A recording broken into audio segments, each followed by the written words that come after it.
everyone. Welcome to Sales Development Excellence, and we are finally live. So, when we decided to organize this event, we really wanted to make it for SDR leaders and for SDRs.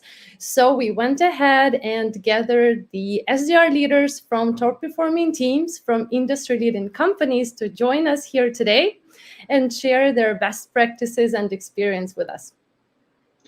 Hi everyone, William from Reply here. First of all, I'm super happy to have you with us today. So cool to be there with you.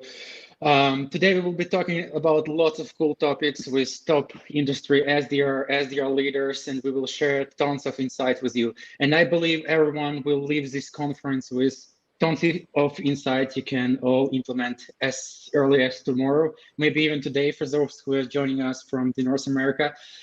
So yeah, that's it. And about you, where you're from? Yeah, basically, I'm located here, in Ukraine. I'm an SDR leader here at Reply. It's a joint company almost 4 years ago, and super happy to be with you today and share all insights with you. Yep, so Will and hi, my name is Alex. We will be with you all day. We will be moderating the events and announcing all of the necessary information for you guys. So, yep, once again, my name is Alex. I am from Reply as well. I'm an account executive here. I joined last year.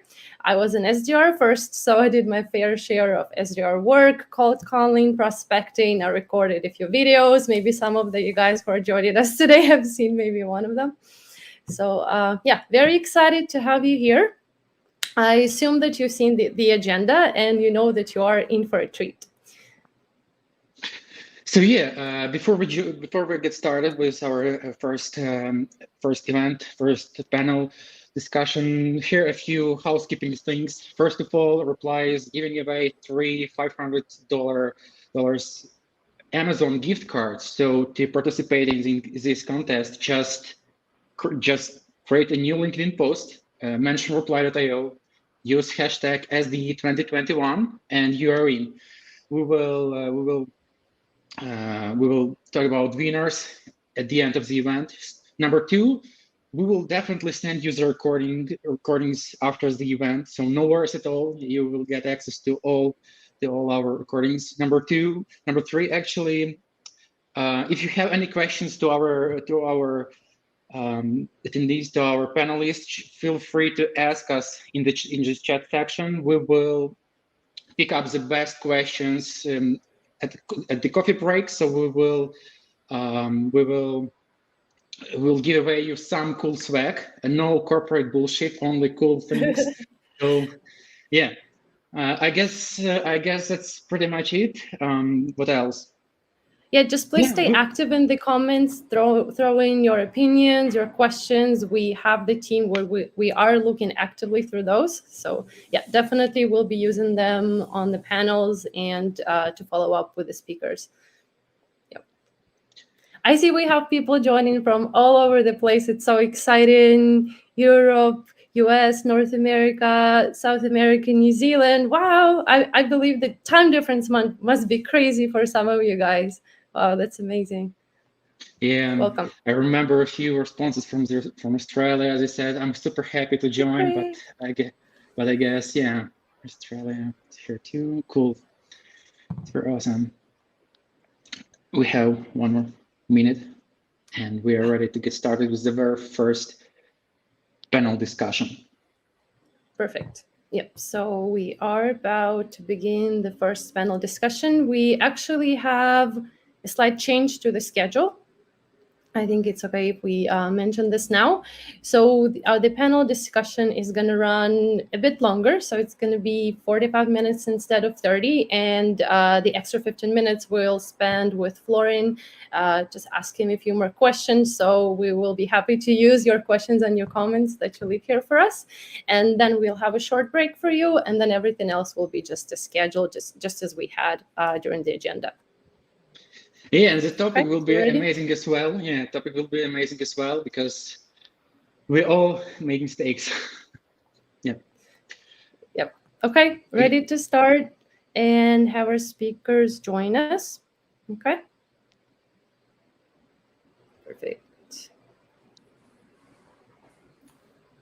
Hello, hello. Hi guys, welcome. Hello, guys. Yay! Thank you all for joining. Thank you for taking the time. How are you today? Doing well. Doing pretty Very good. well. Excited for the talk. Awesome. Thank you so much. Yep, as I just mentioned, thank you, Florian. Thanks so much for being so accommodating and sticking with us for just some extra time. And Jed no and worries. Rachel will let you go as we originally discussed. So yeah, all of that will be done. Perfect. How about we start with a quick intro? Where you're from, what you do. You all are SDR leaders. Can you tell us about quick intro, please? Sure. I'm happy to go first. So my name is Florian. I'm a senior manager on the sales development team here at Lupio. I'm from Toronto, Canada. I've been in actually at Lupio for quite a while, over 6 years. I was an SDR for a number of years. I was an account executive for close to 3 years. So I've done it all, and I'm extremely passionate about sales development, as you might be able to see from my shirt here. That's Yeah. So super excited for the talk. I love all things copywriting, outreach. Excited to get into it. I'll go next. I'm a SDR manager over at PandaDoc. I've been here about 2 years. I joined as like a very entry level MDR is what we called it. Quickly became an SDR, and then helped join the scaling outbound SDR team for PandaDoc at the beginning of this year. I don't have a shirt for it, but I'm also very passionate about SDRs, BDRs. I run a newsletter as well on the side where I share a lot of prospecting tips and things that I'm working on. Thank you. Awesome. Good morning, good afternoon, good evening, everyone. My name is Rachel. I'm a sales development director at Salesforce, specifically for the SDR inbound group. And I'm a second line leader for our AMER team based in Reston, Virginia, a team in the UK covering all of Europe, and a team in Sydney, Australia. So it's really cool to see a global virtual conference done like this. But I also started as an SDR for about a year and a half, and then moving into management. So I am very passionate about sales development as well. So excited to be here. I'm sure I'll learn something as well. Thank you. Thanks, guys. Thanks for the intros. So, right, as our first panel, we will be talking about outreach mistakes that we all made and how to prevent making those in the future. So, if it's okay with you, to start with your experience. Do you remember your first epic outreach mistake? How did it go? Were you able to turn it around? Yeah, I can jump in. I haven't had anything that's like too crazy. I've heard of some crazy stories on LinkedIn and from some other people I know. There was one time where I sent like a gift to somebody, and then they exploded and sent like a 3-paragraph essay back to me saying they were going to report me to the Better Business Bureau. I had another person who got really pissed off for using hey first name in the beginning of the email. And this was like really early on when I was an SDR when these things happened. And so like when you don't have a lot of experience and someone's like going to report you for using a GIF, like your head immediately goes to, well, maybe I shouldn't be using GIFs in my emails, or maybe I should just say hello first name instead of using a hey. So I think like the biggest takeaway from like those sorts of instances that happened when I started as an SDR was that like, don't take all those like at face value. You know what I mean? Like some people are going to be pissed off by certain things, but if it works, it works. Don't just stop using GIFs because one person exploded on you. It could have just been a bad day, right? Could have just been a bad day. Yeah, exactly. Yeah, I believe we all in sales learn to not to take these things personally when somebody rejects us or complains. Yeah, that's the thing with the sales development. It's like you're doing things at such high volume that you're not going to please everybody, and you just have to be okay with that. Like I can't say that I've had anything super crazy either, but definitely had my fair share of being threatened with like the canned spam like act and threatened to get the company sued. A common one that I know most people can feel is like leaving the variable in like your outreach, or like not moving the company name or like the first name variable, or just like blatantly calling people by the wrong names. It's definitely happened, but again, like you just have to humanize yourself and let people know it's like, hey, I made a mistake. I'm just a human. You just need to be okay with that and move on. There's nothing else that you can really do. They're saying it's a good thing to acknowledge the mistake in the end to turn it around, right? 100%.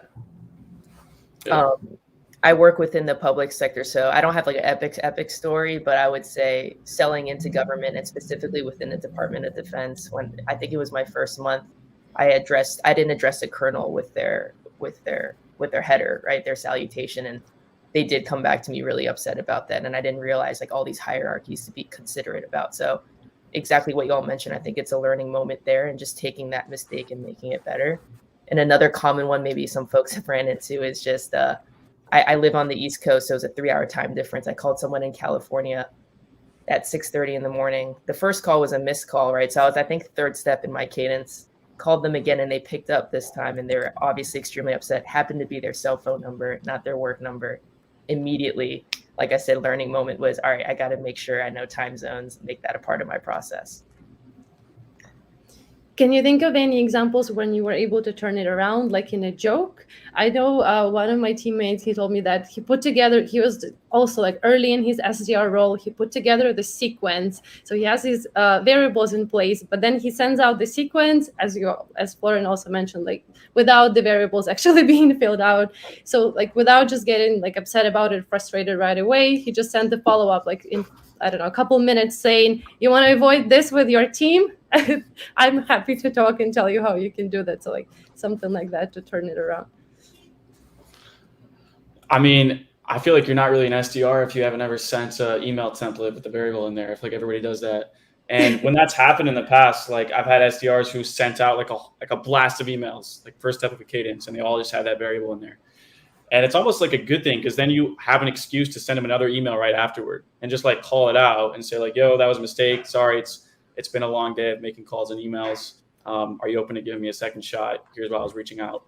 And then you get 2 touch points, almost like it's acceptable. And people have been generally pretty receptive to that, especially if you sell like salespeople, since they know the game, they know what's going on. So if you call it out right away, I feel like it's a good thing for sure. We've definitely booked some meetings doing that. Yeah, especially with that call out with like salespeople to salespeople, you want to use that to your advantage and even say it's like, hey, salesperson to salesperson, I made a mistake. And usually if you have the luxury of selling to that type of persona, it's going to be okay. But I know there's certain personas that generally are a little bit tougher. One off the top of my head, like IT and security generally tends to be a persona that is not as forgiving for sure. Yeah. And in Rachel's market, I believe would be also a very similar situation, right? Yeah, for sure. I was going to say over the phone, this is, I'm sure this is a popular one, but I did mention that, I'm new. I apologize for the mistake, owning the mistake and pivoting into whatever your ask might be and why they're calling. That almost immediately kind of breaks them down and they feel a bit more sympathy and end up wanting to help you. Actually, it's kind of reverse psychology. Mm-hmm.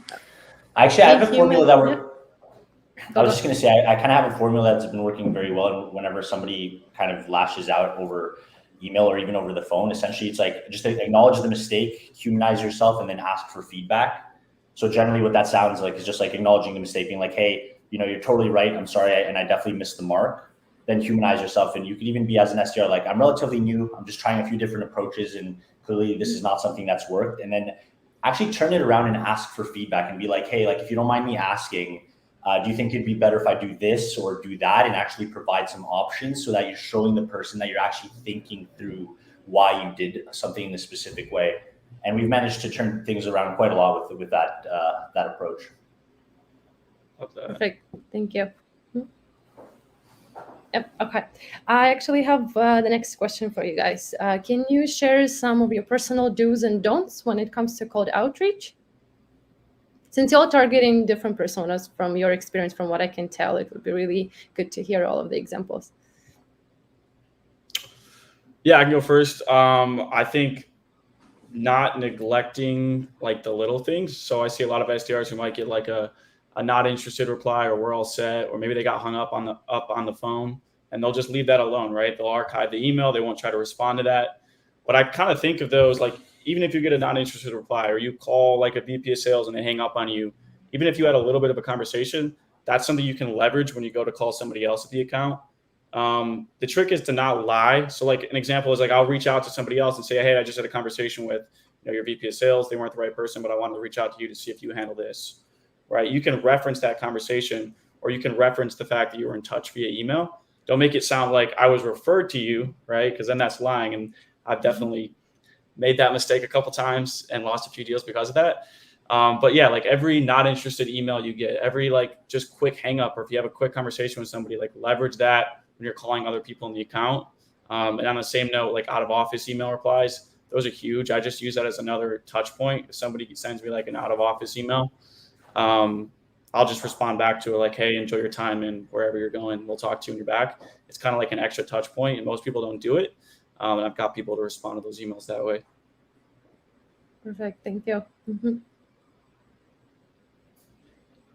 Yeah, I would say that this, especially this like not interested response that you mentioned that you can get, a good recommendation for the SDRs would be not to just leave it alone, but to actually call back and then try to make a conversation out of it. So I actually have the SDR leader who recommends that first call these guys that responded to you, whether that's not interested or whatever. They should be the first ones to call, apart from your other tasks that you have piled up. Yeah. Do's and don'ts. How many hours do we have? I definitely have a few, like off the top of my head. So the first thing I'll say is like, do your research. If someone has a LinkedIn profile and they post or they have like a bio, to me, there's no excuse for you not customizing that email. Like, not everyone's going to have that, right? There's a lot of personas that don't use LinkedIn, or certain personas that just don't even have a profile. And for that, I get it. You have to write something more customized, something that's more like templated, and that's perfectly fine. But if you can find something, if they post, there's in my mind no excuse for not having some kind of customization. The second big thing for me is like tiering your accounts. At the end of the day, it's like you have to do a cost benefit analysis of your time. You have to have like your tier A accounts, which are your best accounts that you must have as logos, your tier B and tier Cs. For your like tier A personas, those emails, especially the first email, has to be customized in my eyes.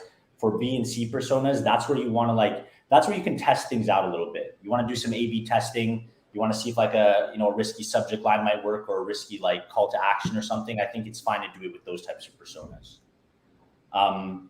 The other thing that's a big pet peeve for me when SDRs reach out to me is like people that don't have sequences that are 12, 15 steps at least on outbound across multiple channels. The amount of SDRs that message me with 3 to 4 emails and that's the whole sequence is like insane. And I just like don't understand it. You have to give a prospect time to get back to you. Like, what if they're on vacation? What if that week they're going through like a major project and they just don't have time to respond to you? Don't just use one channel, surround them. LinkedIn, email, phone calls. It's proven to work if you have multi-channel approaches. So please do that. Can I jump in here and just real quick ask you here, because you said that, like 3-4 emails, not enough, not good enough, and like to have the right maybe time frame for the sequence. Do you have a number in place? Should that be done over like 2 weeks, 3 weeks time, and maybe the also the delays in between the steps of the sequence itself? Yeah, so sequence structure is like a whole like big complex topic, but generally speaking, like the best practice when you talk to even companies like Outreach and Sales Loft, and what I've personally do with our teams, around 20 to 25 business days. I think for like a 12 to 15 step sequence is good. And then what I suggest is having what I call bursts or multi touch point days. So like on day 1, typically what we do is like a LinkedIn profile view, call, email, then you give it a day break, then you do a 3 touch burst again. And then like usually in the middle of the sequence, you kind of like lay low a little bit and have some value added touch points. And then typically we start getting aggressive towards the end again, which is what Beck Holland from Flip the Script suggests. Now, that doesn't mean that's the right sequence for everybody. And there's different personas that might not like that, but that's what works generally for sales and marketing personas, I've noticed. Mm-hmm. Perfect. Thank you. To answer your question, Alex, on my end, I would say so my team is purely inbound, which is the gold mine, right? You have a reason to call. I would say, so our cadence is around 12 to 15 touch points across 30 business days as well, actually. And this kind of leads into my first do, because I agree completely with Jed and Florence. I won't repeat that, but just stay persistent and follow up, trust the process, trust the cadence. A lot of folks give up, like you said, at the 4th or 5th touch point. And based on a Harvard Business Review study that I read, it takes 6 touch points to get. When you get to the 6th touch point, I believe it's a 90% reply rate that you'll get, right? So just don't give up. You got to trust the process. And just to share a don't, one of my biggest pet peeves is when you use that first line, right, which is in the preview header, to introduce yourself. You already have your signature line there. They know who you are. Go right into the why am I reaching out? Why why would you want to take a meeting with me? Like, put the why there. And I guess one recommendation I have is, I know there's a hot topic of like, how long should that first email be? In my opinion, if an email is like 3 to 5 sentences, which is on the longer end, as long as you're hyper relevant, concise, and to the point, and it's relevant to them, it will make a big impact, right? Versus maybe a 1 to 2 sentence email where maybe there's not enough context and you weren't able to build that report to get to the why you're reaching out. So I know that's a hot topic too, but as long as you're making it hyper relevant, like Florin said, they'll hopefully you'll get that meeting. Perfect. Yeah. Thank you, guys. So just like as a quick recap, right? So a good thing would be always to use any excuse, right, to follow up, whether that would be email and call, any sort of interaction. Always do your research. If your prospects have information out there, always use it in your touch points, and then be consistent. Put enough time into it, right? So you mentioned something like even up to 30 calendar days for the sequence, right? Awesome. And then being delivering value right there from the very beginning without the long intros if we are, and sending relevant message. Thanks. All right. The next question that I wanted to ask you guys, since you're all SDR leaders, you all manage teams. In your opinion, what makes a good SDR leader when it comes to addressing mistakes, training the team, helping them to avoid mistakes? I think you have to be really open-minded. Like I was an SDR for a year and I thought I was pretty good at it. And I was like, this is the way to do it. So when my team started growing from 3 to like 20 where we're at now, I was like, yo, this is the way we got to do it, guys. Like, this is how it worked for me. And then I had like new SDRs coming in, like all over the US, different personalities, different skill sets that they came with. And they would try out new things. And at first they'd be like, no, that's not the way to do it. Like, I already have this figured out. But like, you know, they're going to make mistakes because they're trying new things. But I think like for myself, and what makes a good SDR leader is like, you have to be open-minded and try to understand like where they were coming from. Why did they try that out? And like help them make the most of like their uniqueness and the skills that they bring. Because I've learned so much from my team and just like the different things that they've tried out. And yeah, they've made mistakes, but you kind of have to meet them in the middle, figure out what they were trying to do. And, you know, if it works, apply those ideas as well. So, yeah. Are you more for giving them flexibility in the beginning or following the workflow that you already have tested and tried? I'd say I try to have, I mean, I guess it depends on the experience that they come in with. For the most part, you know, we have a process that works. So when they come in, I'm saying like, hey, try to be top of the board in the activity level. Try to figure out our process for the first couple of months. And then once you kind of get in a rhythm with that, you know, you'll start figuring out, you know, more efficient ways of doing things or things that work better for you. So I'd say like more or less stick to the process in the beginning. And then as you get more and more experience and comfortable in the role, start applying new ideas and new things that'll work for you. Mm-hmm. Thank you. I think I fully agree with that too. Usually what I say is like in the first 3 months as you're ramping, follow the process that we have in place. And then it's like, once you're ramped and you feel like you're good, you want to start testing different things. As long as you show me data that what you're doing makes more sense than what the process is, fully open to that. Yeah. Mm-hmm. Data, especially. If they can show you data, then it's a big win. Yeah. Just gonna say open-mindedness and listening is key. I feel like I've personally been out of the game for like 4 years, right? Since I've actually cold called someone. So like just keeping an open mind of what things are constantly changing. And I know social is really big now. Video prospecting is big. And so just having an open ear and saying like, how are you doing things? And talking through a new path of like, maybe it's a new cadence, or I'm always open to evolving and changing, because if we stay stagnant, in my opinion, the old ways won't keep working, right? If you have the same cadence from like 4 years ago. Mm-hmm.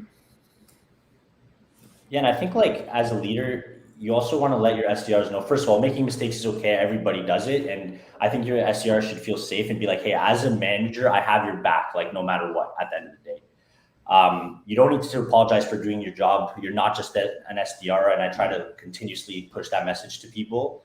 And I'm even willing to take the blame sometimes if it's necessary, especially for ramping SDRs. If they're using our sequence and following our process and they get a negative response from somebody, like that's on me as a manager who kind of set up the process. So just having your SDRs back, I think is so important for them to feel like they can do their best work and test different things out. Okay, sounds good. And yeah, Rachel, sorry, anything else to? No. I don't know if this is relevant, but I feel like when you catch the mistake through call shadowing, I think call shadowing is really big for managers, like spending that time every week, honestly, because that live accountability or that live feedback is helps so much instead of catching something like a week later. And that was like something that I wanted to ask next about. So you see that your SDR maybe consistently makes the same mistake, or it's just like a newbie SDR making a mistake. What would be the best way to address it? Would that be like during a team meeting or like one-on-one? How do you prefer handling that with your teams? In my opinion, if it's a consistent mistake or something that's come up, definitely not, in my opinion, not a team meeting, just because you don't want to call them out live, but in a one-on-one or in that drive time, in the moment type feedback. And what I recommend doing is, I know sometimes as managers, you immediately want to give your opinion or be like, no, this is wrong because XYZ, this is the solution. Just lend that listening ear, ask the question like, hey, what do you think went wrong here? What do you think? What was your thought process? And then have them come up with the solution on their own before. I know my instinct when I was a frontline manager for the first year was immediately like, I have the solution, I have the answer, but letting them get to it is more impactful and powerful. It could be also a matter of like when you are being taught or when you are being sold to, you have this instinct to protect yourself and like to reject the ideas that are thrown at you. So I like that point to get them to get to it on their own, right? Exactly. 100%. Okay. Let's see. How about I wanted to ask one maybe for Jed and Rachel, because we have just a few minutes with the two of you. I have one more question about burnout, because that's something that happens in sales teams quite often when SDRs get burned out. Do you have any recommendations how to prevent it? Yeah, it definitely happens. We have like team meetings every morning. So like if I sense there's a lot of burnout and stuff, like, usually there's an agenda. So sometimes it's nice just to have the time to just chat and just talk, do something fun. That's the biggest thing. Like if I start sensing that, then we'll just keep it really casual, the team meetings. If you have a one-on-one, maybe just keep it a little bit more casual. Like throwing out spiffs, sorry, the lighting here. Throwing out like spiffs as well that are like kind of exciting as well. That I feel like we have to keep a consistent routine of like throwing out spiffs or doing like in-person team events if we haven't done some in like a few months. So things like that typically help. So the first way would be to reduce the pressure, like from yourself as a leader and from the team, right? Just to get them to relax a bit, and then also help with the corporate events, right? Yeah, and like call it out. Like, if your manager is telling you, hey, like I feel a little burnt out too, it kind of gets people relaxed. Like they don't feel like they're necessarily like, oh, I'm the odd one out. So be like, hey, like I've sensed like we've been working really hard. We just got off a really big quarter. Let's just take this time to chill, talk. And yeah. I've personally seen the highest burnout in my top performers. And so it's like they're on top of the world, they're crushing it. And I can see they're like, I want to be the BDR, I want to be next. And it's recognizing it, and sometimes it's me actually slowing them down a little bit, be like, hey, you're absolutely crushing the boards, but like let's think about your wellness a little bit and your mental health. Like, how are you doing? And these are the ones that are like me personally too, like working through lunch. I found that since we're in a virtual environment right now too, I'm really pushing them to take that lunch hour, like making sure they're off, and like even taking a 15-minute walk is a really easy thing in between a meeting or in between calls. That 15 minutes is gonna just you stepping away right from that monitor is gonna go a really long way. And with burnout specifically, I feel like dialing by yourself in a virtual world is just so tough too, especially if you're getting voicemail after voicemail. So I've been pushing my reps to just sync up with each other and doing blitzes through Google Meet or some other way. And that's helped a little bit also, just because it's like back and forth. There's socialization, there's feedback, kind of mixing things in too. But definitely top performers. Team Zoom dial sessions have helped a lot. Mm-hmm. Like sometimes we'll just set up a whole team, like just jump on a Zoom, we'll just start dialing and stuff, turn your cameras on. If you get to connect, just mute yourself. But yeah, that helps a ton. But take care of yourself for sure. Like step away from the computer, take that day off. I've actually asked, like, you should take this day. Like this is a perfect holiday weekend. Like take that extra Friday. kind of pushing them sometimes without them knowing that they're burned out. Insistent on the time off. Yes, definitely sounds good. I'm just being mindful of the time. I know for Jed and Rachel, we had you guys until 11:30. So before we continue on with Florian, I wanted to thank you so much for taking the time for joining us for this talk, for already providing some helpful insights for the SDR leaders. And yeah, thanks so much. And we'll see Jed in a bit for his session too. Okay. Thank you for having. Thank you for pleasure. having me. It's been awesome, and it's been great to see a global virtual event being pulled off like this. So really excited to tune in later for some of the sessions. Have a great day. Yep. It was awesome. Thank you, Alex. See you, Florian. Bye. See you soon. Yeah, take care. All right, Rachel. Yes. Now it's just you and me, Florian. Huh? Just us two. Let's talk sales development. Yeah. Do you have anything to throw in also about burnout before we jump to other questions? Yeah, I think like as a manager, you want to make sure that you're telling your team to take time off. And I know sometimes it's hard because it's like you have big goals and it's like you want to make sure that you're hitting them. But at the end of the day, it's like you have to make sure that you're telling your team to take time off and also lead by example. Make sure that you as a manager are actually taking time off yourself and try to be open about burnout yourself. Like we all get burnt out, especially in the last 2 years. So I think it's important to be to walk the talk essentially. In my personal experience, when you finish like a month strong, usually for me it's either the first part or the second one. Like when you're on the roll, you're hitting, the goal, everything is happening. Then I do need to take off maybe the next week to lay low for a bit, like still do the work, but then maybe dial down a bit on like maybe the output that I provide. Like for me, it's inevitable. I have to do it. But then at the same time, you also have like it's working so well, right? I already exceeded like my quota, or I did what I was supposed to this month. I want to do even more. So that's why you keep pushing yourself, because you like the good results that you get. But then you have to remember to slow down a bit. Yeah, and it's like the role can get redundant. I don't think anyone's like shying away from that. And that's why I think it's so important to be curious, like test out different things, like try new subject lines, try new like email bodies, try a new cold call opener so that you're changing it up for yourself as well. Because if you keep doing the same thing over and over again, I think that actually contributes to burnout as well. Apart from having better results, like A/B testing also actually helps you mentally with burnout as well. And by A/B testing, you mean like everything that you do, or just the automatic side of it? You can pretty much A/B test, like there's a bunch of different things you can A/B test. The easiest thing to usually A/B test is obviously like subject lines, call to actions, maybe like 1 or 2 sentences, like in your actual email. How are you wording things, changing the preview sentence? You just have to remember that you need to keep everything else constant except for the one variable that you want to change if you actually want to do a proper A/B test. Yeah. And then statistically, you want to do at least 100 samples. So let's say I want to test the subject line. It's like, don't make a call on 2 different subject lines until you've sent out at least 100 and see like what the open rates are. And then like switch out the one that's not as good for a new one. And like every month or every quarter, try to like switch things up a little bit. To be consistent, right, with the content that you put out, and consistent with testing out what you have and like the new approaches, for sure. Exactly. Right. I actually wanted to ask one more question regarding SDR leadership. So what would be your recommendations for someone who is growing or like wants to be an SDR leader or just transferred into a new leading role? Yeah, I think a few things that it sounds like every manager kind of just learns by doing. You can never really prepare for it, but you're going to want to help.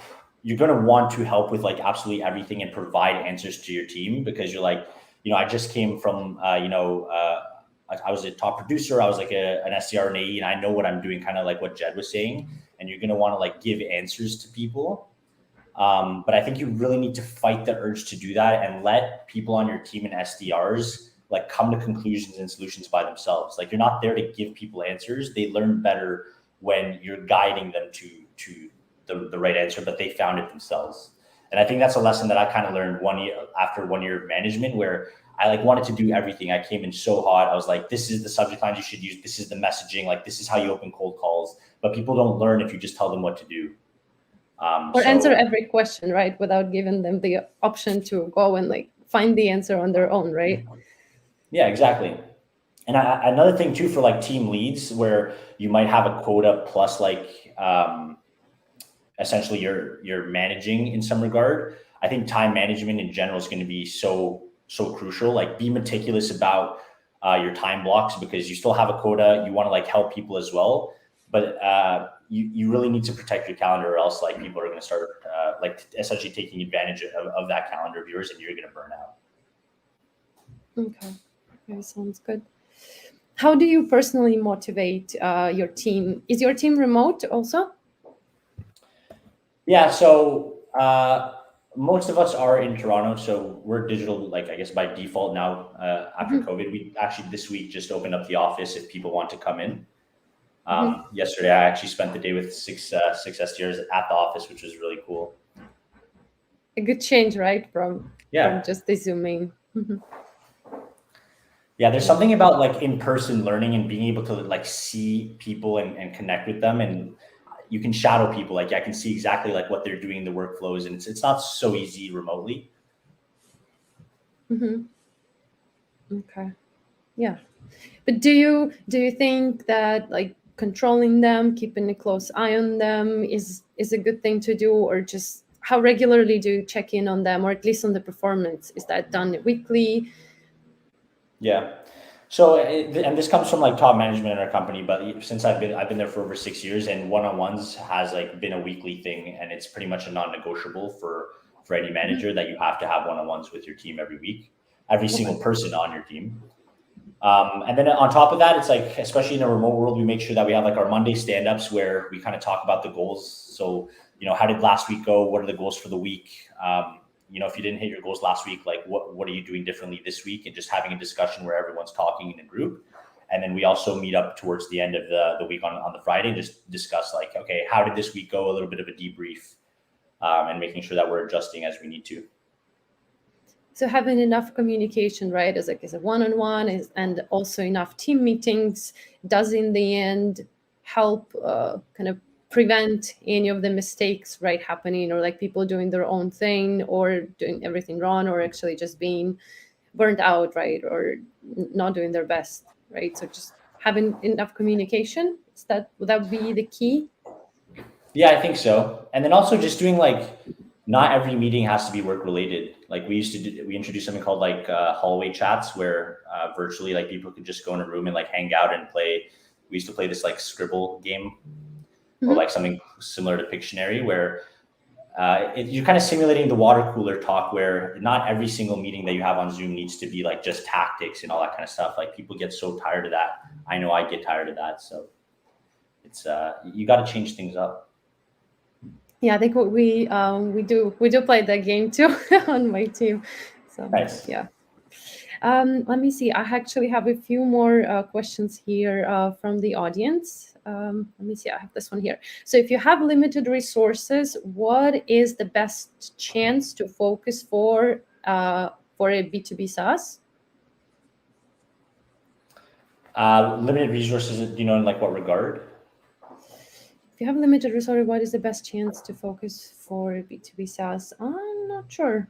Let's say if you have to build a team, if I understand this correctly, if you have to build a team but you have limited resources, maybe what would you focus on? Maybe what sort of tech would you definitely have in place for the team? I don't know if I understand the question correctly, but that's what I got from it. Yeah, I guess like limited resources, like you probably don't have access to like all these different databases and everything. So I think you can do things pretty simply. At the end of the day, like if you focus on the fundamentals, and I actually remember I spent 2 days being an SDR last year as a manager, where I booked a number of different demos, and I didn't even really use like outreach or anything like that. But I do think one thing that's important is you have to have some kind of database for either phone numbers or emails. I know like there's Hunter and a few other ones that have like 200 free emails like a month or something like that. Yep. So I think definitely some kind of database system where you can find that kind of contact information. And then at the end of the day, it's like you can use Excel sheet and track like your sequences and your different steps. And I personally, like, I'm doing copywriting and sequencing workshops right now. And what I preach to people is like, you don't need a ton of technology. Like, just figure out, first of all, if you have the product market fit, learn how to write a good email, learn how to like write a compelling message where you can convince people to like book some time with you and you pique interest. Like, it's so powerful. Just have it. All you need is Gmail, an Excel sheet, and maybe a bit of a database to get emails. And like, you can book meetings, no problem. Yeah, I actually see a lot of people coming in for automation, which is important, which, is difficult to go without these days. But then they don't really work through their content and they end up scaling, but the stuff that they send out, it's just not good enough, right? So that would be the first thing to focus on is, what is your message? How relevant is this? Yeah, before you scale it out. Gotcha. Sure. And what about the channels, right? So we are in the era of multi-channel. You always need email, phone, LinkedIn at least. Do you have any maybe channels that your team prefers using, or something that maybe is trendy now, video, important? Yeah, like we try everything. And again, you want to stay ahead of the game, and the market's always changing. So like, what worked 5 years ago is not necessarily going to work now. I would say for my team right now, our emails are still our most popular way to like actually book meetings. That being said, I want to emphasize how important it is that you use multiple channels. Like, you need to have phone calls, you need to have emails, and you need to have LinkedIn in your sequences. Even if someone's not picking up a phone call, that's still a touch point. And this has happened to me too, like recently, where an SDR will call me, will send me an email and send me a message on LinkedIn. That tends to get my attention because I see that name or that person multiple times. And that's just basic psychology. Like, the more times you see something, it's usually 6 or 7 times before you actually like registered in your brain. So the way that I think about a touch point, it's like a retargeting ad. That's essentially what you're doing to some degree. As much as like, yes, we book more meetings on email, we still book meetings on LinkedIn, we still book meetings over cold call, and you need to use all of them. Even if one of them doesn't seem necessarily like it's working, it is essentially doing work in the background for you. And I also have this one here about voice drops, because as we are talking about different channels, do you see success with voicemail drops? And I would, say phone and LinkedIn as well. So we don't really use voicemail drops, to be quite honest. We typically, within a sequence, like when we're calling, so we'll have maybe like 4 or 5 calls in a sequence. We'll probably leave one voicemail. And typically what I suggest is you want to make that voicemail a bit more personalized. Like, it takes 5 seconds. You don't need to leave a voicemail after every single call that you do, but just make it a bit more personal. And like, mention their specific name, where you're calling from. Voicemails, it's a bit of a tough one because it doesn't in itself, like, it seems like it doesn't have a lot of ROI, but again, it goes back to this whole idea of the retargeting and just like putting that idea into their head. And I would also say, because I also talk to people that they do outreach to different industries. And for some teams, they tell me that they book most of their meetings via the voice messages that they record on LinkedIn.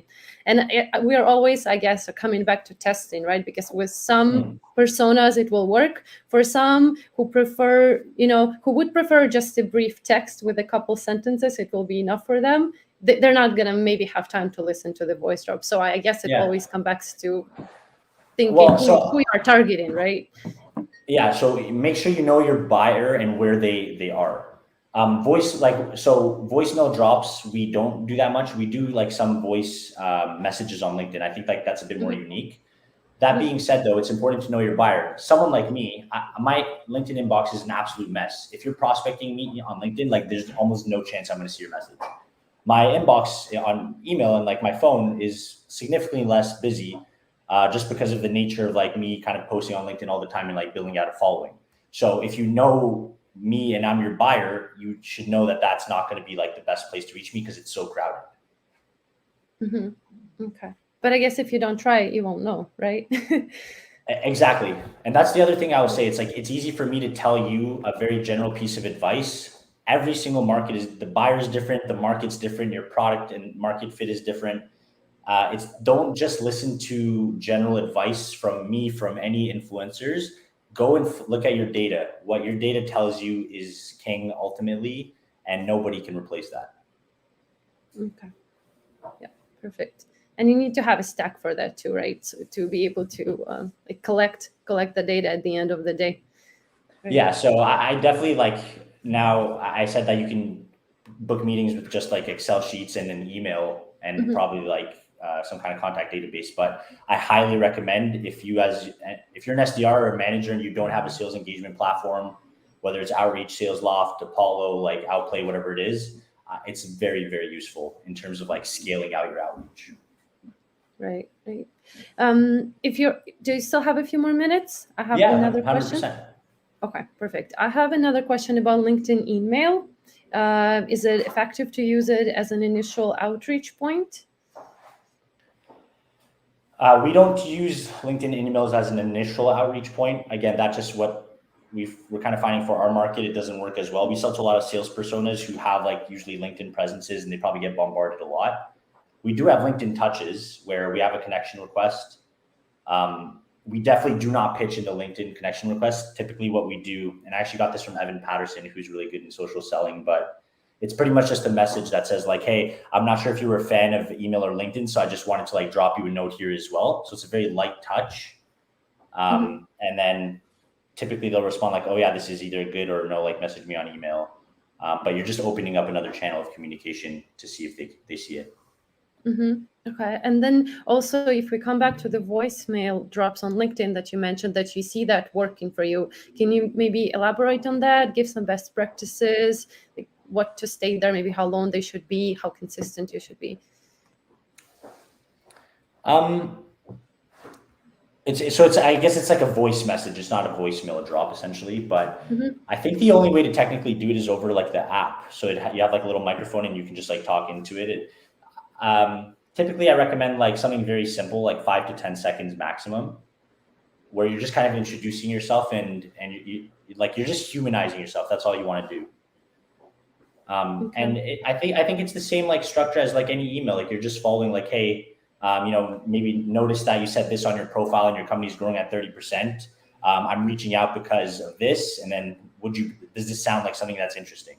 I don't think like it has to be anything crazy, or there's nothing revolutionary really in outreach, like regardless of what channel you're using, even video, like you're just really saying the same thing you'd say in an email. Yeah, just hear that, like, yeah, when it comes to video, also when it comes to the voice drops, it's important not to make them too long, because if you're busy, most likely you're not gonna watch a video that's like 5 minutes long, even 3 minutes long, right? Especially if you have a ton of emails to go through. But I personally used to struggle with, what do I put in those 20 seconds? Like when I hear these best practices that you keep the video 30 seconds long, I record mine, they're always like 45, 50. I always struggle to make them this 30, but I guess you have to practice, and then as you see the results, just keep repeating, right? What is successful at the end of the day. Yeah, I think like one of the most important things in video or like the voice drops is like show that you're enthusiastic. Like if you're not excited about your product, like how is somebody else going to get excited about it? It's easy for me to tell you an exact script of like, this is what you need to follow. But at the end of the day, sometimes it's not about what you say, it's how you say it. So just like go into that with like some enthusiasm, like smile, show that you have energy, and you should be fine. And do you have like a source of that? How do SDRs, like, let's say they just joined, maybe they know something about the product, but how do they get into enthusiastic about it? Like, how do they learn it? Like for me, I would always sort of send them back to AEs, go to demos, go talk to AEs, learn it, and then you can use it in your prospecting. Yeah.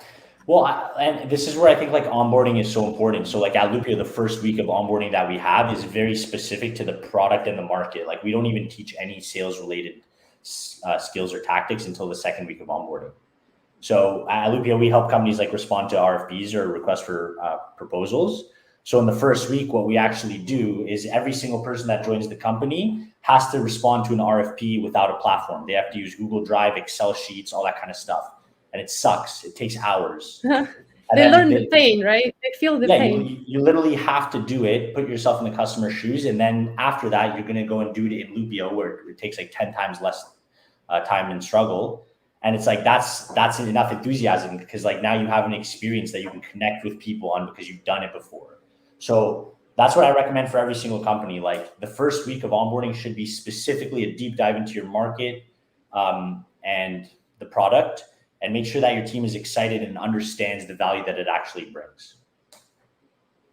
Yeah, I think we should do that. Or Will is actually messaging me right now that with Reply, we also, right, we're a sales engagement platform. So we have people, sometimes we have to talk to people about, so their pain is when they're doing the outreach manually, right? So that's another thing that we can use, or we actually use.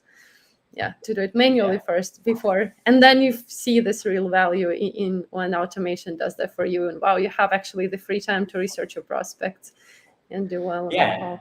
And if you're an SDR and your company doesn't provide like that for you, go do a deep dive, like sit down with an AE and be like, hey, like what is the actual like deep value here? Can you show me a demo? Go listen to like call recordings, try to do whatever you're solving manually and just like go through the pain. At the end of the day, it's like, yes, the company's there to make you successful, but if the people that are truly the top of their class don't make any excuses and they find a way to figure things out by themselves, and they don't wait for other people to give them training, to give them tactics, to give them like motivation. Yeah, but then like as a leader, if you see somebody on your team who is not doing that, then you can always like, suggest some 100%. Well, and that's what like a good leader does. I'm just saying, like, not everyone has like the benefit of having a fantastic like company and a team. And obviously I suggest you probably look for another role if you can, that's more fulfilling. But first, before you like do that, like figure things out and find a way by yourself. Like you're ultimately responsible for your own success. Okay, thanks. I have another question here, if that's okay. Yeah. Yep. Okay, so how many people do you recommend having on an SDR add to a sequence each day? I think it really depends on your market, your ACV. It depends like what segment you're in, if you're in commercial, mid-market, or enterprise. Like for example, we usually like recommend 20, like 15 to 30 contacts per day in a sequence. But that's just kind of what works for our market. I know like outreach, for example, does about 15 per day. So the goal here is not to add too many to give the SDRs really the capacity to do the proper research, right? To not just do like the scale, but then more focus on the quality, right? 100%. Like it's always a fine balance between quality and quantity. So you want to make sure that you're not just adding people to the top of your funnel and having 100 people through, but if you have 12 to 15 steps, like there's a lot of work that needs to happen to get people moving through the sequence. Right. So, and we actually kind of went through that problem. Like we would have SDRs adding too many people and we focused too much on like activity. And then it's like people weren't moving through the funnel and the sequence wasn't doing its job. And then the conversion rates dropped. So you have to have like a fine balance of like making sure that you have a decent amount of volume, but that there's meaningful touch points and you're pushing people through the actual funnel and letting the sequence do its job. Right. And I see this as like among a lot of teams, this shift from like quantity to quality. And when you focus on quality, then you have to do this gradually. Now, when we're talking about quality, it's way more touch points. So of course, as you said, like they will accumulate, right? The leads will accumulate if you add too many. And it's not about sending out a blast to 200 people. It's about actually giving proper outreach through multiple channels with a good quality messaging, right? Let's see. I had another question about the sales targets. What's the best way to build out realistic and fair sales targets? This is the magical question that every sales leadership team tries. I was trying to stay away from it, but my team is pushing it on me, so I have to take it. Honestly, it's tough. Like the way that most companies set targets is ultimately based off of like revenue goals, which is not always like necessarily fair. And funny enough, I actually just did a LinkedIn poll about this. I asked I think I had 1,500 people or so kind of like vote on what are fair targets in terms of like sales qualified opportunities. It looks to me like most companies are between like 8 to 15 SAOs if they're like in the mid-market space, under 10 if you're in the enterprise, and then if you're doing a very transactional sale that's under $10,000 in ACV. It really depends on the market, but it could go from like I've seen 20 to 60. Those are some of the benchmarks I've seen in the market. is that like the most fair way to do it? I'm not exactly sure if anybody has the answer to how to fully set fair quotas. I'd love to learn from you. I know, right? But anyway, thank you for taking the crack at that question for me. Yeah, no worries. Awesome. And I like it that we established it today that email is not dead. Just because you hear this, every now and then on LinkedIn or some posts like email is dead, calling is dead. It's not, right? If you use it right, and as you said, your team also books most of the meetings through LinkedIn, and email, and I can say the same thing about my team. So every channel is still alive if you use it correctly, right? 100%. 100%. It's never the channel that's dead. I mean, I can tell you, like, I'm not just here as a sales trainer or influencer. Like, I have a team. I'm in the weeds every single day. We book meetings off of cold calls. We book meetings on LinkedIn. We book emails. We book meetings over email. They all work. You just have to make sure that you're actually doing them properly. Right. Okay. Let me see. I feel like we've really taken advantage of you, Florian. Thank you so much for sticking with us, for taking the time. No worries. I love talking about this stuff. Discussion. Yeah. Yeah, and I would just say for anyone like that's listening in, add me on LinkedIn. If you have any questions or you feel like you're struggling and like you want me to like look over some stuff for you, I'll do my best to try to make myself available. Ultimately, like I came back to managing SDRs after being in a closer because I'm very passionate about the sales development world. So I hope I kind of use some of that passion here today, and please connect with me. Perfect. Thank you so much. Appreciate your time, and we'll speak soon. Thank you so much. Thanks, Take care, Florian. everybody. Bye.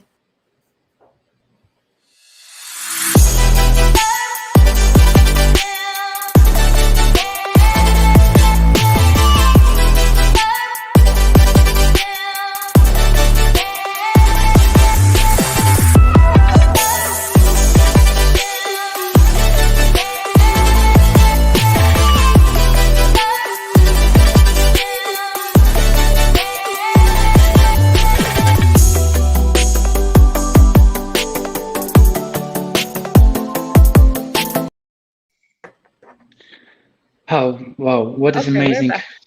start of our event. Super happy to have Jed with us again back. He's back with us again. So yeah. Hi Jed. What's up, William? How's it going? Doing well.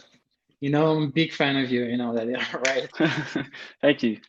Yeah, so yeah, actually Jed is, I would say, probably one of the youngest SDRs I've ever met. I guess you have started your career at age of 17, right? I did, yeah, at high school. Oh yeah, cool. So actually, before we get started with the topic, thanks for your previous questions. We go through all of them. We mark the best ones. So yeah, keep asking relevant questions, and we will pick up the best one and ask Jed at the end of his panel.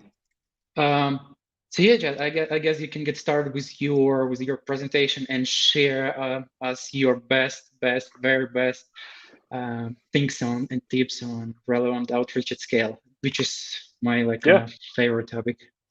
Awesome. Yeah, happy to share. Let's jump into it. All right, share screen.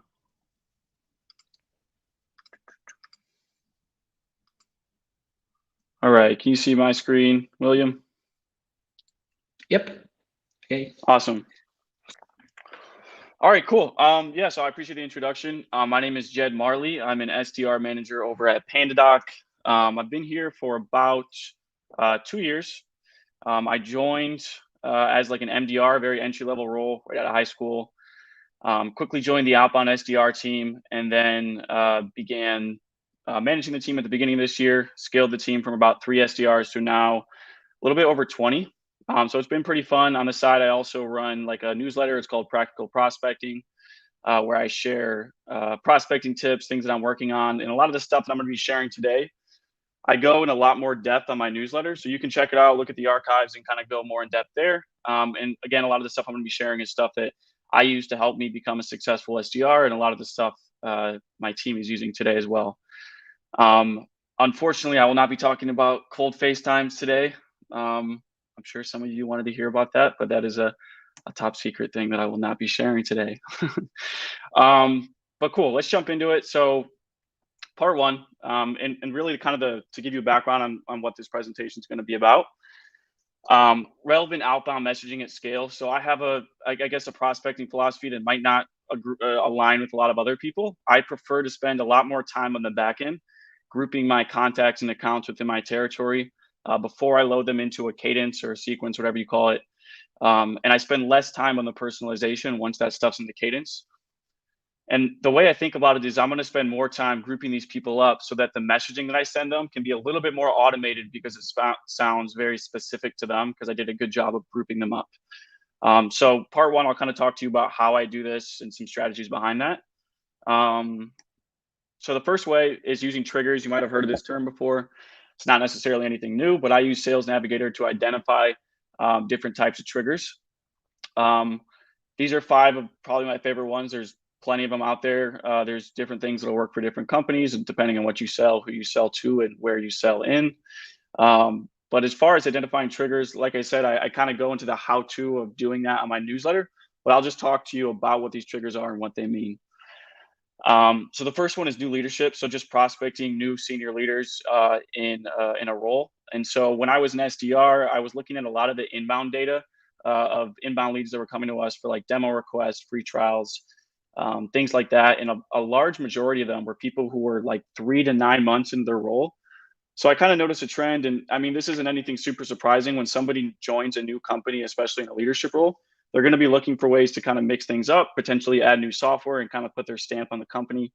I know it happened specifically at my company when our VP of sales joined earlier this year. We bought a whole bunch of new software. We were mixing a lot of things up.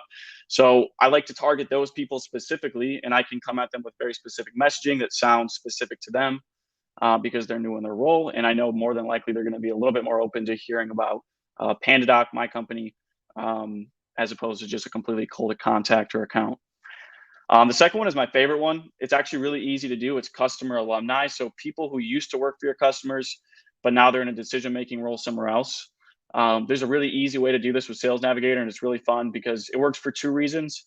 A, they either used your product at their last company, so they're very familiar with you already.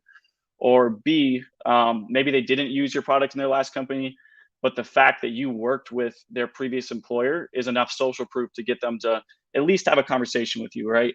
And that's the whole goal of this, is you're trying to just increase those reply rates and increase the chances of them at least having a conversation with you, giving a referral to somebody else in the account.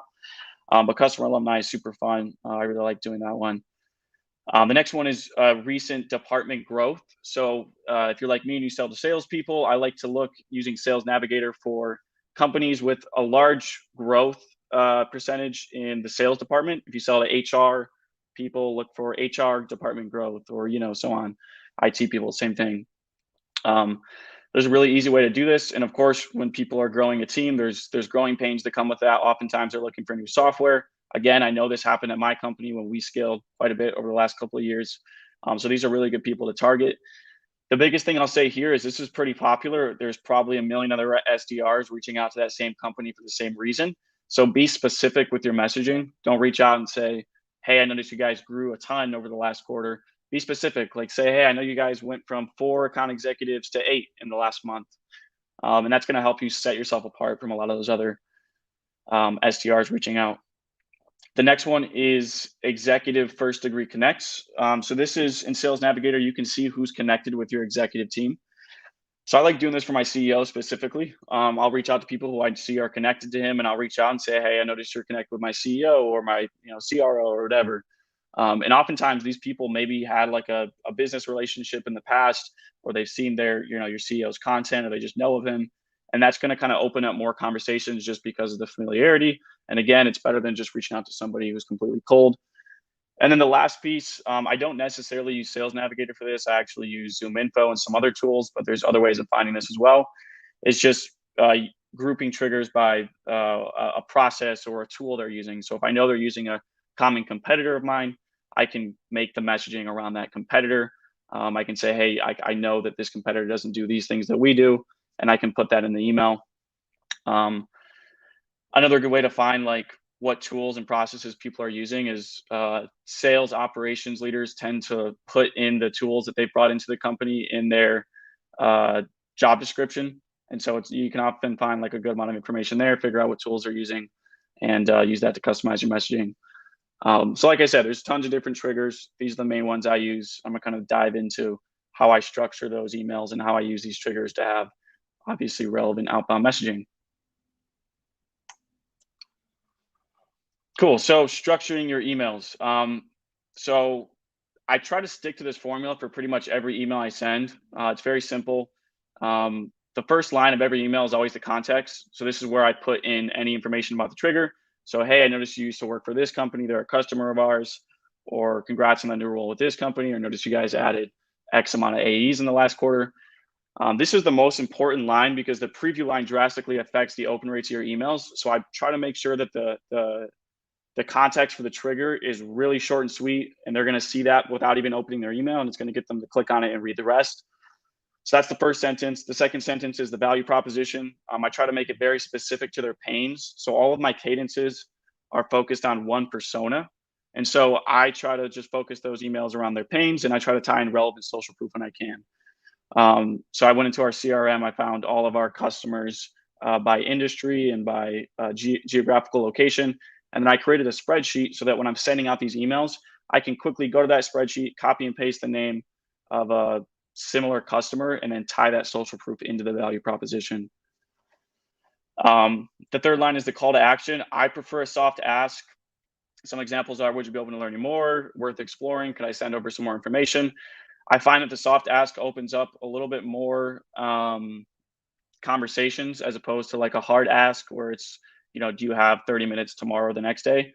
But what I will say is like for this and everything else I'm going to share today, it depends on like I said earlier, who you sell to, where you're selling, things of that nature. And so there's not like a black and white process for everything. I would suggest that you try this stuff out yourself. I know Gong did like a case study on the soft ask versus the hard ask, but I would just try both of them and see what works for you. In my case, the soft ask worked significantly better. But yeah, that's how I structure pretty much every email I'm sending out. I'm trying to keep it under 50 words. I'm trying to keep it to 3 sentences. And let's look at a couple examples of emails using these triggers. Cool. So the first email example is customer alumni. So again, these are people that used to work for a customer of ours that are now working at a new company. Subject line is your time at past company. The first sentence is just notice your time at past company. Again, it's super short and sweet. They're going to see it in the preview line and they're going to wonder what it's about. Second line is, our value proposition. They're a customer using PandaDog, yada, yada, yada. You get the point. That's the value prop right there. And then the last piece is worth exploring for company. I try to make it look like it's kind of off the cuff, like I typed it up. I don't want it to look automated. But again, this is not that hard to do, and it's very relevant to the person, right? Like I'm specifically sending this email to that person, not 100 other people. So the idea here is it takes very little time to send this email out, but it's really impactful and the reply rates are really high. I'll talk about this a little bit more later, but at the top here, whenever I'm sending out an email, I try to do it in like a cluster or a burst or whatever you want to call it of other touch points. So anytime I send out an email, we're going to connect with them on LinkedIn or just view their profile or give them a call, leave a voicemail.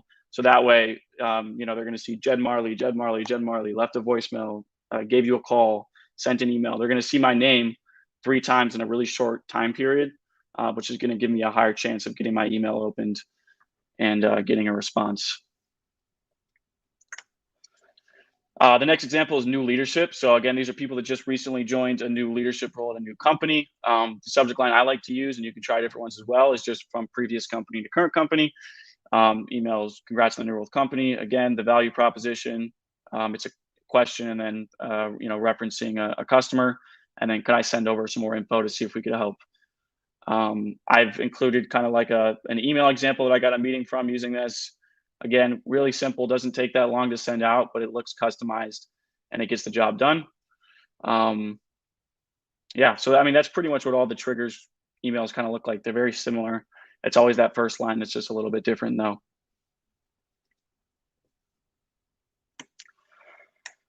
Cool. So we talked about grouping your contacts, grouping your accounts, how to do that efficiently so you can quickly send those emails out without spending a ton of time. The second part is for the relevant outbound messaging is how to warm up those accounts and get even more personalized as you're working through the cadence and working through the accounts or sequence, if you call it that. So part two, warming up your accounts. I'm going to share 2 strategies that I use to kind of warm up my accounts. The first one is the bottoms up approach. I go really in depth on this in one of my newsletter archives where I kind of talk about the whole cadence structure. But you know, if you sell to salespeople, you're in luck for sure because salespeople like to help other salespeople out. But same applies for if you sell to HR, to IT, reach out to people who are at the ground level. Their inbox isn't as full. They're going to be more likely to answer your questions. And I try to keep the messaging really simple. Like if it's a salesperson, I'll just say, hey, salesperson, was just curious if you see any problems with this process. I want to see if I can help you. Or what are you guys using for this? Honestly, the reply rates are ridiculously high because, like I said, they're not getting reached out to. You're not asking for a meeting. You're just asking for some information to potentially make their lives easier. And this is just an example of an SDR or an account executive, that I reached out to on LinkedIn. He gave me some information, reached out to their CFO, and then ended up booking a meeting, and we closed the deal a few weeks later. A lot of the stuff that I talk about in this presentation is trying to get the maximum amount of results with the least amount of effort.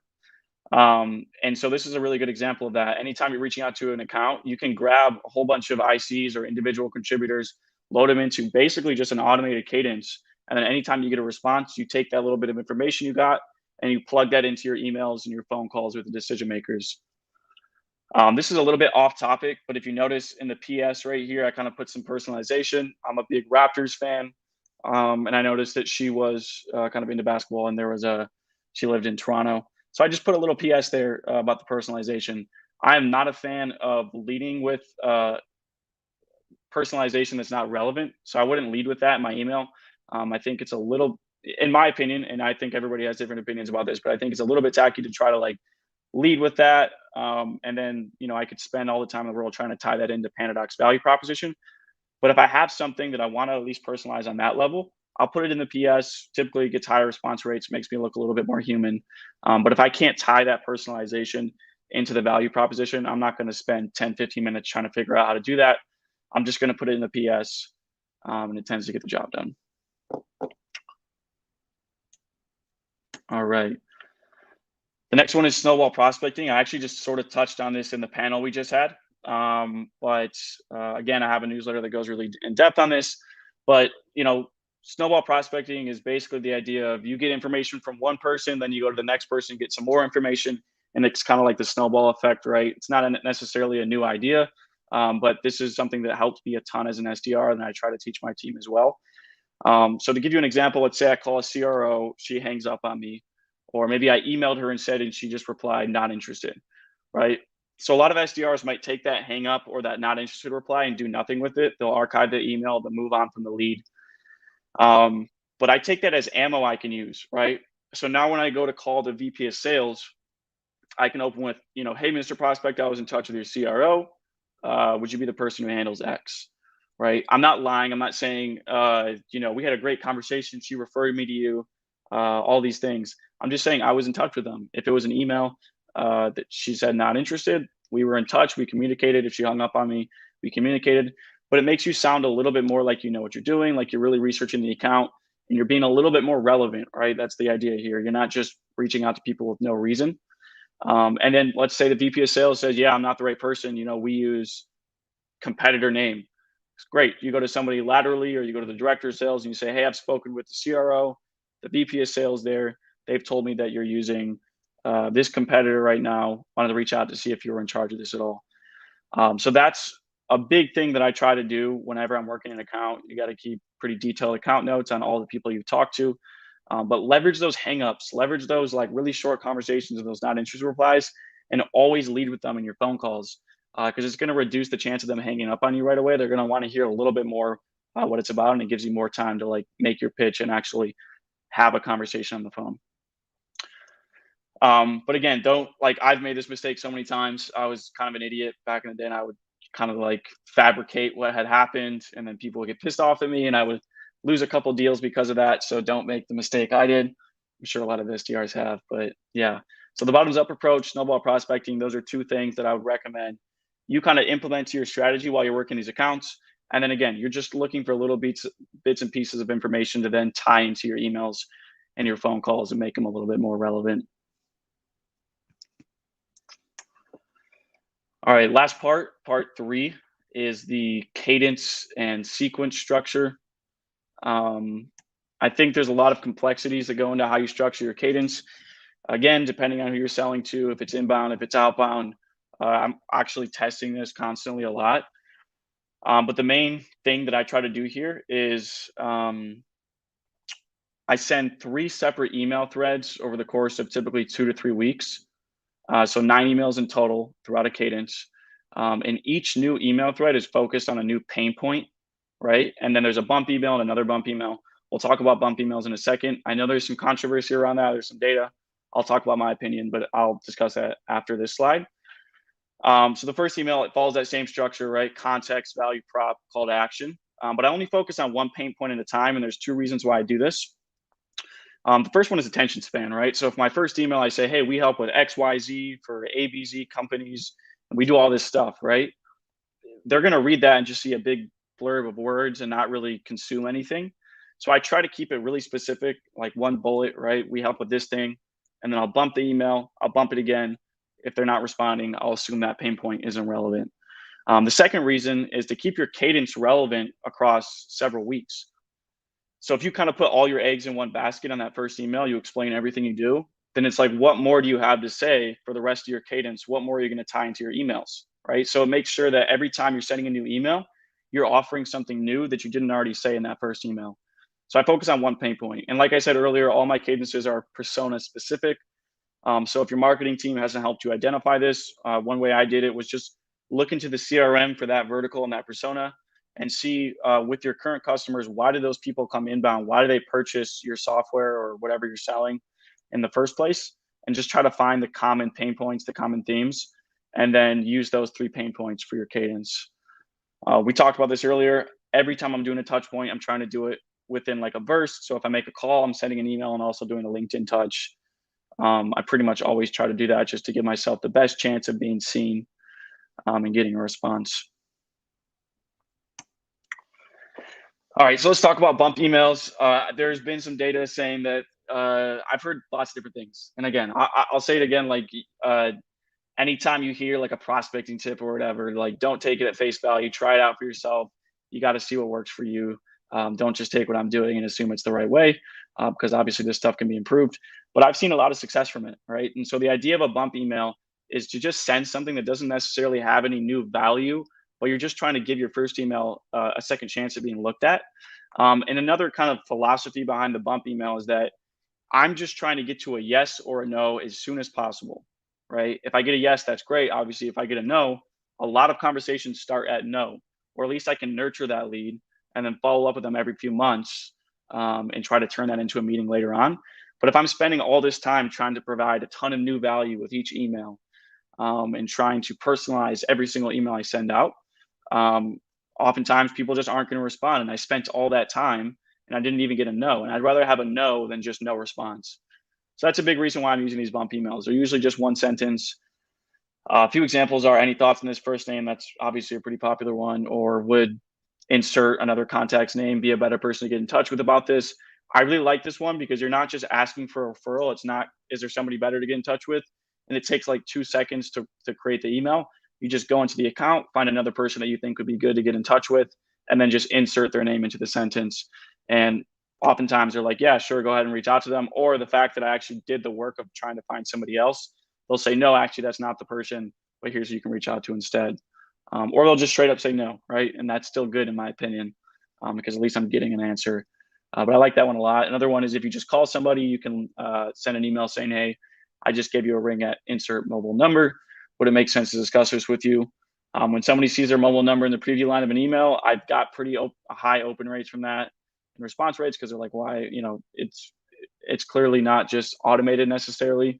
You put their mobile number in there, they're going to check and listen to your voicemail potentially. A few other ideas are just putting in images or GIFs. I'm a big fan of using GIFs in my emails. content or case studies from your marketing team, videos, bumping initial emails with a video to kind of recap it. Or one that I really like is like, if I just called somebody, I'll just resend my most recent email, add no additional content, but just change the subject line to just called, to try to kind of get that email in front of them once again. These are some bump examples that set meetings. This one was literally just thoughts. Oops. Another one was a meme or a GIF, or not a GIF, a meme that I used. I like this one for RevOps people and sales ops people. Feel free to steal that if you want to, but I really liked it. Yeah, so those are just some examples. Cool. Looks like we're about 21 minutes in, so we might finish a little bit early. I know we started a little bit early, but the last piece is subject line ideas. So again, like, you're putting all these work in your emails. I think subject lines are extremely important. They're the easiest thing to A/B test. You just create a new email, but just change the subject line. So any email you're sending out, I would always recommend A/B testing the subject lines. And also keep in mind, right, I might share these subject lines with you guys today. They're not necessarily completely groundbreaking new subject lines, but if you keep using the same one over and over, people are going to catch on and it's going to stop working. So you constantly have to evolve these and come up with new ones. But I like a few examples are customizing to the tools or processes they're using. So we talked about this as one of the triggers. If I know they're using a competitor, I'll literally call that out in the subject line, your competitor name contract, or using competitor question mark. Customize to the person, how many years have they been with the company, or like the new leadership one, from previous company to current company. If you're doing the recent department growth, you can just, X% growth in Y months, or 8 new account executives over the last 2 months. Again, that's really personalized. If you're using the snowball prospecting method, I like using this one a lot. Anytime I have a not interested reply or a call connect, every other email I'm sending to that account is spoke with people at company. I'm not saying their name because I don't want to like call them out, but I'll say that in the subject line of an email, and people are opening it and it comes across as a little bit more relevant.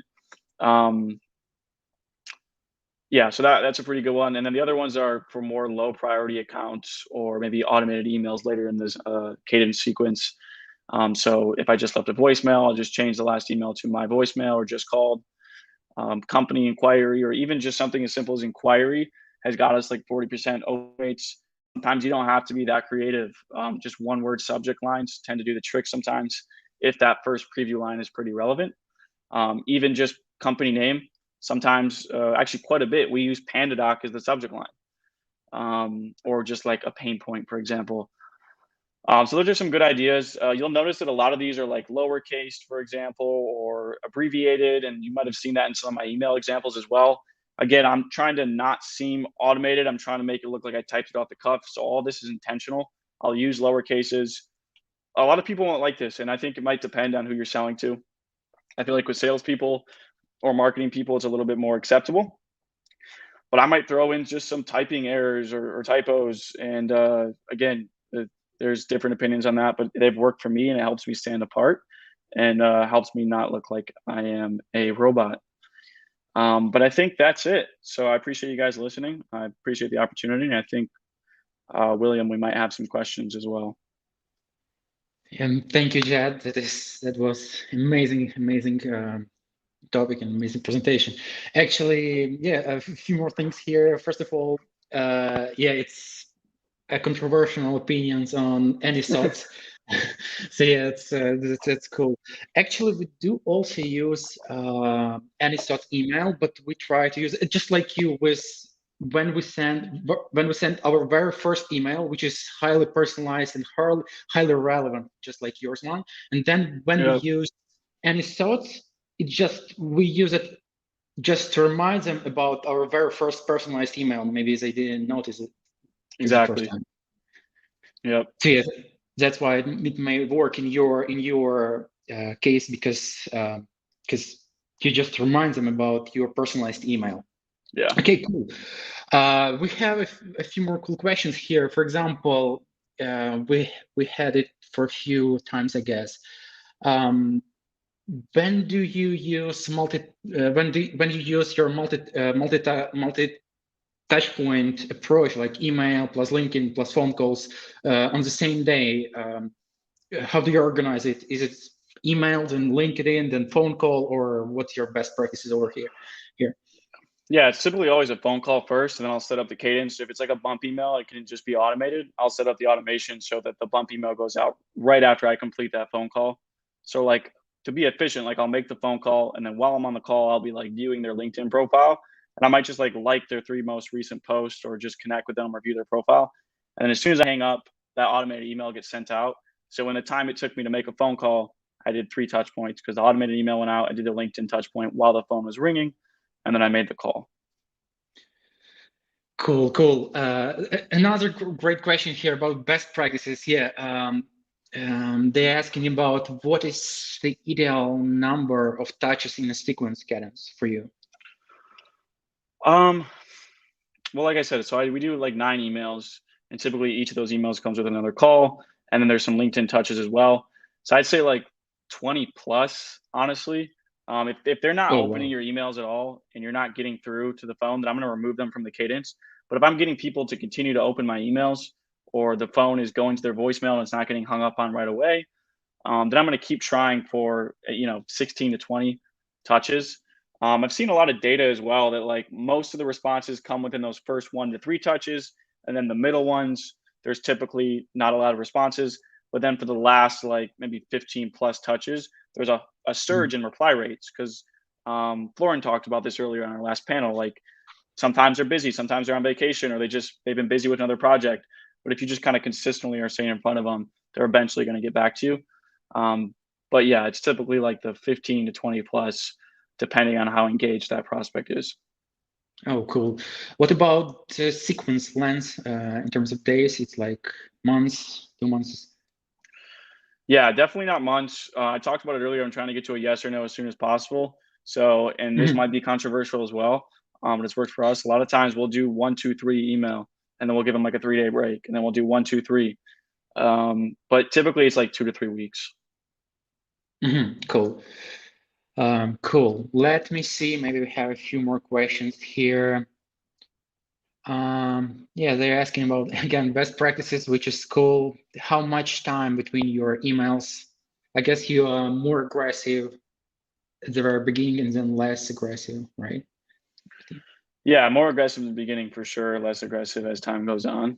And then we'll focus more heavily on the people who have opened our emails more, just by looking at our sales engagement platform to see like who's opening it. Great.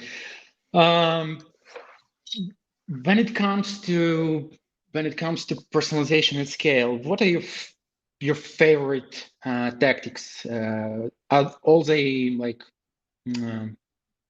connected with your LinkedIn Sales Navigator, or maybe use other for example, tech stack based approach, or your favorite tactics actually? I mean, my favorite one that I talked on was a customer alumni that gets tons of responses, and they're like probably the warmest people you can target as far as cold outbound. And I still use, like, if somebody's active on LinkedIn, right? Like that's a big thing. A lot of people aren't necessarily active on LinkedIn, but if they are active on LinkedIn, they're posting regularly, then I'll try to like tie the email into like what they made a post about.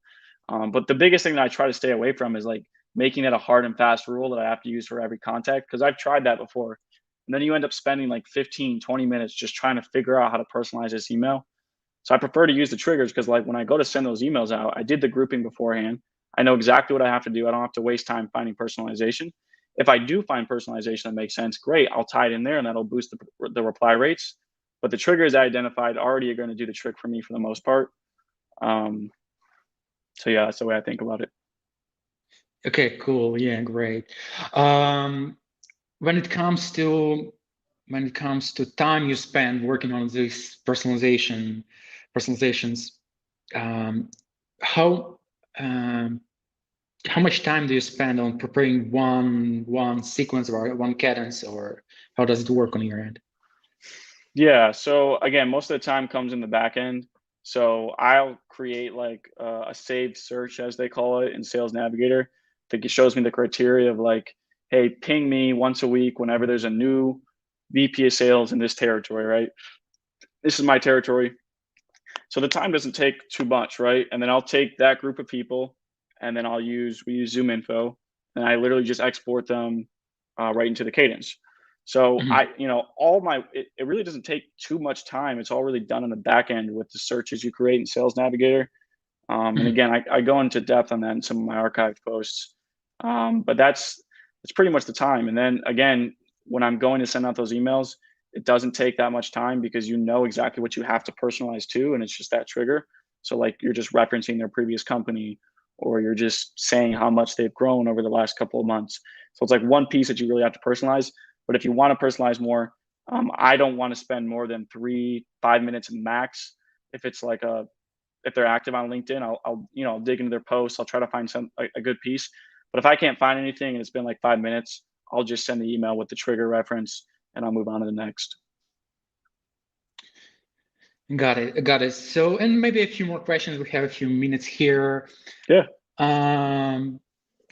From your experience, what is the difference between like a typical cold outreach sequence with no personalization, with no like relevancy, and your personalized sequence? What's the difference? Maybe like you can share a number approximately.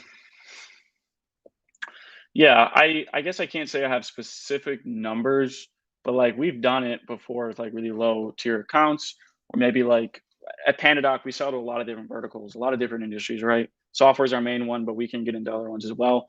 So maybe I'll create like a generic cadence, just focus on one industry. And, the reply rates aren't great. It might be like 1% to 2%, but we'll book most of those meetings off of the phone call.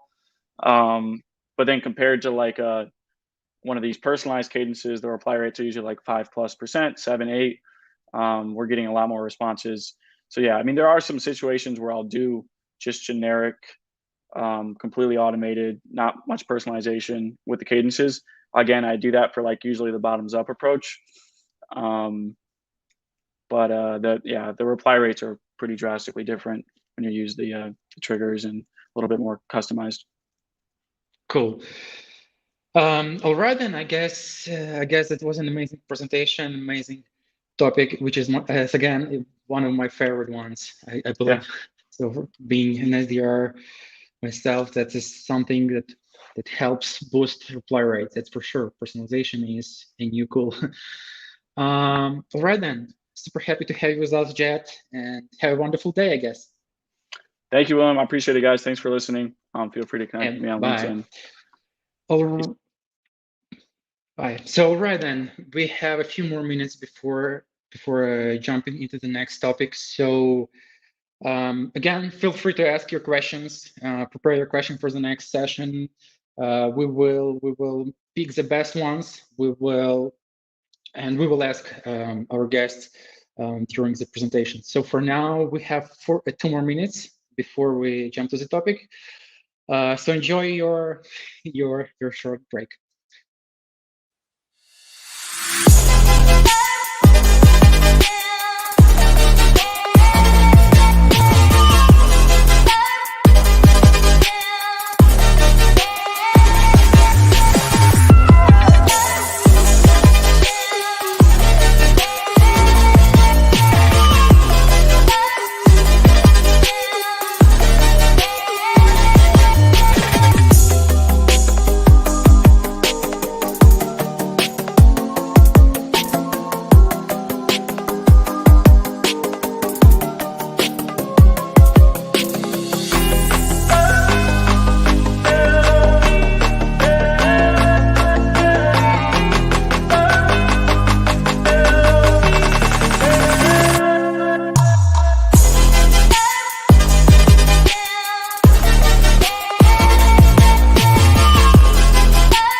And we're back. Hi, Kate. Thanks for joining us. How are you today?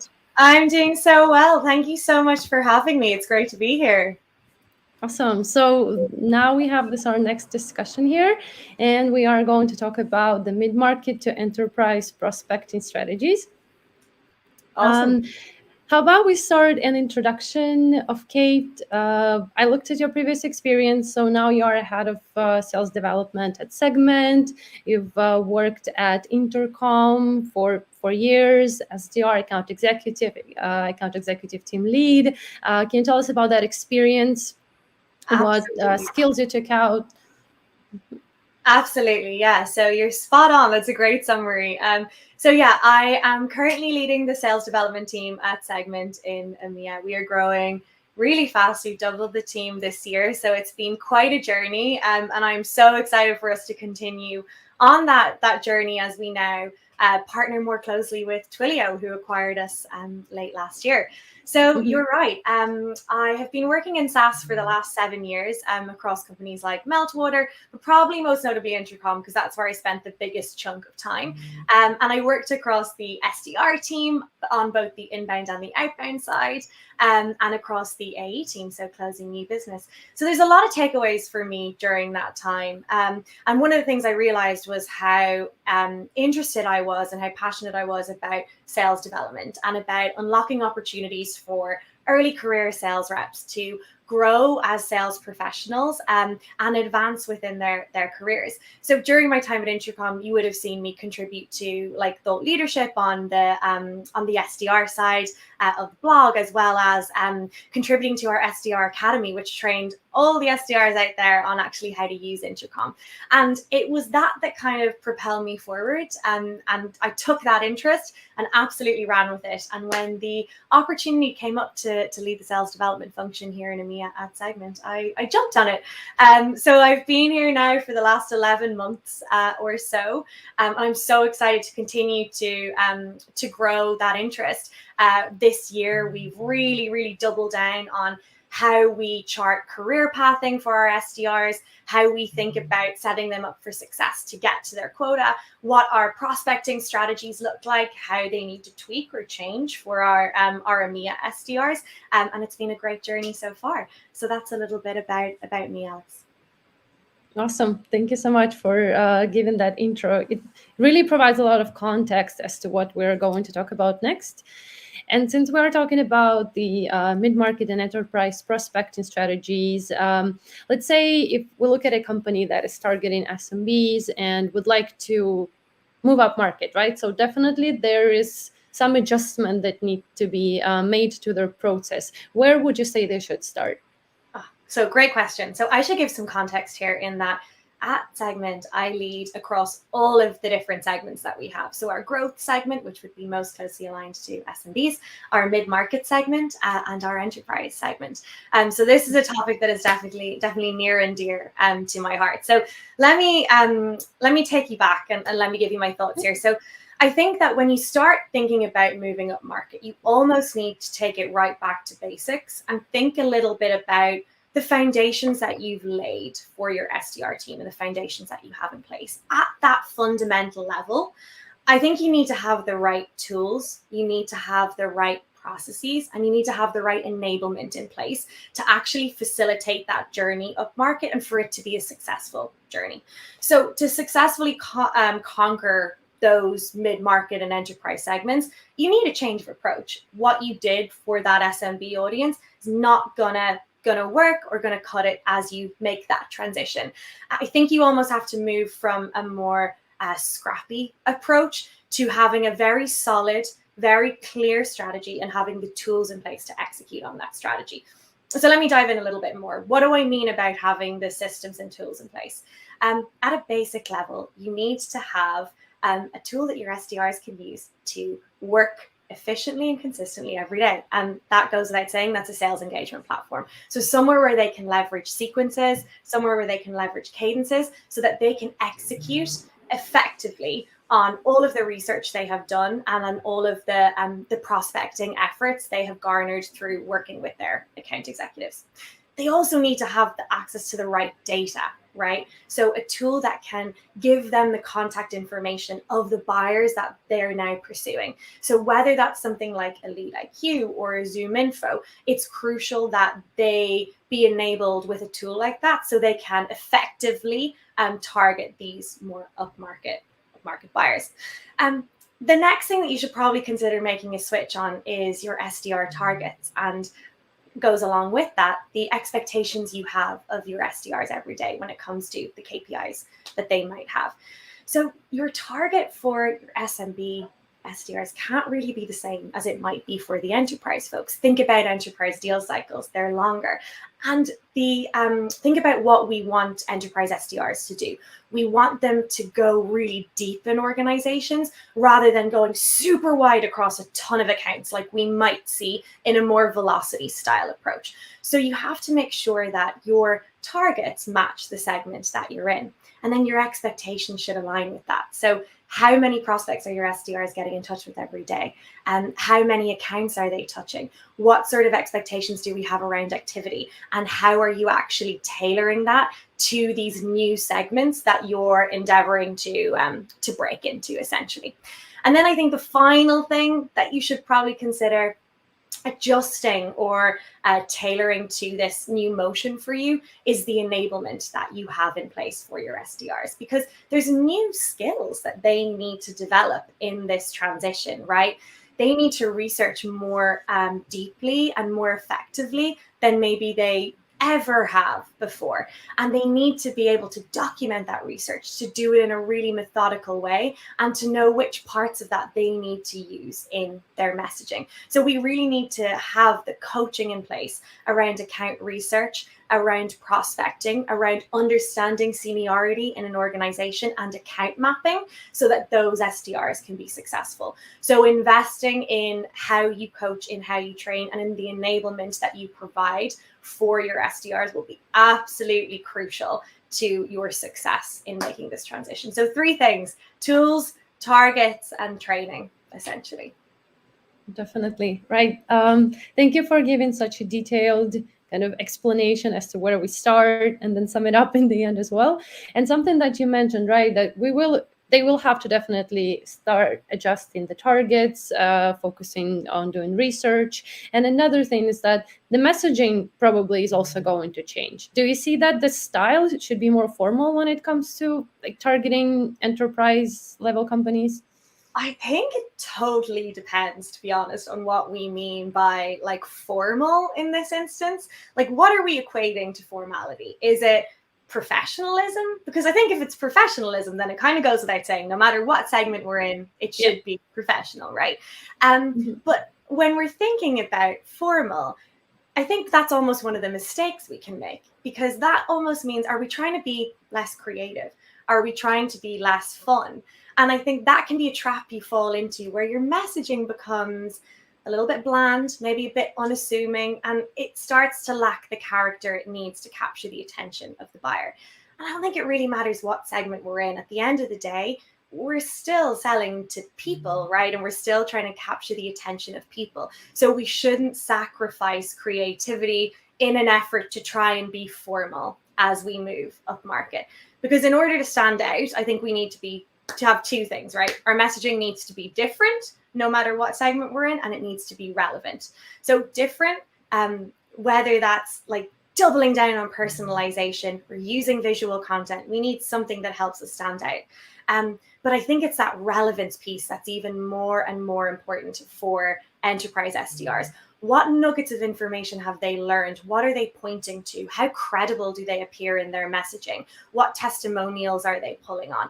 It's the relevance that I think is more important when prospecting into senior execs, maybe than trying to be overly formal or taking almost like a colder approach in some ways. And you actually mentioned creativity quite a few times here, because this is something that always has to stay on the table when we're talking about our approach. Can you give any examples of like creative strategies when it comes to targeting these larger accounts?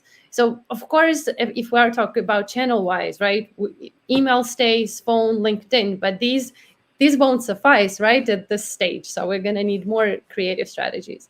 Absolutely. Absolutely. I couldn't agree more. I can talk a little bit about creativity in a second and some of the more like interesting things that I've seen our SDRs do to success. But let's talk a little bit about those channels, maybe a little bit first. I'm so interested in prospecting channels because like when I started my sales career, I had a desk phone, I had a laptop, I had Outlook, and that was pretty much it. Like there was no sales engagement tool, there was no fancy dialer, it was just a desk phone and off you go kind of. And times have changed so much in that, right? I think no more so than during the last 12 to 18 months when we've all been in this remote world and our buyers have totally adapted. And one of the things that I would actually point you all to look at is Forrester's report on B2B buying, which kind of gives us some insight on how buyers are thinking about purchasing these days. They're still looking for one-to-many forums, whether that's online events or webinars, whether it's conversations with movers and shakers in the industry. They're also trying to leverage their network and trusted experts. So to go back to your question, the answer is yes, we need to employ additional tactics beyond what we can do through email, through the phone, through LinkedIn.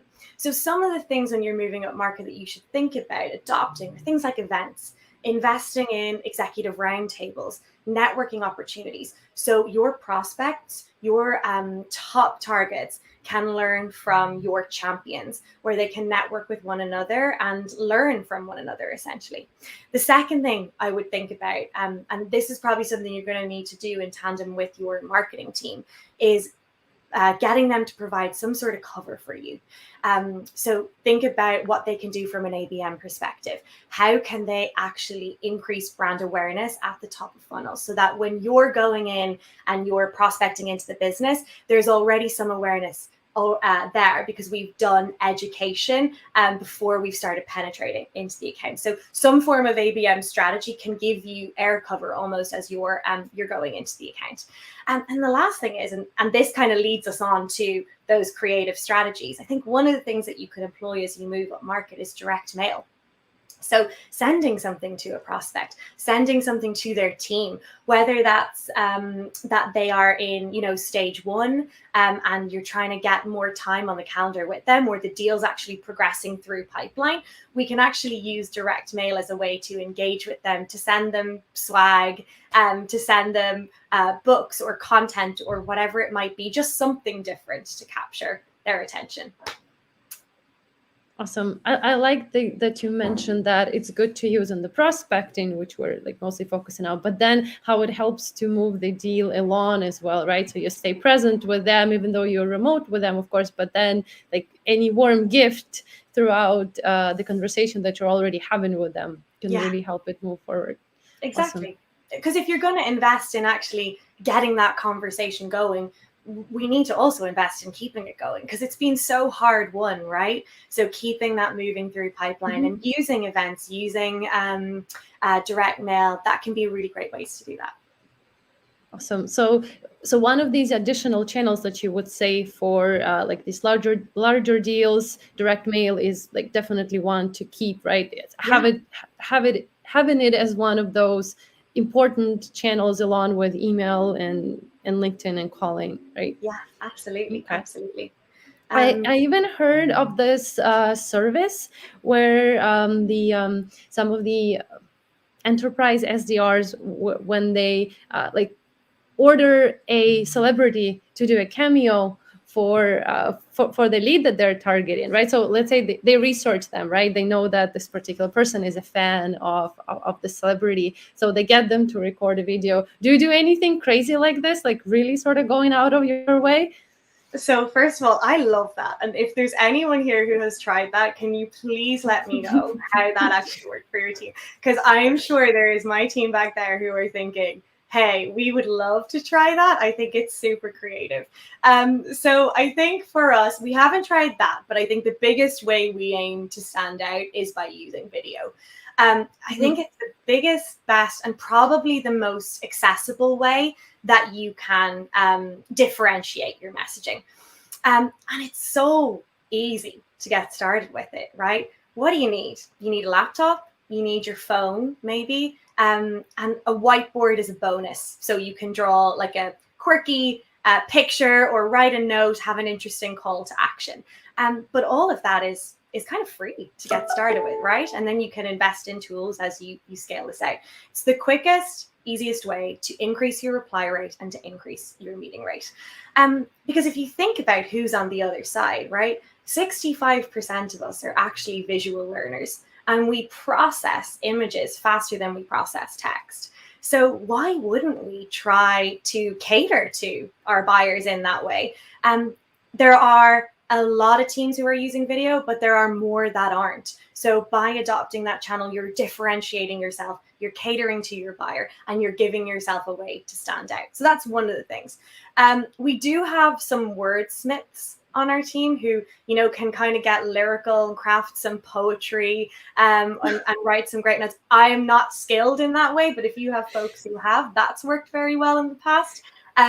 But we also, I would say, creatively use incentives. So things like sending a coffee voucher in your meeting reminder. So if you have a meeting with a buyer, with a prospect coming up tomorrow, you might say, hey, here's a coffee voucher, grab yourself a coffee on us ahead of our call. So great way to check in and make sure it's actually going ahead, but also like nice, like a token ahead of the meeting. Same can be said for your follow-up, right? And when you're following up for that meeting, use an incentive like a coffee for pushing that conversation along. It was great to chat. Hope you have a good afternoon. Here's a coffee on us. We're looking forward to talking more. So using incentives like that, little vouchers, tokens like that creatively is a great way to try new things. Okay, and so if we are sending swag, right? Has it changed now that that everyone is not everyone, but more people are working remotely now? So are there any like new best practices when it comes to sending swag now compared to maybe 2 years ago? Yeah, it's harder, right? Because you can't just send it to someone's office like you used to be able to. Mm-hmm. So you really have to endeavor to spark a conversation and a connection with that person, and then get their details so that you can send them something. So the actual process for doing that has changed. It almost requires you to be really invested in sparking that initial conversation. But with sending something like a coffee, if people are working from home, I don't think anything has changed there. They can pop out in the morning and grab their coffee. That's something very quick and easy. You can send them, and it might be the only walk they get away from their desk that day. So it could be a nice treat for them as well. So you're saying in this case, it's best to first establish contact and then get the details of where to From send. a direct mail perspective, yes. Yeah. Mm-hmm. And which also warms up the conversation in an additional way, right? And it's also, that's something that we mentioned earlier today, is that you again can use this as a nudge, as a reason for your message, right? So you're saying like you can use this how can I say this? Like the thing that you're gonna send them something as a reason for your for another touch point, right? And like when it comes to personalized messages, we touched on it just a little bit. Sorry, personalized video messages. We touched on it just a little bit. I was wondering, so does your team also use video extensively throughout the prospecting, throughout the whole prospecting cycle? Yeah, so we aim to be multi-channel in our outreach, and video is quite a big part of that. So you'll see us use video in two ways. We use Vidyard, and we'll insert the video into our emails, for example.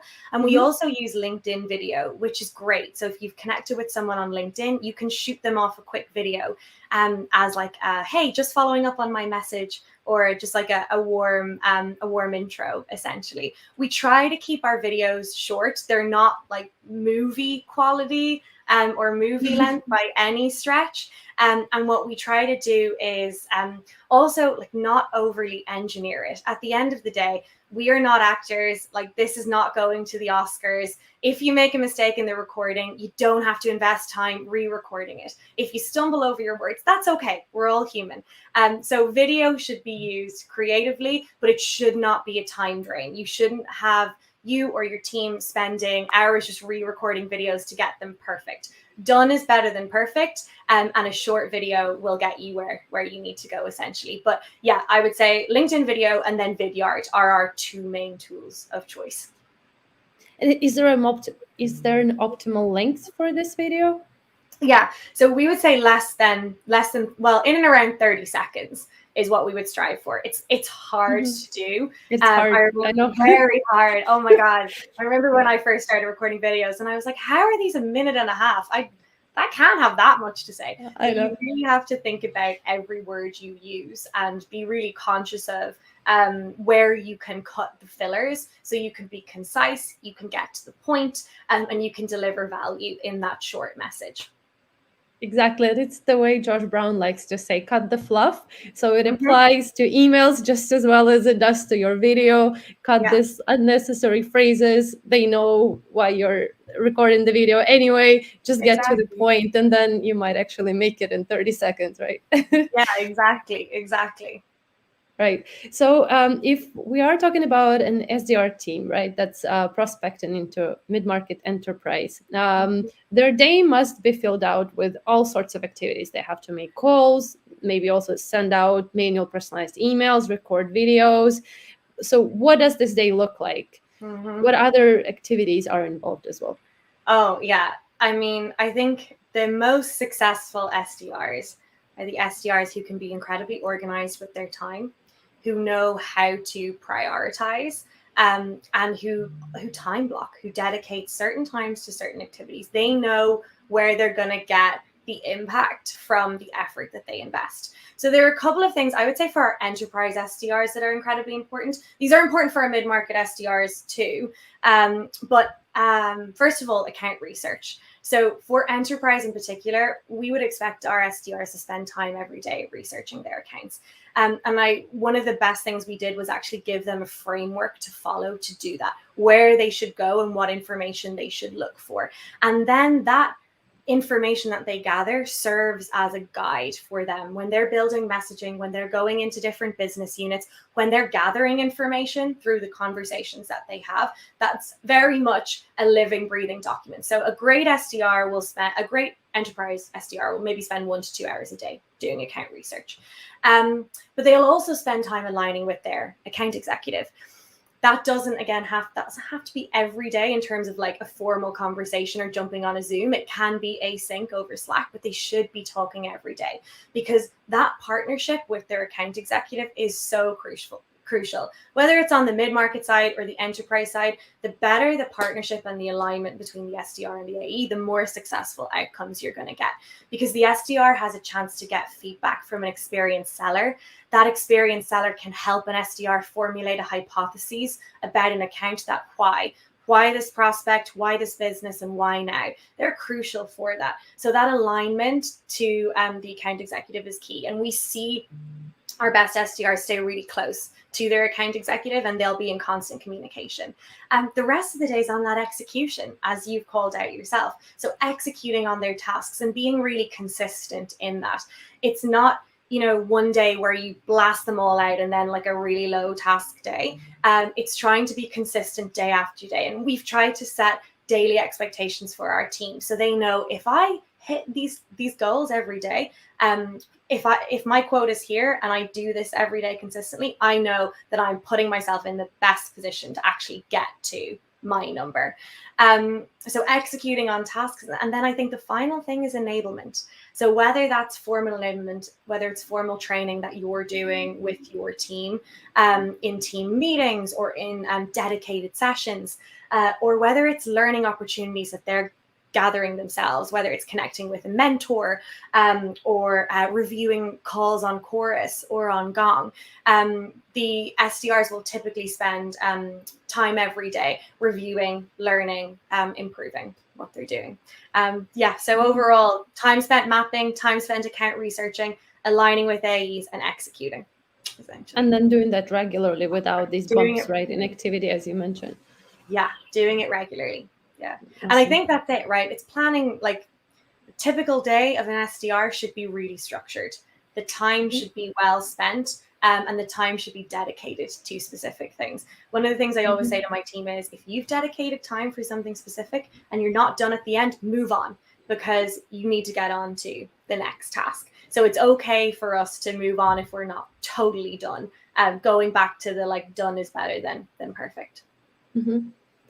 Yeah, I mean, I think getting rid of the perfectionism, in sales, this is definitely something that you have to do. Because there's not, you know yourself, there's not enough time in the day. Your inbox goes off, you have to react to a message that's just come in. You have to be so diligent with your time, and removing the trying to be perfect, especially in the SDR world. We could try and craft the most beautiful email ever, but we may not get a response. It may not get an open.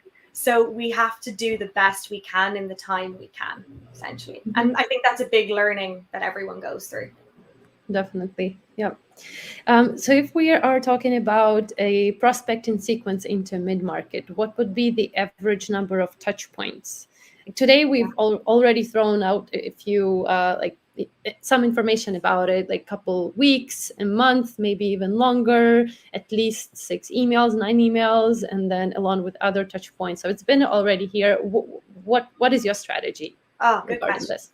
So I think the first thing on that, I love that like there's been lots of different takes on this, because I really believe first and foremost that your sequences, your cadences, that strategy needs to work for you, and it needs to work for your team and your prospect. And the most important thing that is having a starting point and then iterating on that starting point frequently. So making sure that you're being data driven in your reviews of that, those sequences that you might use, whether that's on a monthly or a quarterly basis, that you're actually sitting down and looking back at it. But the most important thing is just picking a starting point, and you can learn from there.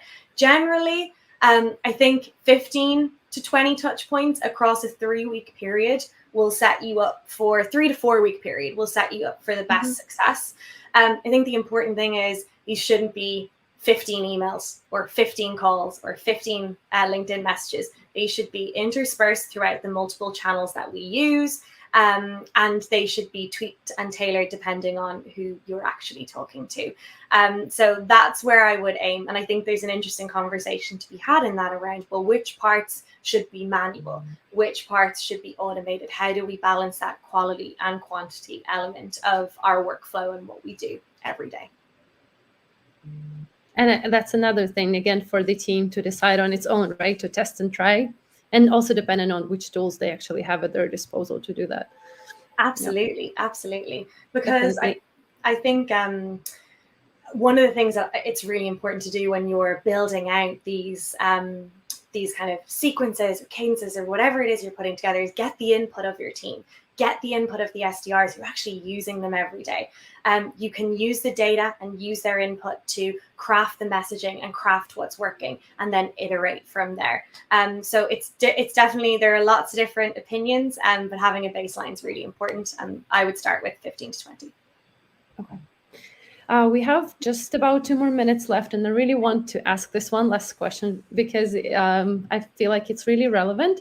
Because when we are, once again, talking about mid-market prospecting, there are way more decision makers that need to be involved at this point. So this is where multi-threading really comes into play.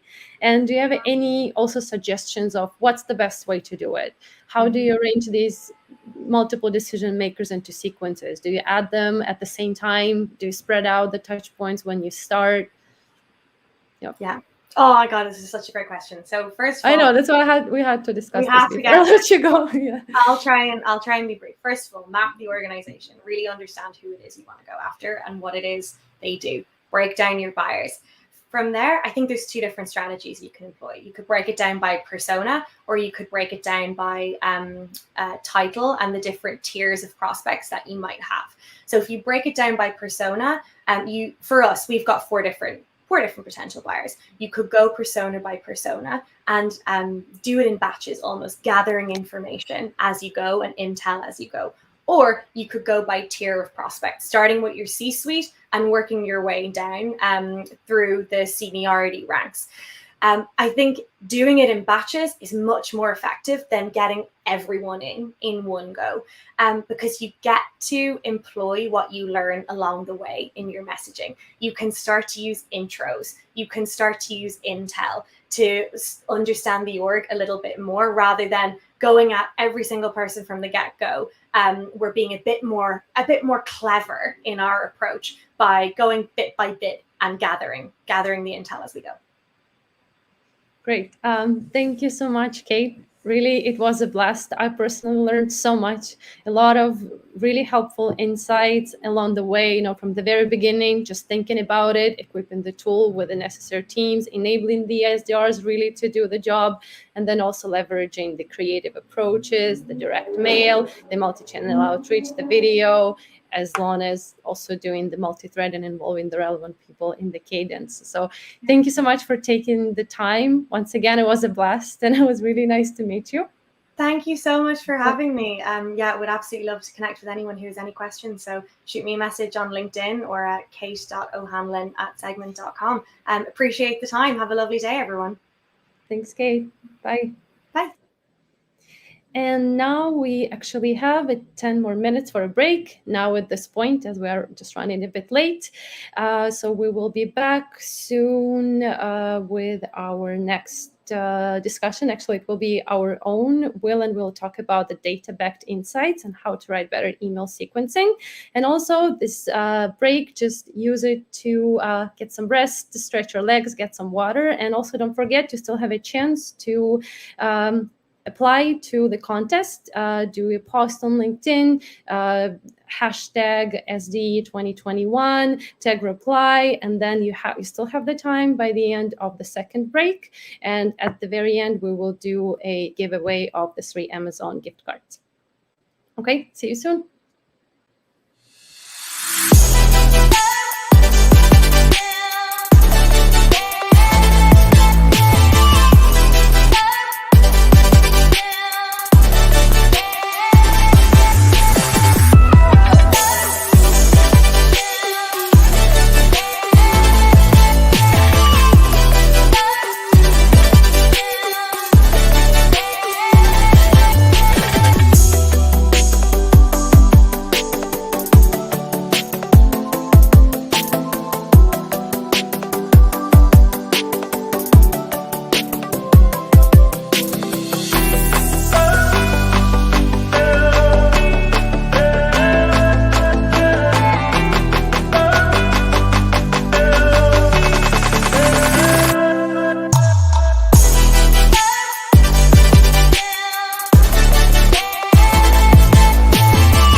welcome back, everyone. Hey, everyone again. We're excited for this other portion of the next discussions, and we also have another panel coming up ahead. And now, quick reminder before we jump into that, feel free to throw in your questions, your comments. We would love to fire a discussion in the comment section as well. And by the way, questions, we already have a few of our favorites that are going to get the swag. We will announce those at the other break. So you still have time to get yourself on the list as well as for the giveaway. Yep, and now I am really excited to announce that this next discussion is going to be Will here with me, our own SDR team lead at Reply. Will has been working in sales development for over 6 years. He's built thousands of sequences and tested out hundreds of creative email templates and outreach strategies. And this is exactly what it's going to talk about right now, the data-backed insights into how to write better email sequences for SDRs. Okay. Yeah, Will, thank the flow you. is yours. Thank you, Alex. All right, then let me share my screen then. And yep, you can see it, right?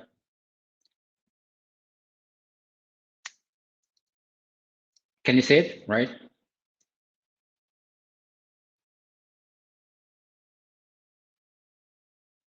I guess so, yeah.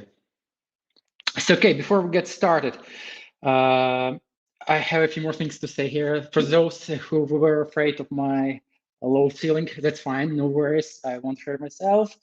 Actually, my mom does it every time when she visits my house, every single time. So yeah. And second, yeah, we will be talking about data-backed insights on how to write better cold email sequences, cold email templates. So first of all, we teamed up with our data scientist team here at Reply. Being a sales engagement platform, we can analyze hundreds of sequences, millions of emails, and actually aggregate all those data points and find out what works and what doesn't work. So for this report, we teamed up with our data scientist team. We analyzed, like I said, hundreds, thousands email templates. And today we'll be talking actually about very first email you send to your prospect. Today we'll cover three key metrics that actually are the most important ones. First of all, we will talk about open rate, how to improve it, what works, what not. We will talk about reply rate, so how to actually increase your reply rate. And the third one, it's interested reply rate. So we will analyze how many emails from all your replies are positive ones. So let's get started with subject lines. Of course, subject lines are super important because you can spend hours, you can spend days writing the perfect email, the perfect subject line, email template, but it won't work because if they will kind of never open your email, so it doesn't make sense, right? So subject lines are so super important here. We analyzed all subject lines lengths. We analyzed subject line lengths, and we find out a few great things here. So first of all, subject line length actually doesn't matter. It really doesn't matter. We can say that 2+ words in your subject line is perfect option for everyone. We can see that average open rate and average reply rate are so low when you never use words in your subject line and when you use only one word. So 2+ words is the best option here.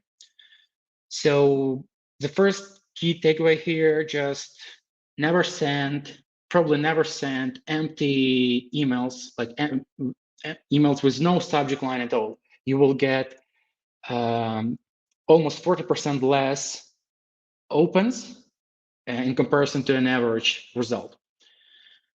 Then we decided to analyze letters, so whether or not it matters, right? So we decided to look at case type: lowercase, uppercase, most lower, most upper, and compared to an average result. So as you can see, emails that contained all lower cases, like all lower letters, generate less open rate and less reply rate, like lower reply rate. So when we talk about case and letters, probably it's better to use most upper or most lower. It means that majority of your words start with a capital case letter. That way you can go above an average result. Then we decided to analyze even further whether or not we should use variables in our subject lines. For example, first name, company name, industry, their job title, or something else. Does it matter or not? So we analyzed all those subject lines. We analyzed subject line an average open rate, and then we analyzed an average open rate for subject lines that contained 0, 1, 2, and 3 custom variables. So as you can see, it actually doesn't matter as well, but we can see some improvements when we use 3 custom variables in our subject lines. But as you can see, it's like 5% more in comparison to the subject lines which didn't contain variables at all. So yeah, you probably shouldn't worry about using custom variables in your subject lines. Maybe that's why we can see a lower actually reply and open rate when it comes to using 1 or 2 variables. Maybe you use company name. They didn't use a normalized company name. They used with something like LTD in the end or incorporated. So it's not actually normalized text. So that's why they may think it's automated email or stuff like that. So when you use 3 variables in your subject lines, probably it means that you know what you do actually. Subject line content. So it's also another great topic to discuss. We analyzed some specific symbols like question mark, exclamation mark, dots, hyphen, things like that. Then we analyzed some specific phrases. Let's connect, let's get in touch. And actually, I really wanted to, I really pushed our data scientists to analyze subject lines with emojis, because personally, I love using emojis. You can like kind of use less words and explain more using just one small emoji, right? So as you can see, specific symbols do not actually increase your reply rates in comparison to an open and reply rates in comparison to an average result, while phrases actually helps you improve your reply rate, an average reply rate, right, in comparison to an average result. And emojis, that was super amazing. That was an amazing result. And as we can see here, we can get up to almost 7% more opens, right? Using probably the same subject line. Then we analyze trigger phrases. As I mentioned before, as you can see here, those phrases allows us to increase average reply rate, which is awesome, and slightly increase average open rate.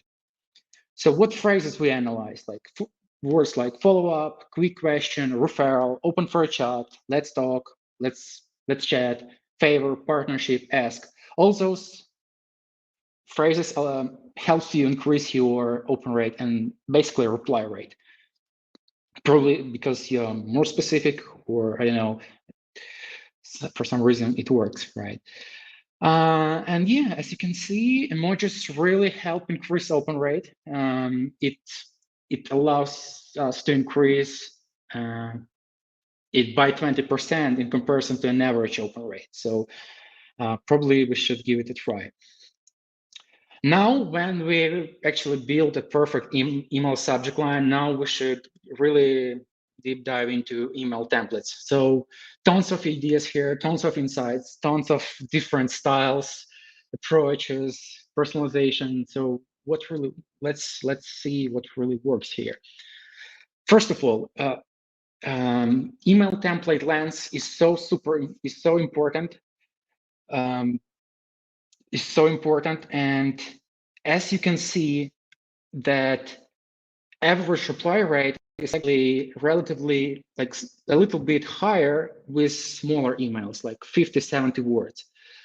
And then your average interest rate actually slightly goes down when it comes to bigger email templates. But I guess it really doesn't matter that, right? Because it isn't so big difference. So probably we should stick to 70, 100 words, maybe even 150 words in our email templates, and that's gonna work just okay for us. But the less, the better, I guess, right? And number of grades, number of paragraphs. That's another amazing result for me, because I always have been thinking that like short emails is the best way to get a response, right? To receive a response, or even the best way to like generate the highest possible interest rate, because that's how they can go through everything you wrote, right?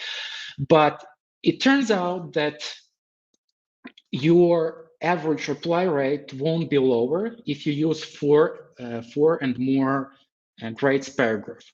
But it is, of course, it is relatively higher when you use just 2 or 3 grades, like paragraph, whatever you call it.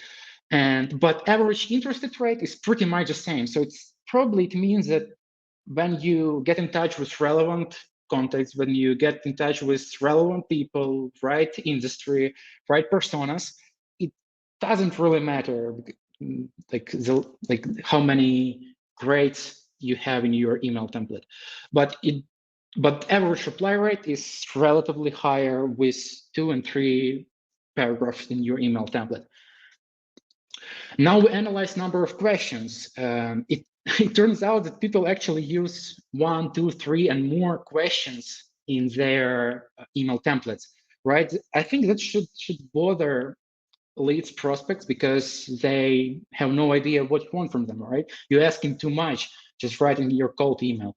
So actually, reply rate goes down with number of questions, and more importantly, average interest rate also decreases here. So we recommend only 1 or like 0 questions in your cold email templates. Currently, we're talking about the very first cold email you send to a prospect. No follow-ups, we just discuss very first email template. Now let's talk about results, right? So when you use actually 3 questions, you will get 29% less replies actually. So yeah. Now let's talk about email template content. Usually they ask us, I'm actually wonder about this myself, whether or not should I use pictures, should I use links, should I use GIFs? Now we have, I guess, pretty great data here to discuss.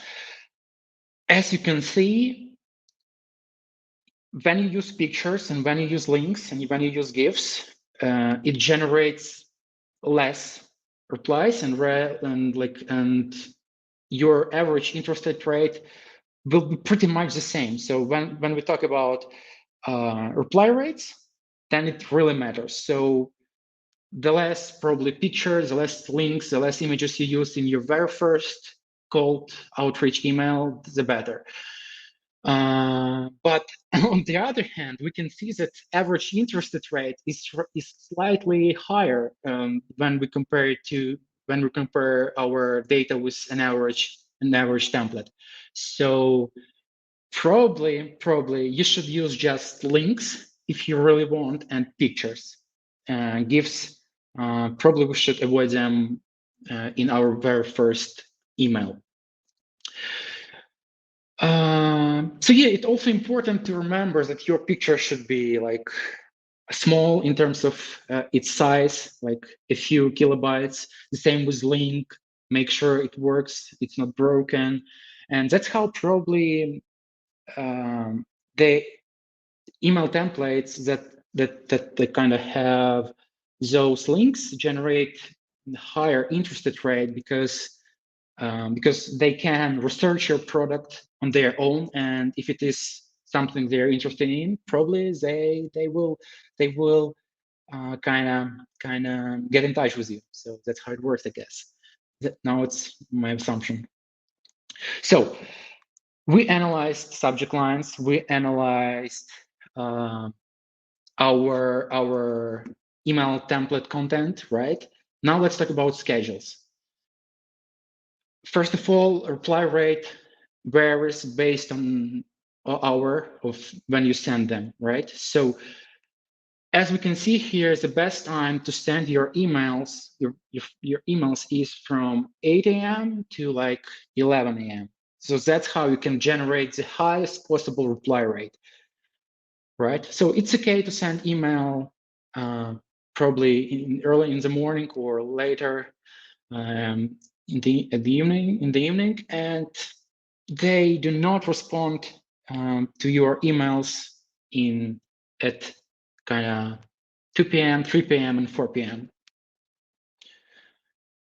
Now let's talk about reply rate by date. It turns out it also matters. So probably it's a great idea to send your first email, cold outreach email on Monday, on Thursday, maybe Wednesday and Friday, but avoid Saturday for sure. And so basically, it's not that big difference. It's not that big difference, but if you really want to grab a few more positive responses, having pretty much the same amount of prospect in your sequence or cadence, then that's how you can improve your results. And here are a few examples. Just let me know if you need them. We will send you the link to this presentation in comments. Here are a few examples. I will go through them quickly. As you can see here, just 3-4 grades, only one question, verbals, a few verbals in email template, a few verbals in our subject line, special symbols, stuff like that. Here's pretty much the same one, just one question, a few custom verbals, a few verbals for the subject line, and yeah. The same here, a link here, no images, no gifts. So yeah. Then, and another one, pretty much the same. As you can see, I really enjoy using just 3-4 grades as maximum, and a few personalized variables, and only one question. So yeah, let's stay in touch. If you want to get in touch with me, just feel free to scan this QR code. We can get in touch with you on LinkedIn, via email, Twitter, whatever social media you prefer. So I'm really happy to answer any questions about the data and our insights. So yeah.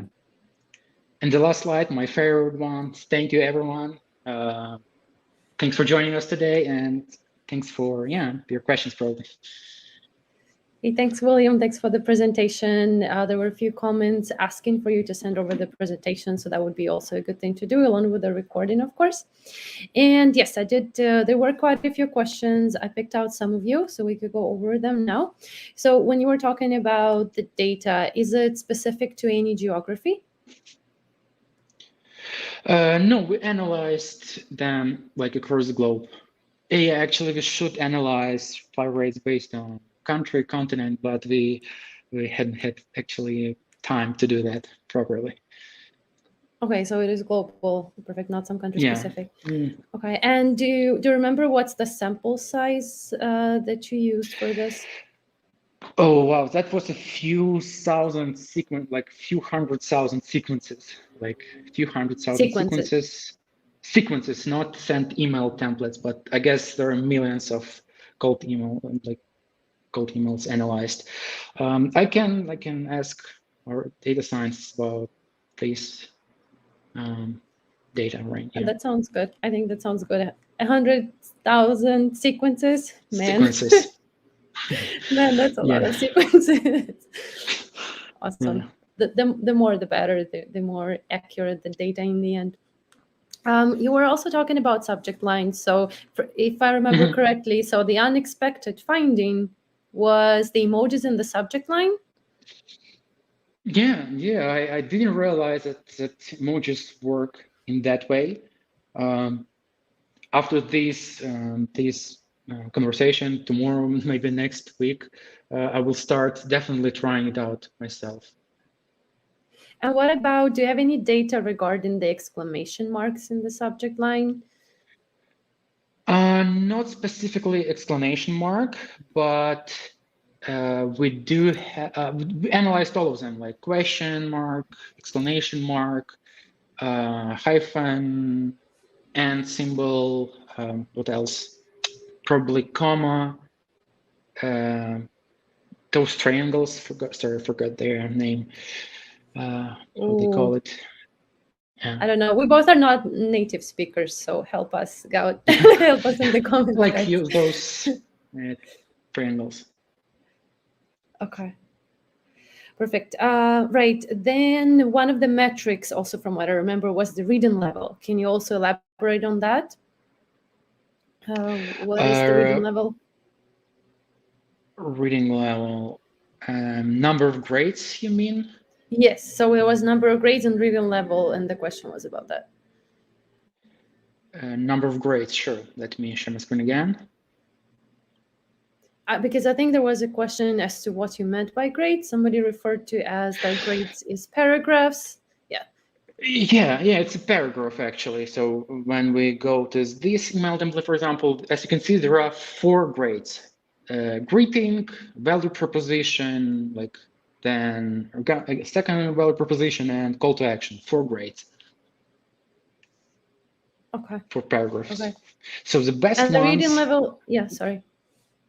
Yeah, so the best ones, email templates contain only 2 or 4 grades. That's how you can generate fairly bigger average reply rate by almost, like, as you can see, almost 1.5x more. Okay. And what about reading level? What do we mean by reading level when we do content copy? I'm actually not sure what you mean by reading level. I mean, even on what I'm thinking about is that even on reply, because we have AI on reply when you create your templates, right? And one of the metrics on it would be reading level. And on my demos, I often have people ask me, okay, what's the reading level? And I explain that that the words need to be of a certain more simple, I guess more understandable. Of course, they still have to be in line with what you deliver. Kind of judging from who is your persona that you're targeting, right? But then maybe avoid more complex words if there is a way. I actually have no idea. Sorry about this. We didn't analyze reading level. I know that in reply we have that AI that scores reading level using analyzing content, tone, number of questions, positivity, and stuff like that. But I didn't prepare the data for this presentation actually. So, but I guess the more positive content is, the better. Okay. Perfect. Sounds good. Let me see. We do have, Yes, go ahead. Sorry. We do have a few more that I also wanted to make sure we go through. What about links? How many links is too many in an email that would affect deliverability? That's another great question, and we have no data for number of links in subject line. Oh, sorry, in your email copy. Just let me check it here. Yeah, that should be over here. Yep. So we analyzed email templates just to check whether or not we have a link in those email templates, but we didn't calculate number of links actually. So I guess one link is enough, really enough to just, yeah. But great question. When I get asked questions like that, I say we have a specific deliverability team that handles this, and they also do it case by case, because when there's too many links, I guess it's usually over 3 that what I hear that I use when I discuss deliverability with my prospects. And what I wanted to say is that the more links, the more probability it's going to go to promotional folders. So it doesn't mean necessarily spam, but promotional. So that's the thing that you're trying to avoid when you're doing this direct email outreach. And also, if we talk like links, GIFs, and pictures, could you recall, like, refresh once again, which one would hurt deliverability most? Do we have that data? GIFs, yeah, GIFs. As you can see, all of them, links, pictures, and GIFs, influence your reply rate. As you can see, in comparison to an average one, they all generate less replies. As you can see, an average reply rate for the first cold email is like 3%, right? And for everything else, it's like 2 and. Okay. Sounds good. Let me see. I also have the question about, did you get any data on how these statistics change depending on whether it's a first step email or a follow-up email? Was there a difference there? Sorry, Will, we can't hear you.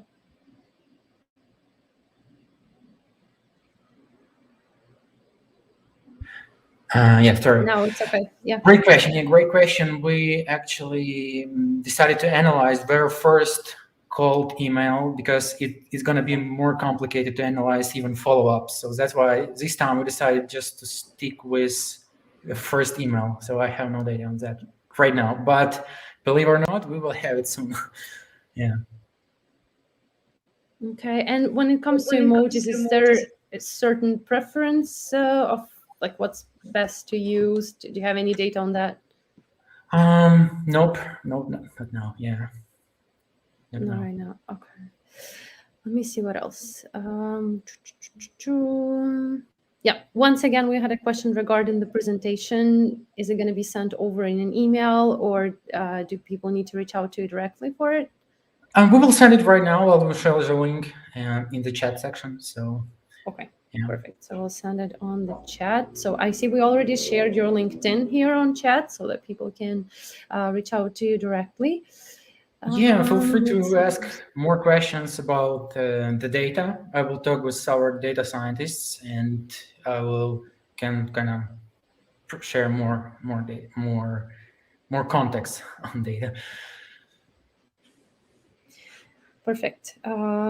I think I'm out of questions for now. So thank you for the presentation. I know the data always gets people really involved and like, okay, we want to use this because this is relevant, right? This is not just the best practice, but this is backed up by, like you yourself mentioned, 1,100 sequences. And I'm even afraid to start calculating the number of emails they were sent out. Okay, perfect. Thanks, Will. We actually already have our next speakers here waiting to join us live. So next on, we have a team from Chili Piper. They are going to talk about SDR productivity and how to structure your day and daily tasks. Let me let everybody in.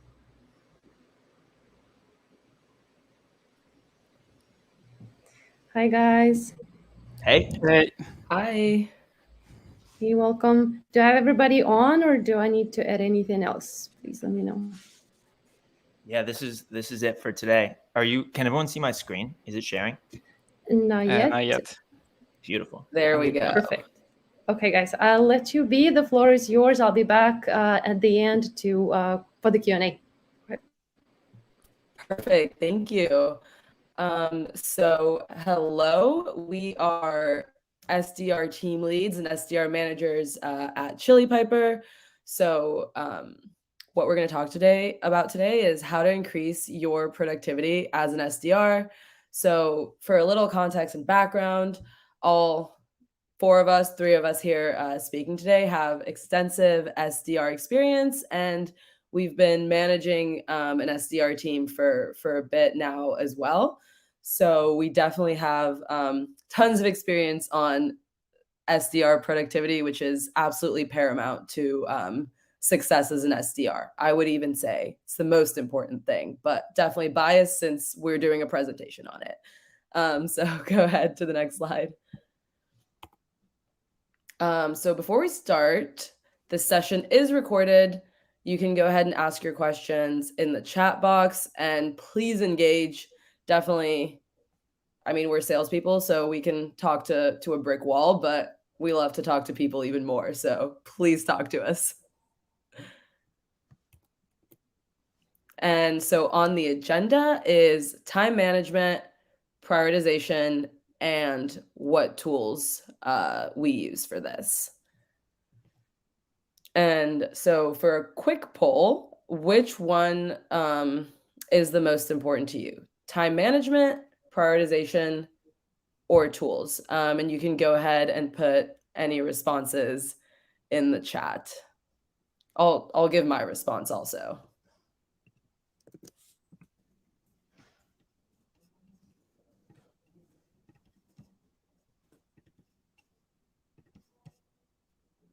All right, I said time management. That is my answer.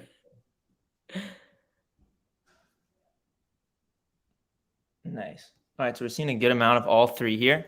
Cool. Well, then for those of you who said time management, you're going to be happy in just a second. So I'm going to talk a bit about the first one, time management as an SDR.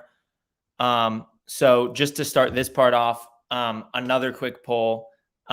Do you block out time on your calendar if you are an SDR? And if you're managing SDRs or a sales leader, do you suggest that your SDRs block out time on their calendar for just their own process every day?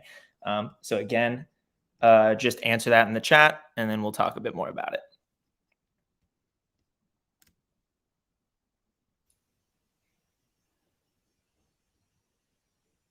Nice. All right. Awesome. So getting a lot of ones. So that's great.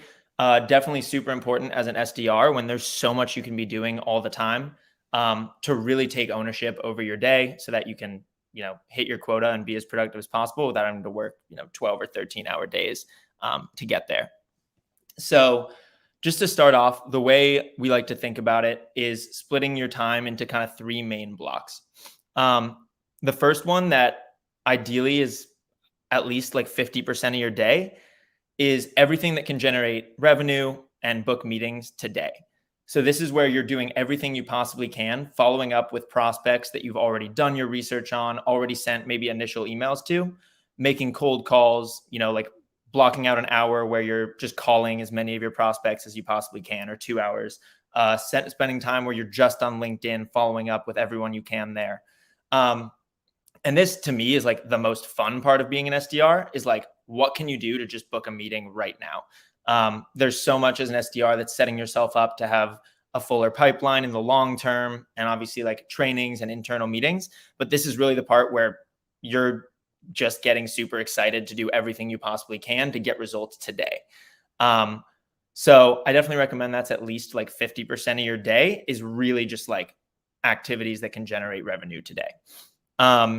Second thing that should also be close to half of your day, maybe a little bit less ideally, is things that are setting yourself up to have a complete pipeline and to just set yourself up for like success and booking meetings tomorrow and in the short term. So that's like research, your initial research of a new account that you're going after, picking the correct prospects, making sure that you're, reaching out to the correct ICP for your company. All of that stuff that's helping fill your pipeline and helping give you those people that you're going to follow up with in the first block. I think this part can be a little bit less exciting. And, I think we've seen a lot of SDRs like struggle with this part of it because it's something you need to do consistently every single day to set yourself up for success. but it's not always something that's going to lead to a meeting today. And it's really easy to get kind of short-sighted and just try to like book as many meetings as you can right now without setting yourself up for future success. So we'll go into in a minute what a calendar might actually look like for doing this. But in theory, these two first blocks should be most of your day. The third thing, growth and setting yourself up for long-term success. So that's internal meetings, maybe one-on-ones with your manager or one-on-ones with someone else on the team who you want to learn from, or, you know, you can help each other learn. Huddles with your team, other internal projects you might be taking on. Ideally, this is an hour or hour and a half of your day on average maximum. I think as an SDR, there's, again, so much you can be doing, and fitting most of your time into the first two blocks of like actually generating revenue and activities that are going to help you book meetings.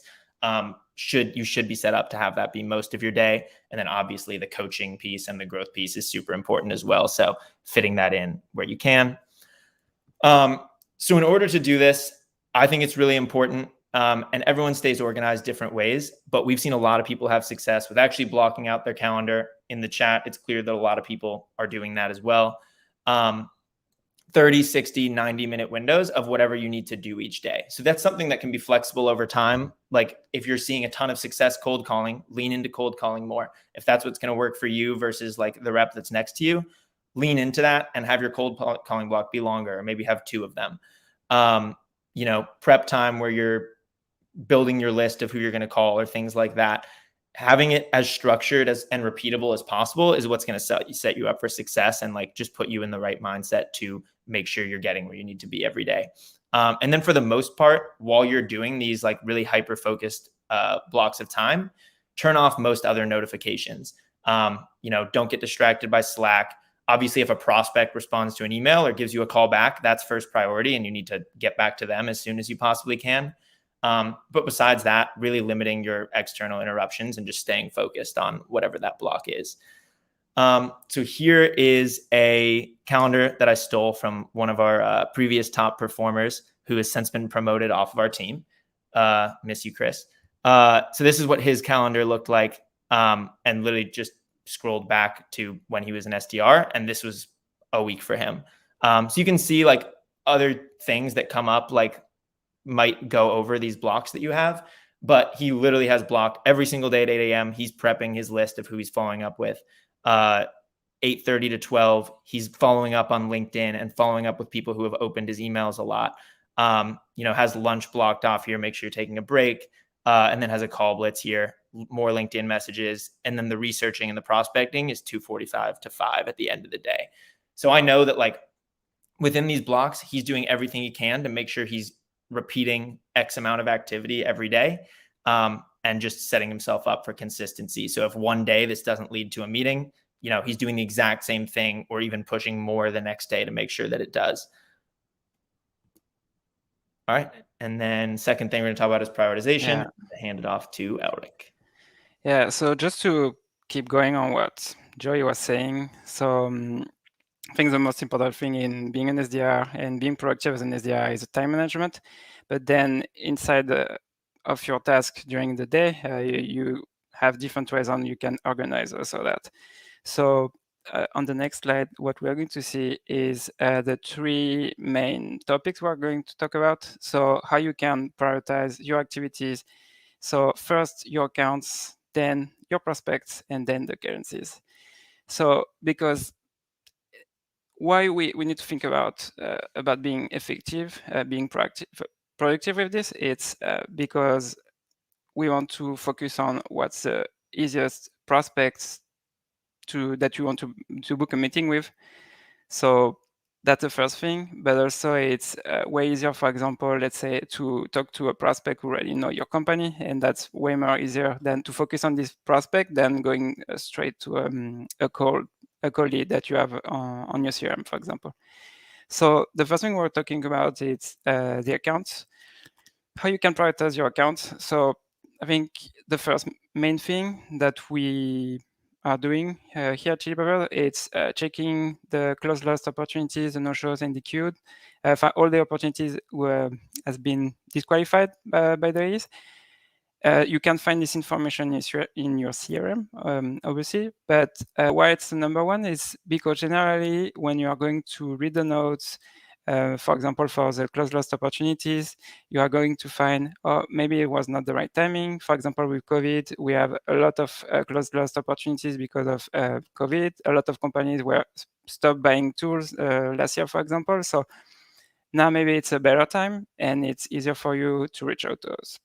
Then you have the no-shows, or basically it's reaching out to those prospects who say yes for a meeting at some point, and then now let's try to have them back. And then the disqualified, obviously here I think here it depends on our company. Here we have different rules to say what's qualified and what's not.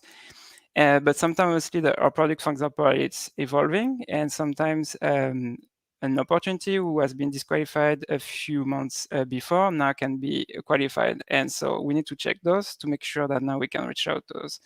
So for example, for us, our tool can integrate with Salesforce and HubSpot, but a year ago, for example, we didn't have an integration with HubSpot. And what we did when the integration was ready was going back to our reports and check every opportunity, talking about that the reason was they were using HubSpot as a CRM. So that's it. Then the second one is previous customers who join a prospect company. So meaning of that is, let's say, for example, you have Reply as a customer, and then, for example, you have Olivia leaving Reply, going to a new company, and she's a customer. She was a customer, and now she's moving to a new company. What you can do here is reaching out to her and say, hey, you can have a really quick demo with her to talk about your product inside our new company. And those are very good. So we are using SysNav for this. On SysNav, we can check the company, the people who left your current customers to find those. Then the third bucket that's really working well, it's finding people inside accounts who are following your company on LinkedIn. So I have some screenshot after I'm going to show you to show you how you can find that on Sales Navigator.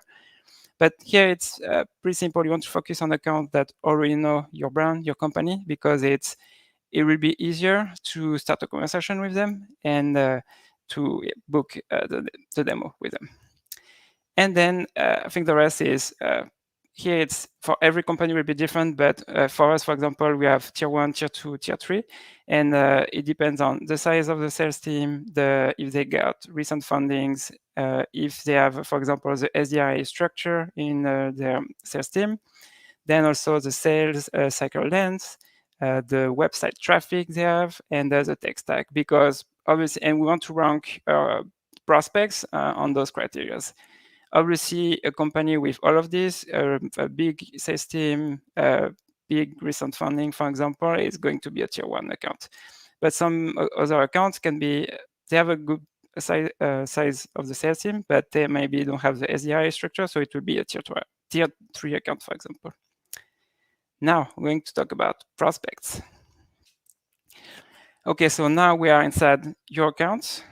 How you can prioritize your accounts, your prospect inside your accounts, because we are talking about how you can prioritize your list. Now, inside your accounts, you can also prioritize your prospect, because it's the same. Some people already knows your company. Some people already maybe had a demo with you in the past, and will be the easiest one to book a demo with. So the first one, like I said, the one we are involved in, the last close loss opportunity. So maybe same as the accounts, but it will be the first step to do with your prospects, and will be the same with no-shows and disqualifiers. So same here, you will find the information in your CRM. Then the second one, and if it's different if you compare 3 accounts, it's the reply that you get from those prospects at this account. So here, what you can use, it's your sales engagement platform. So where you're using, you can check the history with this account, and you can see the previous replies that maybe they've sent to another SDR at your company, or maybe an AE at another company. So what you can find here, and you can use that in your outreach also. And people who are generally replying also, it's really good to focus on, because they already maybe know your company. Then same as accounts, people who are following your company on LinkedIn, because here we want to focus on people who already know your company. Then number 4, people who just joined the company or got promoted, because people who just joined the company, generally they are more open to new ideas and they want to explore new ways on doing their process. And so is someone who is joining the company is really the best moment to focus on to book a demo with them. And same for someone who got promoted, because now they have new responsibilities and they want to get some new ideas. And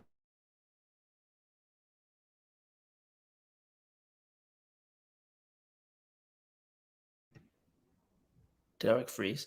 I think Eric froze, which is good because, well, he'll come back. But I was gonna say we have some awesome questions in the chat too. Yeah. So I'll address that while his internet comes back. We can skip to the Q&A real quick, I guess, while Elric comes back. Yeah. So a few questions based around keeping SDRs motivated. 2 specific to call blocks and call blocks where you don't have any success or don't reach any decision makers. And then 3, the third one, just about activities in general.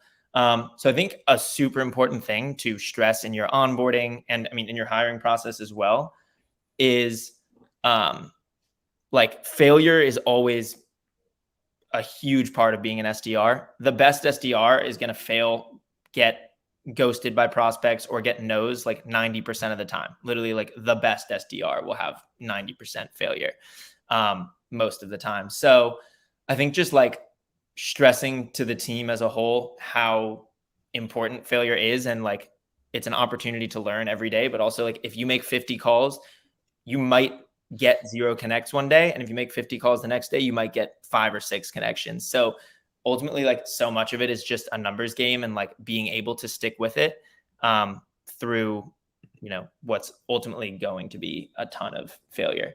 For the activity, I mean, we definitely like to like hype up people on our team who are blowing away activity numbers, get people competitive. We'll do like a one-off competition 1 month of like whoever makes the most calls will get, you know, a prize, but also just like very much like repeating to our team all the time how important like high activity is to be able to get through that failure. And Elric is back just in time. I'm back. Yeah, I'm back. Sorry about that. So yeah, so basically what I was talking about is tiering system also for prospects. So on the next slide, we are going to see what we are using at Chili Pepper. So, yeah, here. So because obviously we can focus on the prospects who already know the company or already had an opportunity in the past with us. Then we need to prioritize the titles that we had inside the company. So here we have 5 buckets for us. The main one for us is the marketing team. Then we have the operations team, and then the SDR team or the AE team. And so in green, we have the titles who are really good for us, and that's the title that we want to have the SDR focus on. That's the main priority. Then in yellow, we don't know if this title is good or not. So we still need to figure out if, for example, a demand generation specialist, it's a good title for us. And then we have the red one who want to avoid on the sales team, on the marketing team. So let's say content marketing manager for us, for example, is not a good title. We never book demos with them, and generally they are not the key decision maker in the relationship, the conversation we have with them. So like this, it's easier for RSDRs to focus on what's a good title or what's not, and then know really quickly if, for example, they are wondering if a prospect is a good prospect or not. And now, yeah, just to show you real quick. So I was talking about how you can find someone who just changed or joined the company, got promoted or just joined the company. So here on Spotlights on SalesNav, you can select change jobs in the past 90 days, and you can have the list. Then on this other slide, you can use the leads who are following your company. So we have Will who is following Chili Pepper, for example. And then that list should get a lot bigger. What? I said that list should get a lot longer after this. Yeah, we need to work on this. And okay, and yeah, just to finish on this, how you can prioritize. Same with accounts, same with prospect. Now with your currency sequences. So it's focusing on outbound for now. So it's close loss first, then no shows, and then your regular currencies. So we have tier 1, tier 2, tier 3 currencies, depending on your personas. Then we are finishing with the tools. So now the first tool that we are going to show you is Magical Text Expander. So it's a Chrome extension that we found a year ago, something like that. And that's something we are using for LinkedIn Sales Navigator to look for prospects inside Sales Navigator. So instead of copy pasting or typing the keywords that we're looking for, we're just putting, let's say for me, for example, I'm using TT1. So for tier prospect 1, and I'm just typing this. And then on the next slide, we're going to see the results. And here you put that on the title field, and then you can have your list. And so it's, for a lot of people on the team, it saves a lot of time, a lot of minutes that's precious for SDRs during their day. So that's the first one. Then the second tool we are using here, it's more about the sales engagement platform we're using. Inside of this tool, we can use snippets and templates. And the goal with this is for every objection we get, for example, that timing, not interested, using your competitor, we have already a template for this. And for the SDR, don't need to think about this. It just need to use the template for the correct objection. Then when we book a meeting, for example, we need to ask some qualifying questions. We have a template for this. Then same for the handoff between the SDR team and the AE team. We have a template for this. We don't need to think about it. We just use it, and it's easier for them. Then also, we are using snippets for sending content, and also, let's say for celebrate, for example, someone who just get a new job or get a promotion. So then I'm going to show you how it looks like on our side. So here, that's the templates we're using, for example. So we have the template for handoff SDR to AE. Then we can track the results. We can see if people are obviously replying to this. Then we have, for example, the objection unsubscribe that we are getting a lot. We can see the result, 18 cents and 44.4 replies rate, for example. So for the SDR team, it's pretty important to use this because it saves a lot of time on their day-to-day. Then on the next one, it's snippets. If you compare to templates, the main difference in snippets, it's you can insert a small part in your email that you already write, for example. And for example, if you're sending your regular cadence, you can use, and you saw that this person got promoted, you can include that in your email. You don't need to type that again, because if you are reaching out to a lot of people who just got promoted, you can type this again and again. So the idea is to save you time again here. So, and then now we are going to talk about spreadsheets. Yeah. So obviously, ideally, being able to track all your data and activity is automated through your sales engagement platform and CRM.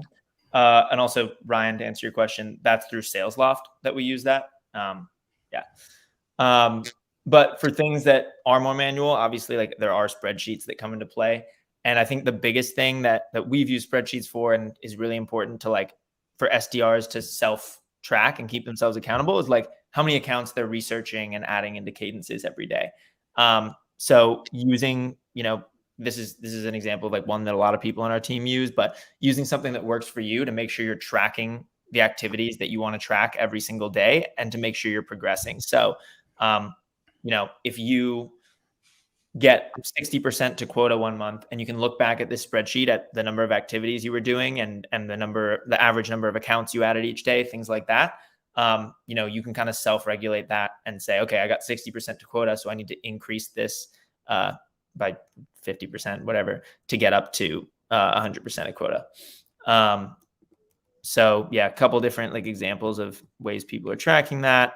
There's another one you can see month by month of how many meetings they book, activities, and then being able to kind of like backtrack from quota to what they need to do every single day to get there. Cool. And which leaves us with Q&A. So I wanted to touch on a question that we got that Joey kind of talked about earlier, but that we got a lot, which is the age-old question of how do you keep SDRs motivated to do their activities? And also, I really encourage, if anyone has any tips for this, please drop them in the chat, because I think it's something that SDR leaders and SDRs will forever be working on. But I do want to say that I think the best way to keep SDRs motivated is to empower them to do more than their activities and to do more than just outbounding. I think when you have SDRs that are invested in the outcome of the business as a whole, and that are invested in the business as a whole, and that see growth opportunities, that will heavily impact their motivation. What other questions did we have? Also saw how to keep SDRs motivated after a bad call blitz, which I know Joey touched on also. And I guess same thing again, which is ultimately it's about consistency. So you need to have, maybe 4 or 5 bad call blitzes till you have one successful one. Ultimately, SDRing is very much about staying consistent and being able to get through those bad times and stay motivated. Having a look at that calendar example, it looked very. Do you recommend adding alternative activities to break up the slog of a sales role? So, not sure what you mean by alternative activities. Do you mean like within sales still, or like completely? Like, I have a workout block every day without fail. I will go run my anxiety away. So definitely recommend that if you like running or something. But Elric or Joey, do you have anything to say to that? So yeah, instead of having a block, for example, of 3 hours of prospecting, we'll do separate those 3 hours in 1 hour of sending personalized emails during the first hour. Then the second hour will be more my regular currencies, or it's more automated. And then the third one will be LinkedIn outreach, for example, instead of just having a long block of 3 hours. I also had a question about just maybe my own. I'm not sure if we didn't like exactly cover this, but are there any productivity tools specifically that you guys can recommend to SDR teams?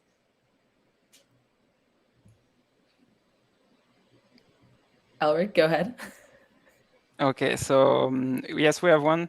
Gifox. Gifox, it's a tool that we found in January, February, something like that. I don't remember which ones, but it's a tool to help us record the screen of a computer. But basically, what it helps us is create personalized GIFs, and that's something we're using in our currencies, and that costs, I think, like $15, and it's really cheap for the results on that we're getting. Because I think when we started to use it, just a week after, we booked like 5 or 6 meetings between 2 reps. So it was really a no-brainer for this tool. Could you put the name in the comments, please, and in the general chat so that everybody sure. else can also see? Thank you. Mm-hmm.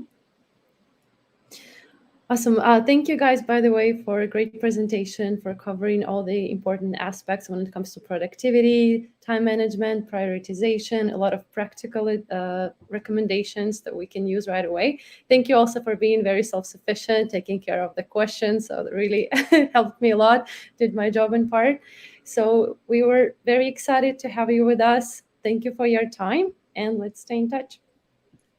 Thank you, Alex. Thank you for having us. Thanks. Bye.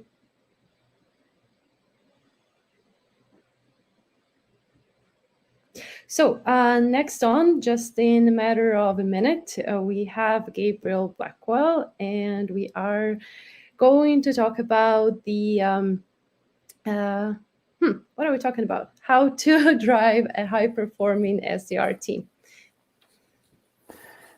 Yeah, Okay, Will. hi everyone again. I'll let you take over. Yeah, thank you. I'm super excited to add Gabrielle Blackwell to the stream. Hi, I'm Gabrielle. Hey, how's it going? I'm doing well. And you actually met a week ago. Yeah, I'm doing well. All right, cool. So should I just kick things off now? So yeah, actually, yeah, I'm super big fan of you. Yeah, I'm happy to follow you on LinkedIn. So for those who might not know, Gabrielle is a co-founder and co-host of the Women in Sales, which is super cool community. And yeah, and she's a super amazing SDR manager and SDR leader. So I guess you can I'm putting mine back to you so you can share your super cool things. Okay, cool. Here, all right, we'll get into it. So, hey everyone, my name is Gabrielle, or GB is another way of addressing me. Okay, here we go. Yes, you can see in the background. So, my session today is really about running or building a high performance team and establishing a really effective way to be able to manage that team. So, in terms of just what to expect for today. I'll share a story, a turnaround story. This is the experience that I had this year as an SDR manager at Gong. I'll share with you some lessons learned from that story as a total turnaround. And then I'll also open up the floor to a Q&A for the last 5 minutes of this 30-minute session. So as William had mentioned, I've been in SDR, I've done the AE role, I've been in sales enablement as well. And so I've been very much focused on managing and leading SDR teams for the past 4 years. So so we're gonna just get into the content right away. If you have questions along the way, William will be sure to collect those and we'll address them at the end. So I want to walk you through.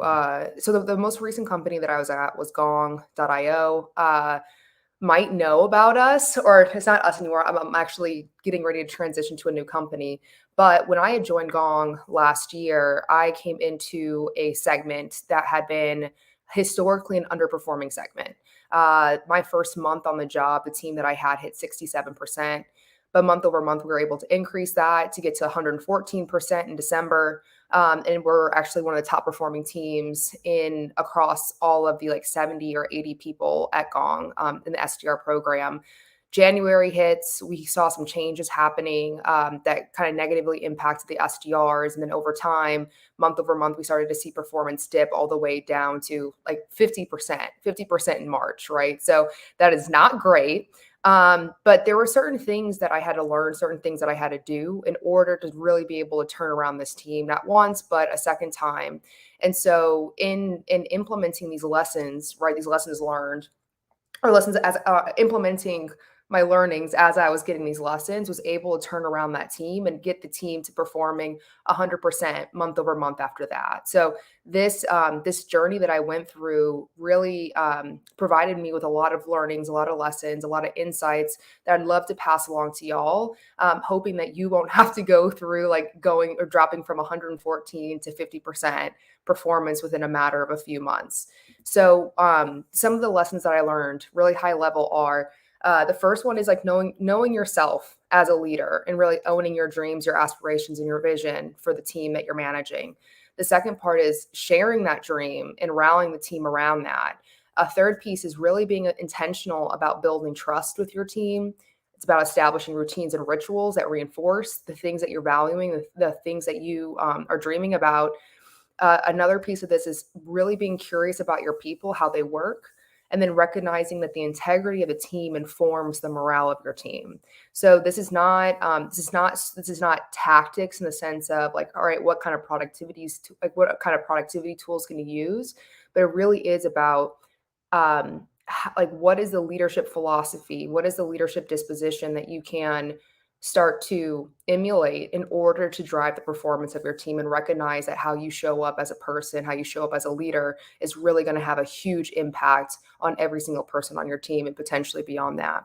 So for this first part of knowing yourself and owning your dreams, this was something that I had to do for myself first and foremost as a leader. I had to get right. I had to know myself first and foremost before I could ever show up and help others. So some of those things for me really meant I need to understand what are my strengths and how to use them. I needed to set goals for myself and for my team as well. And I had to map out that plan of attack. So for example, one of the things that I really wanted to do was I wanted to increase engagement, because I had data points that let me know not only do I have a team that's underperforming, I also have a very disengaged team. So also part of my plan was, all right, where am I in my engagement level? How can I increase my engagement? And with that, can I lift the tides of engagement on my team? And then also leadership wise, what are the things that I do very, very well? I might not be the absolute best at reading the numbers and the data, but I am really good at caring about people, being very curious about them as well. And so how can I leverage those superpowers that I already have in order to really make sure that this goal that I have for my team, which is I want people to be highly engaged, I want them to be high performers. How can I leverage the strengths that I have in order to make that a reality? So the next piece of this is then I need to share that out with the team. I think one of the big things that I see happening in sales, what I've seen happen, is there can be such a focus on being perfect, always being strong, always having everything together. Even as I was listening to the Chili Piper session with Elric, Joey, and Alize, I heard the questions of like, how can I stay motivated? Sometimes it's tough.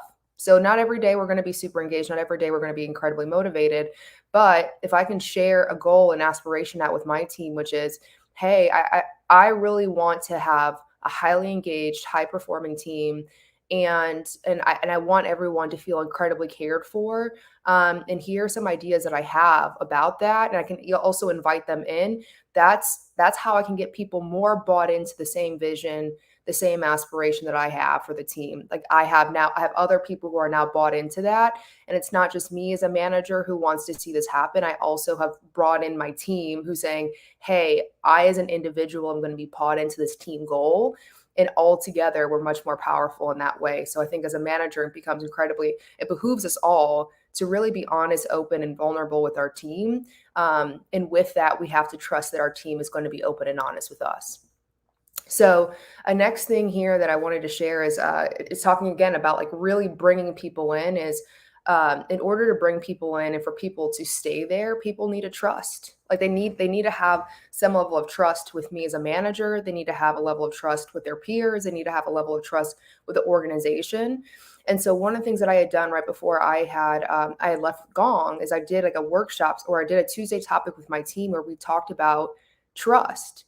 And there's this Harvard Business Review article that talks about there's 3 core drivers of trust. There's authenticity, which is people are experiencing the real GB. There's empathy, is they believe that I care about them and their success. And there's a logical piece of, when I say, hey, here's the plan, here's how I think we're going to be successful, they understand my reasoning and my judgment as sound. They're like, okay, I get that. It's not totally crazy. GB, you're not speaking out of your side here. It makes a lot of sense. So the trust isn't always, because like sometimes things happen, right? Someone leaves the company, somebody has to get let go because of a performance improvement plan. And all of a sudden people might be wondering what's going on. But I, as a leader, can show up and recognize, all right, number one, authenticity. Do people am I showing myself as the truest version of myself? And am I being very, very open with my team on that? For example, I'm a hippy dippy witch lady, like reading tarot cards and oracle cards. And that's what I do with my team. If I don't do that with my team, I'm probably being insincere. The empathy piece is really just like each and every day might be just checking in on folks. It might be asking people about what are their motivations, what are their aspirations. And then again, like the logic, it's one thing just to go in and say, hey, do 100 calls. Someone just tells me what to do like that, I'm probably going to tell them to kick rocks. But if someone shares with me, hey, you shared with me, GB, that you want to hit 150% of your quota. You also know that based off of your conversion rates, you need to do 100 calls in order to get there. What do you think? Is 100 calls going to be the path to get there? Or is there another option? I'm actually taking people through the logic and incorporating that authenticity, that empathy, and that logic piece, and getting them to trust the plan and trust that I have their best interest in mind. Another big thing that I'm focusing on is establishing rituals. Real quick in the comments, has anyone here heard of Phil Jackson? Yay or nay? But if not, Phil Jackson is amazing. He's the coach of the Bulls back when like Jordan, Scottie Pippen were all there, like when they won like 5 championship rings. Yes, of course. Thank you. Then also was like, coached the Lakers, Kobe Bryant, Shaq. And one of the big things, what I think is really interesting about Phil Jackson is he approaches leadership in a really radical and odd way, and incorporates a lot of rituals that he knows from like growing up next to, I believe it was a Native American reserve. So he incorporates a lot of ritualistic things into how he leads his team. One example of that was he would have the Bulls practice in the dark. Like it was just to like switch things up to get them more bonded, where they don't have to see each other, but they can actually be that much more connected to each other. And so this is like the beauty of rituals a little bit, which is I talked about there's providing, I see free McNuggets. He's a total hippie, and so am I, and I'm here for it. So, one part of this is providing connection. So like when I think about my team, and especially in this remote environment, if we were in the office, like we can go around, we can high five, we can fist bump, we can celebrate with each other, we can go and we can go to lunch, we can go to coffee, we can get drinks afterwards, whatever else it is. We can have all these things that enable us to be connected. But in a remote world, we don't have that. So we have to find ways to provide connection. We're also in this world of a lot of uncertainty. There's just like everything seems to be changing every single day. And so we have to find a way to manage that uncertainty and reduce the anxiety that comes along with it. And then also like as folks in sales development and in sales, resilience becomes a superpower. We're going to be getting no's all day long. We're going to get hangups. We're going to get unresponses. Sometimes we get people who are just straight out mean to us. So there has to be this way to build some kind of, I don't want to say a shield, but to be able to endure those kind of experiences. And so rituals can be used as a tool to support those 3 main things. And so like what that looks like could be morning stand-ups. And so I'm sharing with you like what I did with my team. It's morning stand-ups every morning, right? Like whether or not you like it, that's how I ran my team. Weekly workshops. So that was a time where we could just learn. It's call blitzes. So people are not by themselves as they're going after things, and even call reviews. Like how do we start to provide feedback together in our work? So these are certain things that I would do in order to make sure that, number one, people are learning, people are connecting, people are able to manage their work, and they're in a certain level of anxiety better, and they're also able to better handle the kinds of events that are going to happen in the SDR world. So a couple of key notes that I'll have here under the how is there has to be a clear theme and objective for each meeting. For me, the things that I value a lot are learning, development, and growth. And so that's the thing. That's always the theme. That's always the objective is rather than even having a disciplinary action, a consequence, I'd rather focus on, hey, how do we develop from this moment here on out? So every Tuesday topic that we have, it's about what is something that we can grow in as people, first and foremost, that will also support us as professionals as well. And so I think this is also a big piece of in driving a high performing team. It's not just going to be about KPIs in and of itself. It's going to be about, are people really bought in, not just to the program, but into me as a leader? And I think the more that I can say, I care about you as a professional, of course, in this role. More importantly, I care about you as a person, and I want to be there as a support system, as a sounding board, or whatever else it is, to make sure that you are able to, so that you feel supported in whatever you want to do as a person. And so with that, we're also going to include personal development that has nothing to do with work as part of this journey. And that's going to be something unique to our team that I think is actually going to be a key piece of driving high performance. So that's just like, that's the horse that I'm riding on. I'll keep on riding it until the end of time. But another piece here is encouraging participation from everyone on the team. So it's not enough just to have the people who are going to speak up continue to speak. I also have to make sure that I'm being considerate of if there are folks who are a little bit more quiet or who need a little bit more encouragement to speak up, that there's room being made for them. And then also another piece here is like, make it recurring, just make it consistent. So let's go into the next slide. All right, I got a question for y'all. What happens when you assume?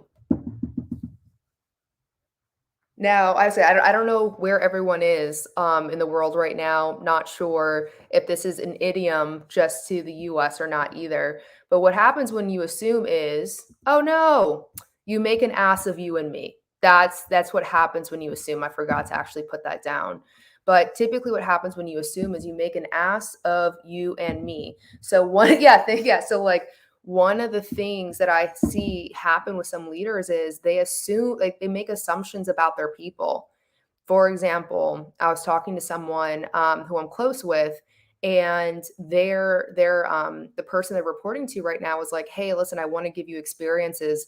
I want to give you experiences so you'll be exposed to certain leadership projects, and that way you can start to cultivate your leadership skills." And this person, knowing I know them, this person has no interest whatsoever in becoming or moving into a leadership position. This person's not motivated by that, and so that then ends up being a huge disconnect in between that person and their manager, where they recognize, wow, you don't know me. And so if people don't feel like you know them, how are they ever going to follow your advice and your guidance? So one of the big things that I learned this year during this journey of like going from 50% to 100% plus consistently is I really have to understand what are people's whys. Like, why do they do what they do?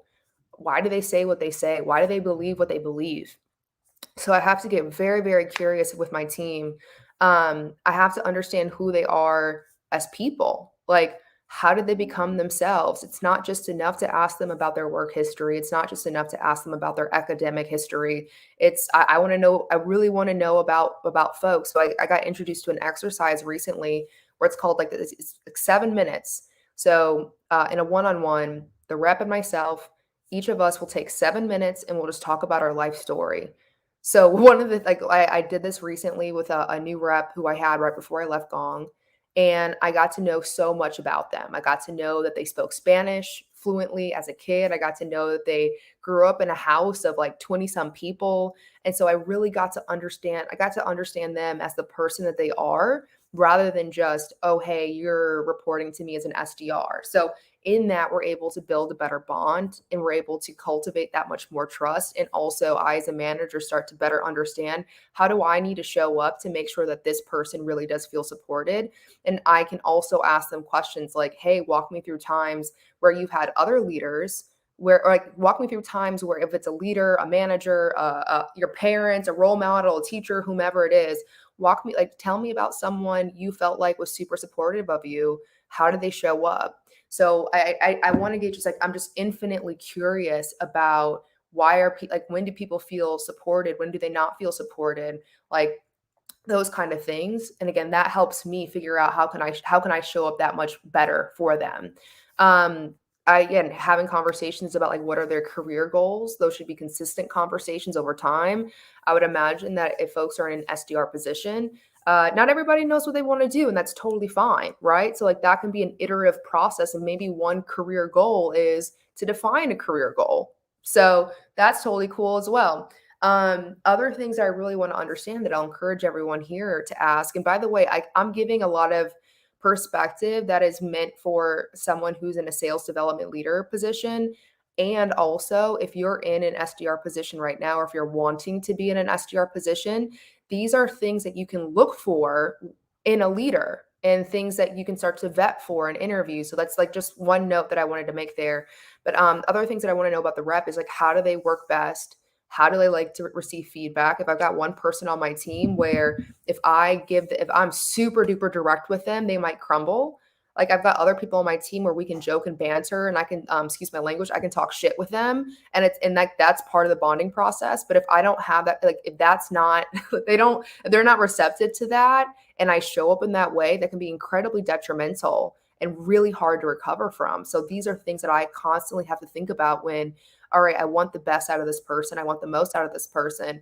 And what does it take? And they're going to have to teach me. They're going to have to teach me more than I can just make assumptions about that.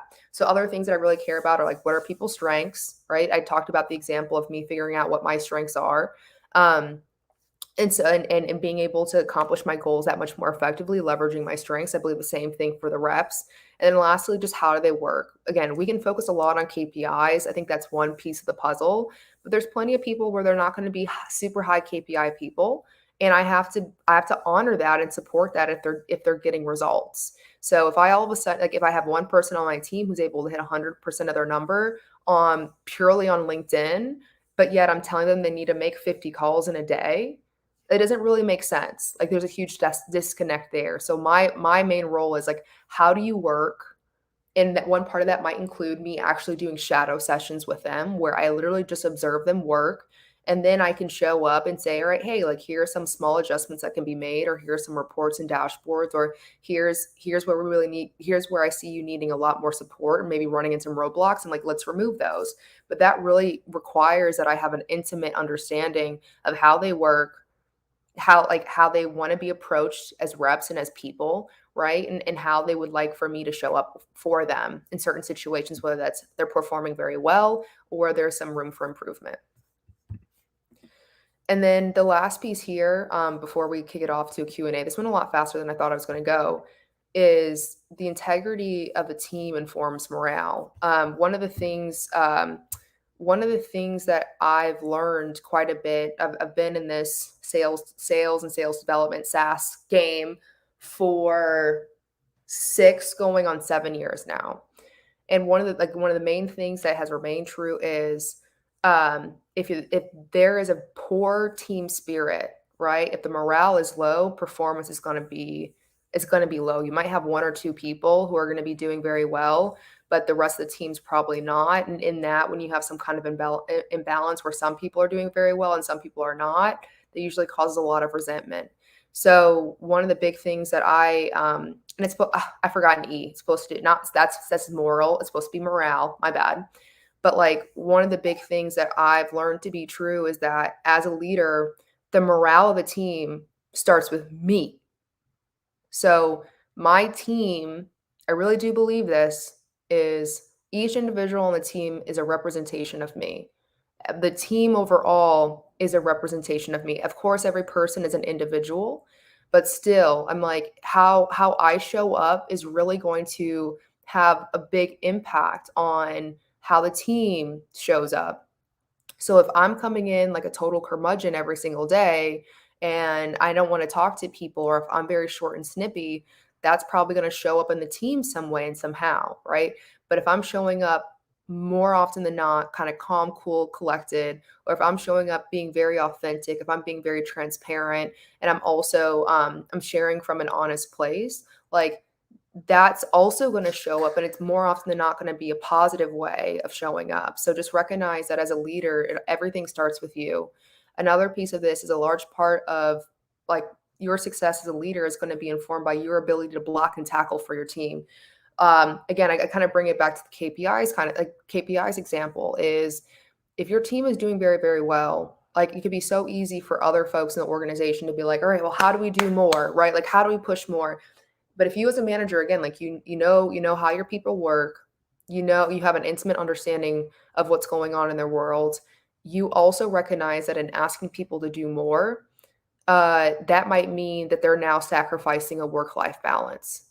So you are the advocate for your team. You're the buffer for your team. So like a large part of success is going to be on that blocking and tackling. And I think the third piece is the leadership requires us to make the difficult decisions when there's inconsistency or disregard for team values. And here's what I mean by that. In order to drive a high-performing team, you have to value high performance. You need to define high performance, and you have to also plot out what is your theory around how to drive high performance. So if a lot of my philosophy is I believe the high performance of the team is really informed by the morale of the team, the spirit of the team, and our connectedness as a team, and also our commitment in being disciplined and consistent in what we do every single day. If I have someone on my team who's not getting results and is not abiding by the values, it's my decision to go and have those difficult conversations with them, or figure out a way to. I mean, unfortunately, sometimes you have to manage people out, because I don't think that it is excusable to save one for the sake of the morale of the team, because it's going to show up in other ways. So like, again, I can't stress this enough that like morale is going to be such a huge influence into how the team is either performing or not performing. And that as a leader, it really is your job. It starts with you, but it also means you have to constantly be like entrenched with what's going on with your team. How are people feeling? How are people thinking? So you have to be so attuned to what's going on to make sure that you have a really solid and a very healthy level of morale on your team. So let's see. Okay, so let's do this. Those are the slides. Those are the slides, y'all. So you stuck with me for that time. William, number one, how did I do? Oh my God. And what questions do we have? Oh my God, that was amazing. Thanks. Honestly, I just need to like turn back in a few days and watch lots of things you mentioned here. Really inspiring conversation. So yeah, inspiring presentation. Thank you. super love your actually your style of managing the SDRs. So yeah, we actually have a few great questions here. Just let's get through them. First of all, Nathan Ward is asking, what would be the one biggest tip for an aspiring SDR manager? Yeah. One biggest tip. Honestly, like if you're, I think one of the hardest transitions that I made was moving from an individual contributor position into an SDR manager position. And I think continuing to be a manager, it's challenging. So, and for many reasons, I'm gonna get to my piece of advice in a second, but like, I think it can be so hard to be responsible for so much. And there's so many people that are involved. It's your teammates, it's your manager, it's people, cross-functional partners. And so I think like for me, I think I wish the advice that I'd give I wish I had this piece of advice when I was first starting, which is like, just know yourself and be yourself. And constantly be curious about who you are as a person. Like, and that's to me, right? Because like, if I'm out there just trying to be Kevin Dorsey is a mentor of mine, right? So if I'm just trying to be Kevin Dorsey, I'm never going to figure out what it is that I am uniquely positioned for as a manager, as Gabrielle Blackwell. So I think it's just like, just know yourself, be patient with yourself, and trust that you like whatever your strengths are, like lean on those strengths to be able to get you to where you want to be.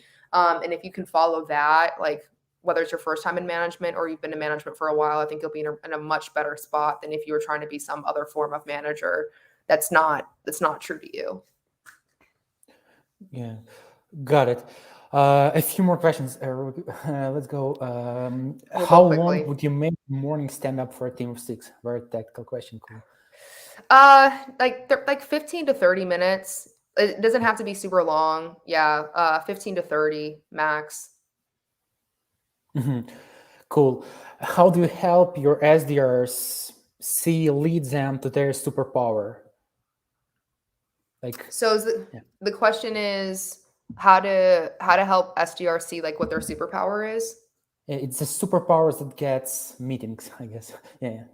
How do you help lead to their superpowers, I think there's a lot of like the Clifton strengths assessment. There's a lot of assessments out there for finding your strengths. So like you could do a strengths finder assessment, you can do an Enneagram assessment, you can do a personality assessment.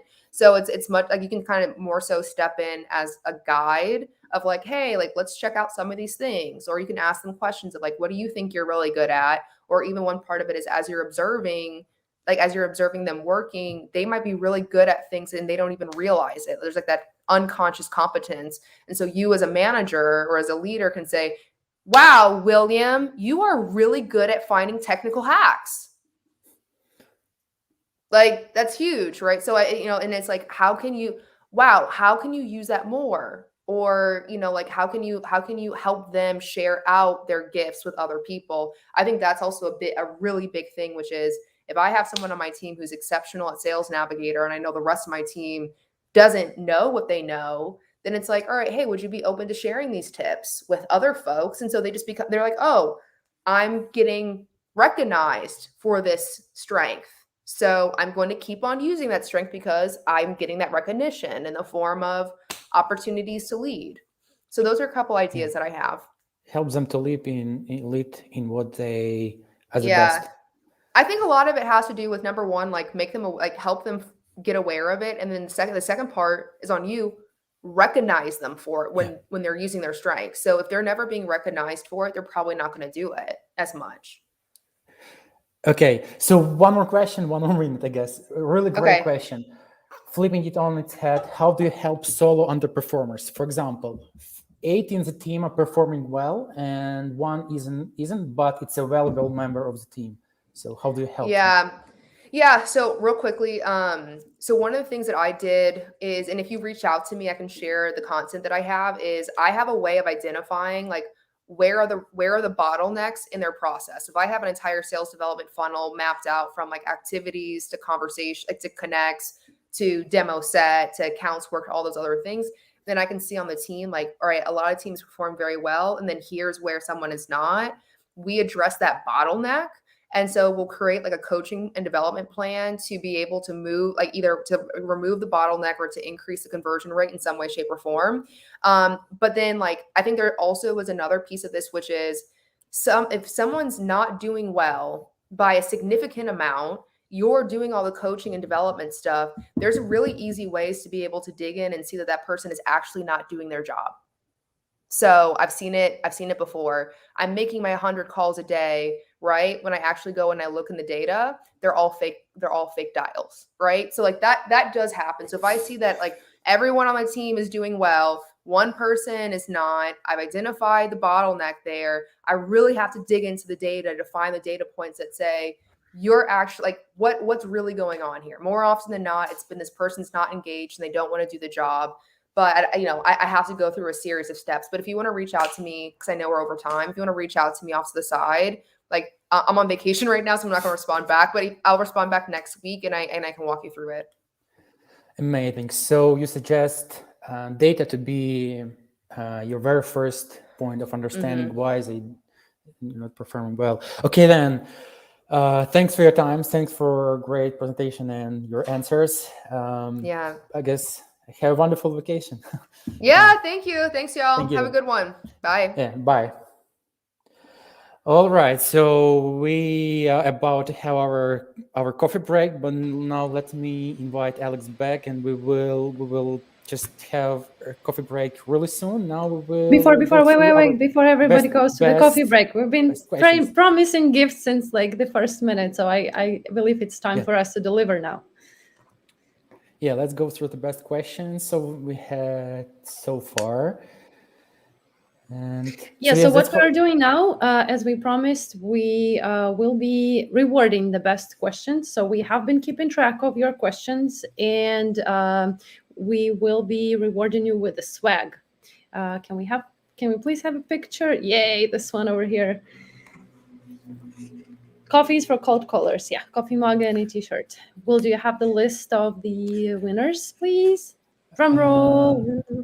So yeah, you can go through the list, I guess, and so we have 5 winners. You want me go through the list, or? All right, I can do it. So we have 5 winners. We will start from the very beginning, from the best questions from the panel 1. And we have Nathan Ward for the question on how to deal with burnout. Congrats, Nathan. Congrats, Nathan. And question number 2 from this panel was, what tips do you have for a potential new SDR team lead? It was asked by Cicero. I hope I pronounced the name right. Okay, so these 2 winners from panel 1. From the second discussion that we had from the presentation by Jed, we had a top question about the multi-channel touch point that was asked by Caroline Jacqueline. So congrats, Caroline. And two more winners from the discussion with Kate O'Hanlon from Segment on the mid-market to enterprise prospecting strategies. The top questions were, what are the best practices for sending swag, right? Now that so many of us are working remote. So we were talking about direct mail and the new approaches. The gift goes to Audrey Grishkevich. Hopefully I said the last name wrong. And one more for the optimal links of the video message goes to Jordan Collins. Congrats, guys. And please message Will. Will, am I right? Yes, you can Yes, get in touch with here me we- on LinkedIn, and we will stay tuned. And maybe we can go through the three. We'll also put the names in the comments, guys, in case you forget. We'll put that in the comments in a minute. Yes. Yeah, then maybe we can also check the last three presentation from Chili Piper, Gabriel, and Reply as well, or. Yep, we will have more. So these were the first 5, and then at the end of the event, we will do another batch. I believe another 5, and the Amazon gift cards. Okay, gotcha. All right then. So we have 10 minutes for the next session. We will have a great conversation about future of sales development. This is what excites me the most, actually, future of sales development particularly. Then we have great speakers from Lead IQ and Belkin, so stay tuned, and we will see you in like 9 minutes now. Talk soon. Talk soon, bye.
Hey, welcome back again.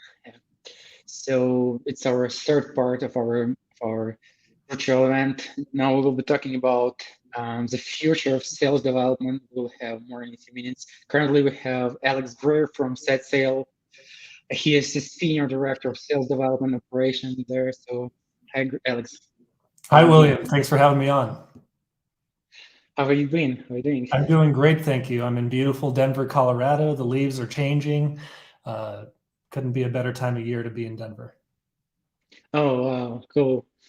Cool. So yeah, today we'll be talking about the future of sales development. I actually have been following SetSale for a while, and then I realized, yeah, that's for sure a part of our sales future, actually.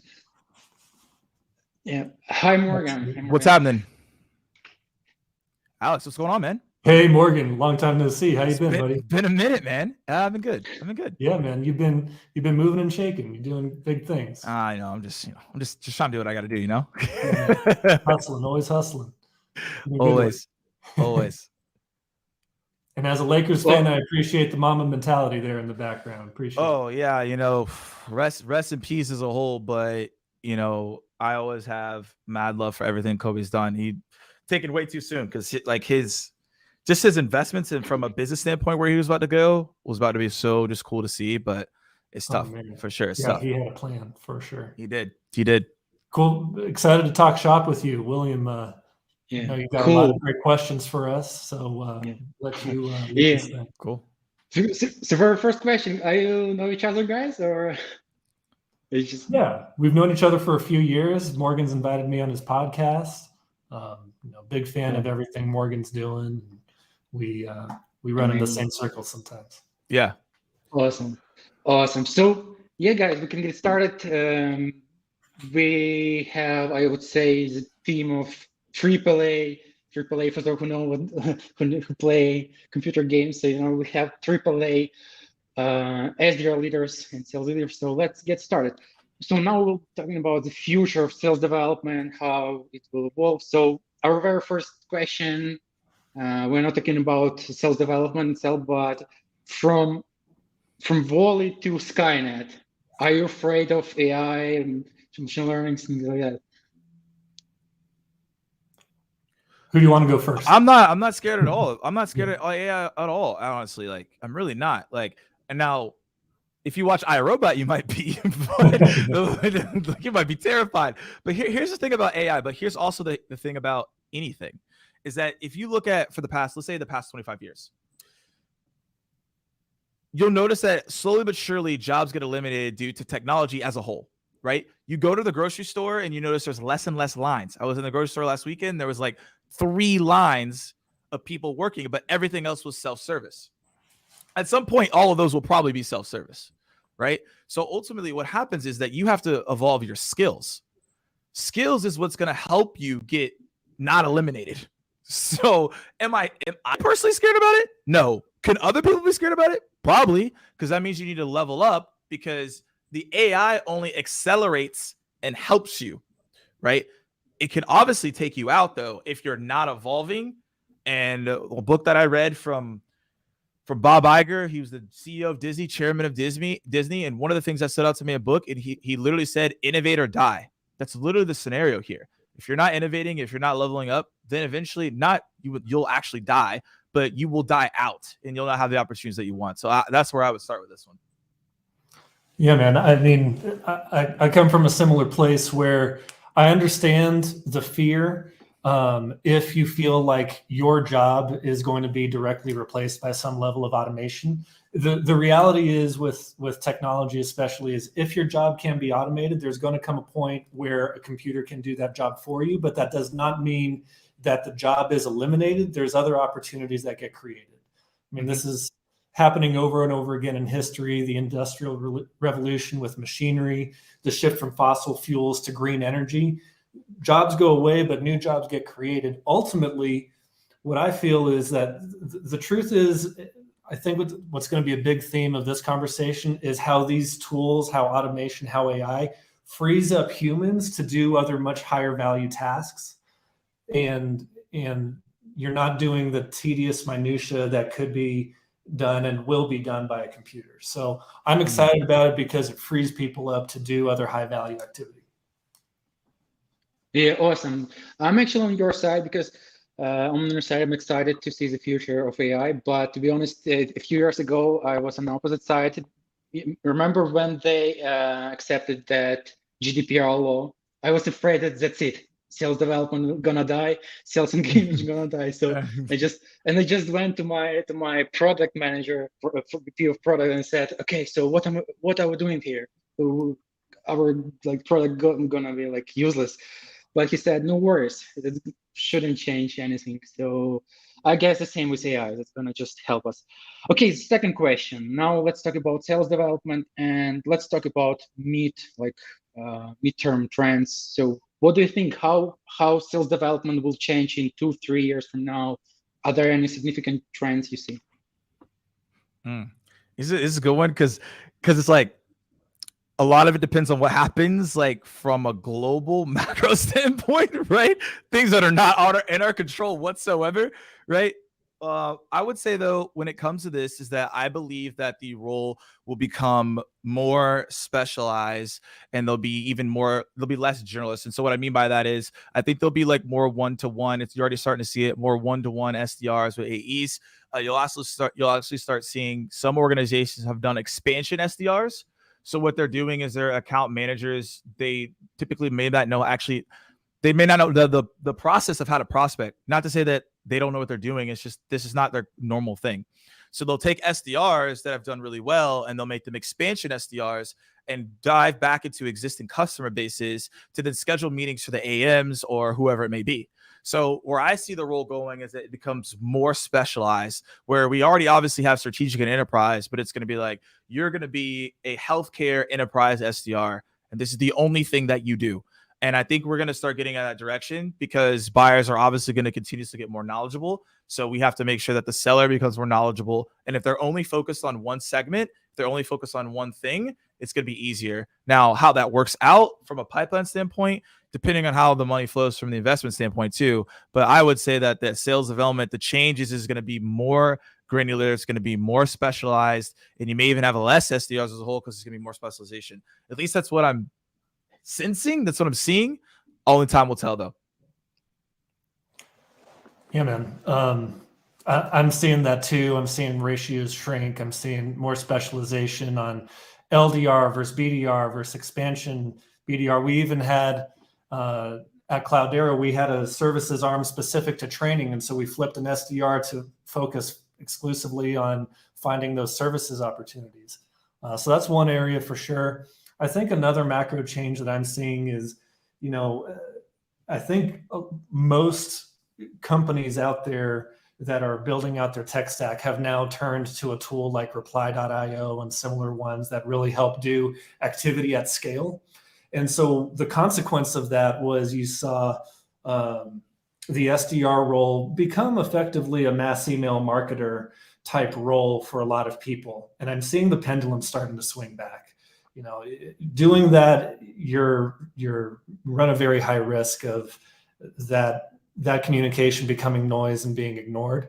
So using those tools, using tools like reply.io still to orchestrate your tasks, but swing the pendulum back to more of a task reminder tool to really, personalize the message a little bit more, make it a higher white glove type touch. And really then shifting from activity focused management, which I'm still seeing a lot of, minimum number of dials, minimum number of emails, minimum number of new contacts added per day, less of that, or maybe less priority on that and more on quality and effectiveness, measuring those pieces. Are we reaching the right people and getting responses and high quality responses and setting up those meetings versus pure volume activity based type metrics? Got it. So cool. Yeah, actually, sounds like you're right here because I'm not sure, but currently I can see lots of SDRs needed in the cybersecurity space, for example, right? So as you mentioned regarding healthcare. Okay, so the third question, it's more about definitely future. What do you think by 2020s? It's imagine it's 2031st year. So how does sales development look like? It's still alive to rely on our channels, or it's something new, something different? Yeah, I mean, Morgan hit on it really well in the last question. I think where I'd expand on that is, listen, we just had and we're still in a global pandemic, and the SDR role is here to stay. In fact, it's thriving. It's more mission critical than ever as far as the primary way of developing pipeline. So if anything, I see organizations doubling down. I mean, when I started as an SDR myself in 2015, it was a 1-to-6 SDR AE ratio. I was supporting 6 AEs. We're already seeing companies shrink that down to 1-to-2, 1-to-1 pods. I'm even hearing companies having multiple SDRs per AE, so the ratio is starting to flip. So that's a big thing. Specialization, as Morgan was talking about. The other big thing is I'm seeing the job market being very, very competitive now. So I'm seeing pay increases and quota thresholds adjusting as the years go by. It's no longer, a very entry level type pay for the SDRs with really high, unreasonable type quotas. The SDRs that are seasoned and like being in that role see right through that and are going to push back on unreasonable quotas and pay that is too low compared to the rest of the job market. Mm-hmm. Yeah, this is well, in terms of channels, don't be surprised when people are doing virtual cold calls where it just pops on your phone. Don't be surprised these things happen, right? Because when the first iPhone came out, like around 2008, 2007, so it was about 13 years ago. So if you think about like in the next 10 years, there'll probably be even crazier stuff that will be out there from a technology standpoint. So the way that we would go about this would be completely different if we really think about it, right? So what I would tell you though is that everything that was being said here is accurate. I think the thing that we have to think about here is in terms of how pipeline will be allocated, who is going to be responsible for the pipeline, right? Because what could happen in the future is that the AEs might start getting more responsibility to build pipeline. Then the role completely changes.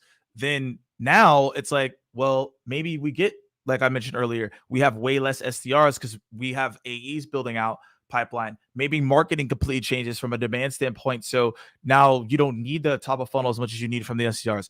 Those are other factors that take in consideration of like what the SDR will be at the end of the 2020s. But to answer the question, I still believe in the specialization piece. I really think that people will come in and be like, this is going to be your role. And what's going to happen is because of all the AI and technology in the background, it's going to feed you insights.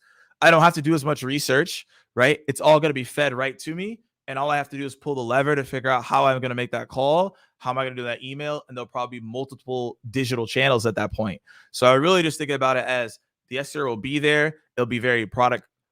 You're going to understand all the product stuff because you're going to have so much information in your database. You're going to understand all the research because someone will already have a tool that will feed it to you. And your job is just to pull levers to make sure it's relevant on how a human would talk, like because of the technology that we'll have at that point.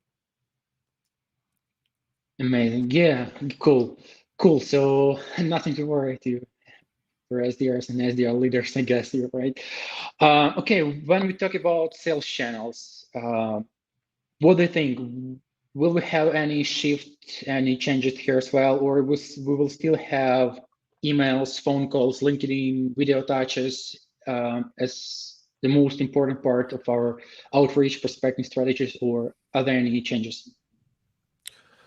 I could see video getting.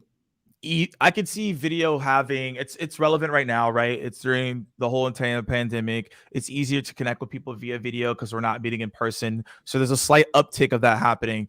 There's a graphic I was looking at a couple months ago. The highest engagement rate for people from an SDR standpoint was actually on LinkedIn, though. So I'm going to say in the next 5 years that the best way to schedule and interact with people is going to be connecting with people on a social network like LinkedIn. There may be a new one that comes out in 5 years, who knows, and connecting with those people in a digital and human way via video, because there's going to be a lot of things across the board. And to answer that question, no, I wouldn't have any concerns about that across the board because it's on LinkedIn. There's no spam filter that can occur through LinkedIn. If it's email, yes, but on LinkedIn, no, because there's no spam filter. So essentially, you could connect with people one-to-one, and it's actually easier for you to do that. And that's why I actually think it'd be better, because there's no spam filter there. So that's what I would tell you is the future, because more and more people are engaging on social. The numbers are continuously going up. The engagement rates are going up. More people are signing on to LinkedIn. The data's all there. So that leads me to believe that more people will want to be more on the social networks, because they're going to want to be more social, because maybe outside of their world, they want to go learn more information, whatever that may be. So I see the future of that being on the LinkedIn platform. If there's another platform that occurs, we'll discuss it, and interacting with those people via video. Nice. I always love to hear what Morgan's perspective is on this one. Yeah, I mean, listen, I don't have any data to back this up, but just anecdotally, email and phone, don't not do it, but it's getting harder and harder to connect with those channels. It's really easy for people to ignore the call. It's really easy for your email to get lost in the inbox, even if the personalization or the message is really good. But on LinkedIn, it is still ridiculously easy to stand out versus all of the like really bad, like nondescript connect requests and really poor emails. Like, it is insanely easy to stand out. And if you insert video on top of that, so much the better, you know, because you're able to convey much more information with your intonation and your body language. I think, you know, video is effective in that I'm seeing people evolve it. It's transitioned from the whiteboard, like, hi, Morgan, the whiteboard, got old real fast, to, you know, I'm very likely to respond if you've got a video, thumbnail, or GIF that shows me something about my company that stands out to me with you in the picture-in-picture, and you're telling me something specific to what we're doing. I'm seeing that being super effective. So social, video, those are interesting as far as things that come out in the future. I mean, Clubhouse is interesting. I don't know about it as a way to engage, but certainly another place where, like, if Morgan or, you know, a persona that you want to connect with is having some type of discussion on Clubhouse, and they see your face and name pop up there, that's another interesting angle. You know, don't discount checking out people's Twitter profiles if they have them, especially if marketing is your persona. They usually have a profile, and they blend a lot of their personal stuff into their Twitter profiles too. And so it's really interesting that direct mail is, you know, an old school tactic that's become new again. Sendoso and companies like that are doing really well. And so if you see somebody's a particular type of sports fan or type of animal they love, then you can use that to do really effective direct mail campaigns. So there's a variety of ways that you can stand out above the email and phone method of trying to get in touch with people. Yep, amazing. I mean, so probably a few more questions for me, then we have tons of questions from the chat. Currently, I'm actually also a big fan of video prospecting, but currently there are a few tools. There are tools that allows you like automate even personalized videos. Or for example, Google just a few years ago like introduced an AI that can book a meeting for you, like with your hair cutter, for example. And I was like, it was like 4 years ago, 2017, I guess, something like that. So now maybe let's talk about an ethical part of this approach. Should we kind of use AI and automate all our interactions, for example, using like video outreach at scale, or what do you think? Or should we just keep it to the SDRs? Yeah, so there's a lot of these AI generated one-to-one video, or, you know, just video tools in general, capitalizing on the whole deep fake movement. I mean, it's become crazy effective, or effective in the way of like, it looks authentic. You know, so my take on this is this, like, I'm a big fan of any type of AI or automation that boosts efficiency. Those are huge. But as far as AI that serves as a direct substitution for people and what is meant to be a one-on-one human interaction, I think that's going to be a turnoff. So I could see it being effective for like marketing messaging, but as far as having an AI bot communicate to somebody in my place, I think would be kind of creepy. Now, if it was my face, then maybe it would work, but then that's also creepy. I don't know. I'm not down with deep fake of myself just yet. Keyword is not just yet, right? So I think with this, when you think of AI, it's about automating things that don't necessarily need the human involved, right? That would require you getting away from active selling time. And active selling time for sellers typically isn't that high. I don't know what the exact stat is, and I don't want to butcher it, but it's not that high. So that's what AI comes into play. It eliminates the things that a seller doesn't really need to do that is preventing them from actually selling, which is their job. So the job is for you to get meetings. The job is for you to sell. Then ultimately, I think this can actually derail from that purpose, because what happens is that you rely on this too much, and then you don't even know how to do your own pitch. And then now you get rusty and you can't actually even do it. And that's where the problem comes into play. So I see this. It could, like, let's say this, you can A/B test it. You can see if it works or not. I always believe in that. But I think ultimately, I think it would derail your impact of how you would reach out to prospects. I would love to see an A/B test of deepfake Morgan versus real Morgan. I would too. It'd be interesting. You see what happened. Oh, yeah, cool. So yeah, I got it. Amazing. Now probably let's go through a few questions from the chat. Here's one. What do you think about selling via Instagram in the future? Or even RM? What is that? RM? I don't think about it as in the future. Like, you could do that right now if you wanted to. It depends on your audience. Like, if your audience doesn't live on Instagram, then I would not be on Instagram. If your audience lives on Pinterest, then you probably need to go figure out Pinterest, right? None of my clients live on Pinterest, so I will never be there. So ultimately, it's not about the future. It's about where are your people at right now. So if they're on LinkedIn, you need to figure out LinkedIn. If they're on Twitter, you need to figure out Twitter. So it's about where the prospects live, and then you capitalize on it from there. Yeah. Now, speaking of where they live, I have seen advertising on LinkedIn, or not on LinkedIn, on Instagram be effective. Like, buyers now are of the Instagram age, so if you're doing impressions there or on TikTok or Snapchat or whatever, like, I do believe that that's effective. As far as like sliding into the DMs of your prospects on those tools, I don't know about that. Like, because it still is used more for more personal stuff, whereas LinkedIn, right, you keep it professional. So that's my take on using those types of alternate social media channels. Awesome, got it. So we have another great question from Nathan Ward. I wanted to ask it later, but he did it first. Eventually, how do you think, it's again about future and AI, will eventually AI take over the SDR role, or do you believe people will still be like attached to that human element in sales? Like, probably whether or not we need sales like in few years. Yeah. So here's the macro trend that's happening is now you're hearing the term PLG a lot, product led growth. And so you have people that are now starting to buy B2B type tools, enterprise type tools on individual plans where a human doesn't need to be involved.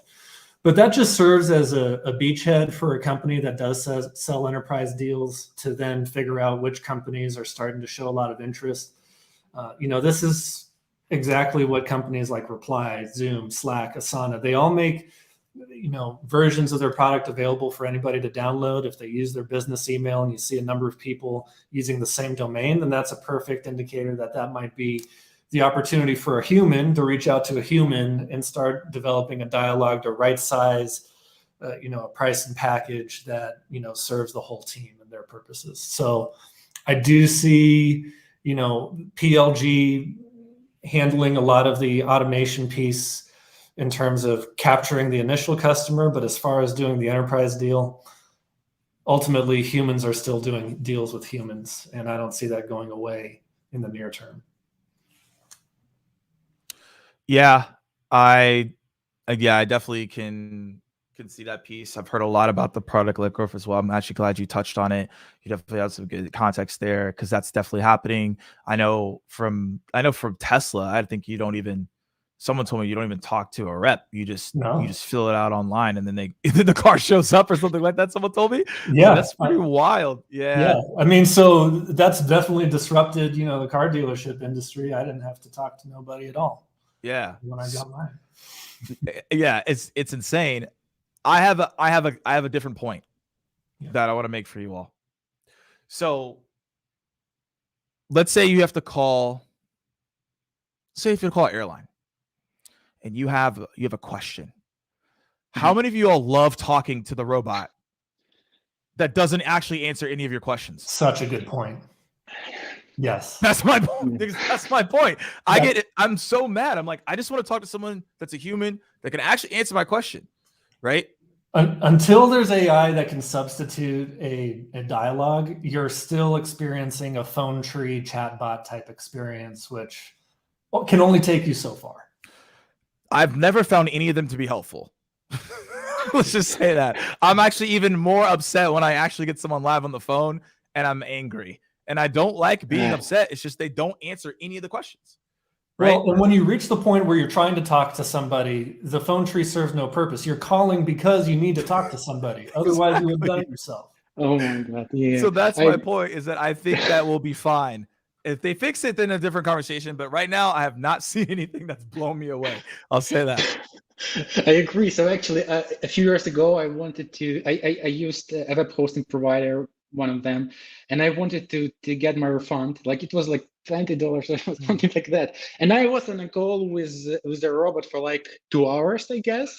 I just wanted to give it a try, and I wasn't amazed with their like, I guess AI routing to at least chatbots that can cancel me or request a refund. That's gonna be awesome. So probably nothing gonna change in 2 years. Yeah, should be good for now. Good. Should be good. Okay, so we have a few more minutes. Okay, let's talk about automation, which was discussed, AI, and probably here's the last question for maybe SDR leaders, SDRs, sales leaders out there. So how do you think, guys, what should SDR leaders kind of automate, like by the end of this year, to have their team more productive next year? First take is any type of reporting. Anything that requires any type of manual tracking or having managers spend time building reports and dashboards when they should be spending time with their team coaching, that should absolutely be automated or delegated as much as possible. The other thing that I'm starting to see automated a bit more, seeing some interesting tools that help with this is messaging. I don't believe in taking the keys completely away from the individual contributors from building out the messaging, but a good amount of it could be automated, and then you give the SDR or AE the ability to freeform it from there. So those are the two key areas. And then I'd say even more specifically, any type of management of spiffs or any type of measurement of key behaviors that you would try to manually track or report on, that can absolutely be automated and should be. Yeah, I mean, he took mine. So now I'm like, oh, what are some ones that I can recommend? Those are the ones I was gonna lean on. I think it's one of those things that as a manager, this would be my thing. I'd write down things that you feel like are preventing you from being with your team more. And then you need to write down next to it, can this be automated or do I actually have to do them? So I don't have an exact answer because Alex took mine. But what I would say is like, think about it and be like, okay, is this taking away my time? Am I the only person that could do this? If I'm not the only person that could do this, that means it could be automated. Who or what do I need to talk to get that automated? So that would be like the mindset from like a high level of what I would do to figure out what I do need to automate. Okay, amazing. So let's quickly sum it up. First of all, AI won't conquer us in the next 10 years, that's for sure. Then SDR role will be here, will stay with us. We will have some kind of specializations. We will still rely on emails, phone calls, LinkedIn, one-on-one communication. And sounds like a promising future, I guess, right? Yeah, man, it's here to assist us. It's not here to take over our jobs. No, by no means. Yep. Okay, then guys, thanks for visiting us, for your time, and happy to see you in the future again. Yeah, Yeah. our pleasure. Thank you, Reply.io, for having us. Yeah, Thank you, Reply, for bye, everything. guys. And Alice, always good seeing you. Yeah, you too, man. Bye. Cheers.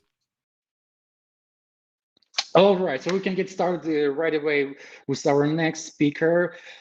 I think we can add him, Jamison Pencil. Jamison Pence, a leader, an SDR leader there at LeadIQ, and we will be talking about LinkedIn right now, right? Hey, Jamison. Hey, William. Thank you for having me and putting on this conference. Really appreciate it. Okay, then. So I guess we can get started. Or you want to introduce yourself and share a few words? Yeah. Yeah. Let me share my screen real quick.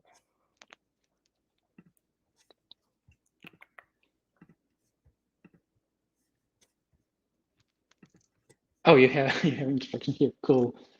All right, and now to introduce myself. Yeah, like you mentioned, my name is Jamison Pence. I'm Director of Sales Development here at LeadIQ. We are a workflow and prospecting tool for other sales teams. A little bit about myself. So I've been in sales for the past 15 years, past 5 years in sales development. Really have a passion for building out these teams. Been in led teams in the commercial mid-market enterprise space. And really have a strong focus on making sure that these teams are built out well. A number of companies throughout my tenure in sales, a bit in the direct sales, government sales, AE roles, a little bit of everything. Really just found my niche here in sales development and plan to be here for the long run.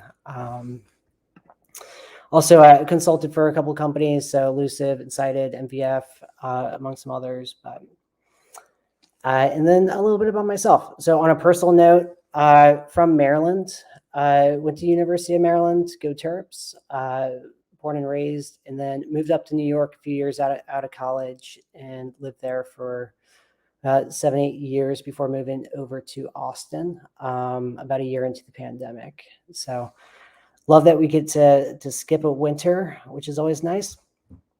Another little fact, I did stand up for about 8 years between DC and New York. It did 7 years part-time, 1 year full-time. Turns out it pays pretty poorly, especially if you're not very good. Also completed a half marathon on crutches. So I spent about 4 hours doing that. It was very painful. Between the sales stand-up and that marathon, it was, you can tell I'm a bit of a glutton for punishment here.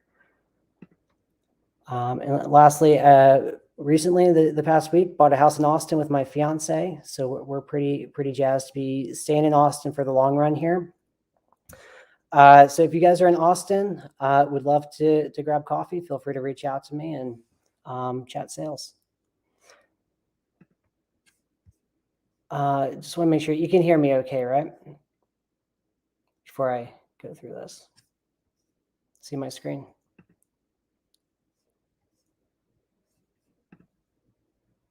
Oh, I'll run through it. Yep, all is fine.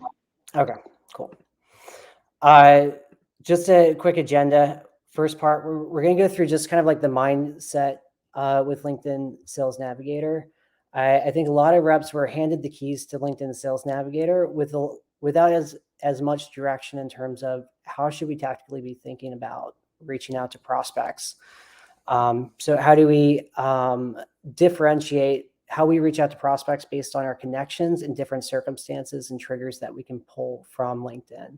So first part will be more just kind of like the mindset around LinkedIn Sales Navigator and how we should be thinking about it. The second part, I'll go through some application, outreach strategies, some tactics that we use here internally. So give you guys a little peek behind the curtain in terms of like what's been working really well for us in our outreach.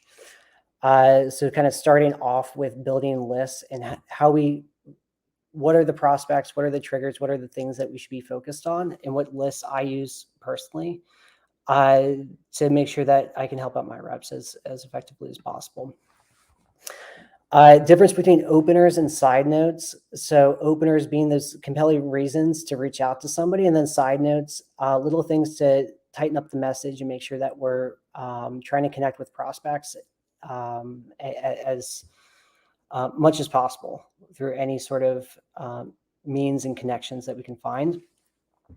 I'll go through leveraging connections, whether that's personal connections, team link intros, or if it's groups, experiences, things that you might have in common with prospects, and how we leverage them, how we leverage industry experts and other people who are putting out a ton of content on top of LinkedIn, and then leveraging smart links as well. And then there's a lot of generic outreach that has been pushed out. So if you're sending out any sort of generic outreach, it just becomes noise. So that's more of an opportunity for a lot of folks to utilize LinkedIn so that they can stand out amongst a lot of that noise. So jumping into it, a couple best practices. One of the great things about LinkedIn Sales Navigator is the speed to which you can make connections with people. So we're in a connection-based economy. And LinkedIn has a phenomenal tool, so Sales Navigator, to be able to find those connections quickly. The reason why sales isn't going to go anywhere is because this is how people build relationships, is through these connections. Secondly, social and selling. I think a lot of folks miss using both of them effectively together. If you read the tea leaves of what LinkedIn is trying to tell us how to utilize their tools, there's a lot of value to be pulled out of it. So leveraging known connections and circumstances differently than assumed and distant connections and circumstances. So finding that relevance and being able to utilize the information that we're connecting with prospects on differently based on what it is. So I'll pull through that a little bit. If you're a sales leader and you get a lot of outreach, look at what you're getting most of and then try to strike that from your team's playbook. So if it's generic, try to strike that from your team's playbook. Find things that might catch somebody's attention. So we'll talk about a couple of things that we do internally as well. And then constant iteration. Don't let the process go stale. We're constantly changing what we're doing because there's diminishing returns the longer we do the same type of outreach. So over time, it's going to have a lesser effect if we keep doing the same stuff. So I'm sure after I go through all this and you guys utilize all the tactics and strategies, then it will eventually go stale. So I'm shooting myself in the foot here, but let's do it anyways. Leveraging the difference between connections and circumstances. So connections are those static lists that you can build inside LinkedIn Sales Navigator. So these are the intros to Team Link connections, any experience, groups, industry experts. Those are all static lists. Those are connections that we can we can pull out for relevance. And then circumstances are going to be more trigger based. So these are the lists that we want to build so that we're staying on top of our prospects whenever something changes, whether it's like a career change, your prospect posts something on LinkedIn, or if there's some sort of account news. So if you guys are checking your account alerts, making sure that you guys are calling that out whenever that takes place. So the alerts on the homepage here, this is where our reps start their day. Making sure that if somebody does change a career, they do post something on LinkedIn, it's going to have the highest propensity for a response if you guys are calling that into action. So making sure that you have the right lead list is going to be important for making sure that the alerts are set up properly. So the lead lists.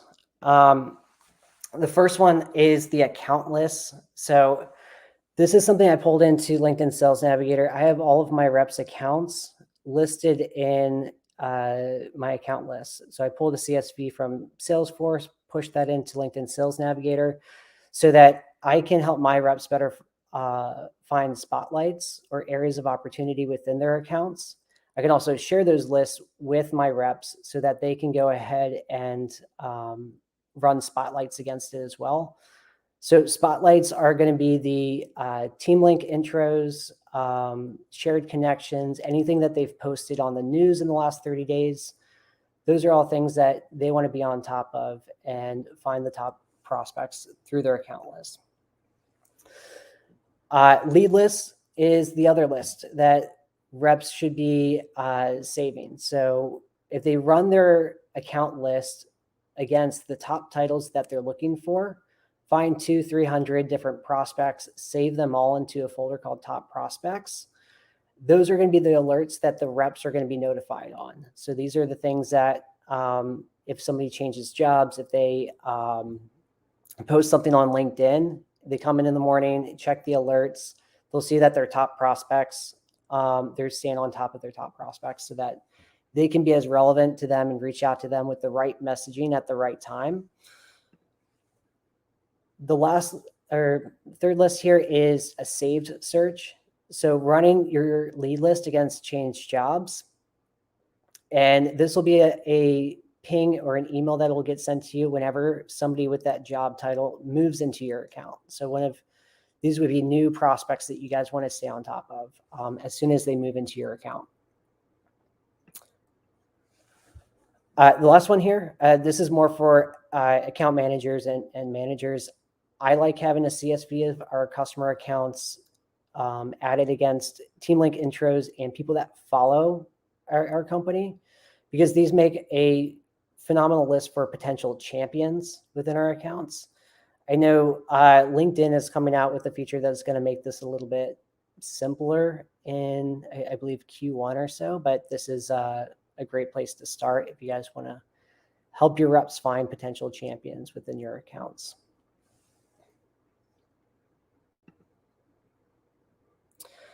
Openers and side notes. So for openers, these are the compelling events. This is the most compelling reason to engage with your prospects.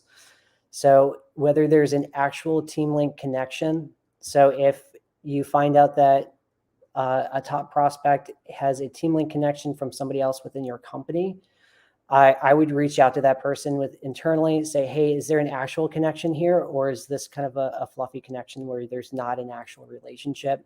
If there is, that's a great reason to open up the conversation with that prospect with the knowledge of the relationship.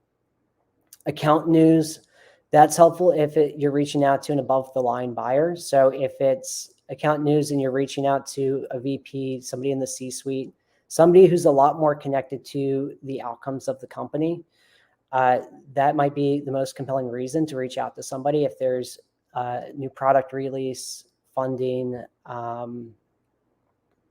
they're doing some sort of expansion, that account news will be a lot more relevant for when you reach out to those prospects. Lead news and shares, again, if somebody posts anything on top of LinkedIn and you guys call that into action in the opener, that's going to have the highest propensity for a response and should definitely be utilized. For career changes, I would say open up with career changes only if it's relevant to the previous job and they're coming from a company that was a previous customer. Otherwise, it's going to be a little bit less relevant. I see too much of the generic outreach of congrats on the recent promotion, congrats on the new job change. Anyways, want to buy some software. So leaving career changes is kind of like a side note if they're not coming from a previous customer. Side notes, I would say, are just as, if not more important than openers. They really sweeten the message. It's that extra 10% that gets a response. These are the PS. This is the, I also noticed this. These are assumed connections or assumed circumstances that you're not really sure if there's anything there, but you're making kind of an assumption based on what you can find inside of LinkedIn. So industry expert connections. If you guys are connected to somebody who has 20,000 followers and they post a lot of stuff on LinkedIn, chances are that prospect doesn't have an actual relationship with that industry expert or LinkedIn influencer. But you can mention that in kind of a PS format. I'll talk about that in a moment.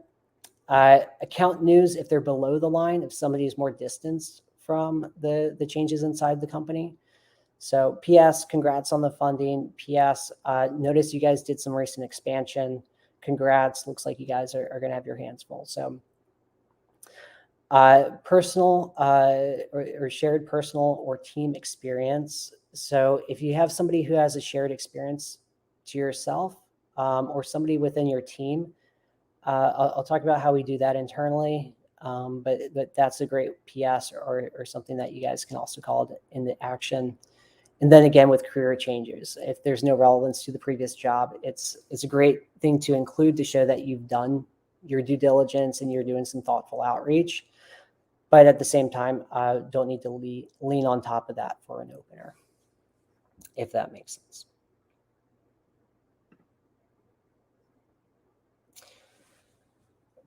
So leveraging your internal team.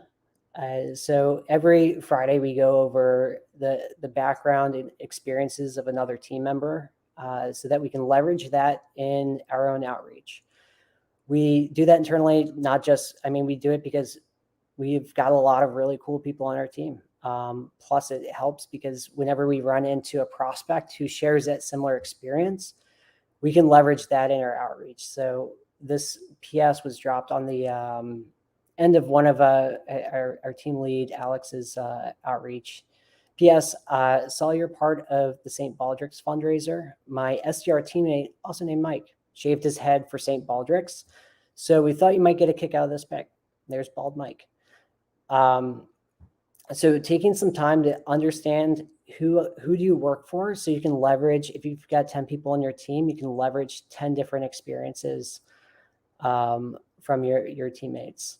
So know your colleagues, the clubs, the organizations, memberships that they've been a part of. If they speak multiple languages, anything that you might be able to add like an additional connection with that prospect towards really sweetens the message. Not sure, it didn't really matter what was said before the PS, but the response was heavily geared towards the PS at the end. So he was offered a job at their team. Thankfully, he didn't take it. So find some sticky groups and experiences within your team so that you guys can leverage that as well. Leveraging industry experts. So I like to connect with other folks within the industry for my own well-being. One, to give them a shout out and to follow any additional content that they put out.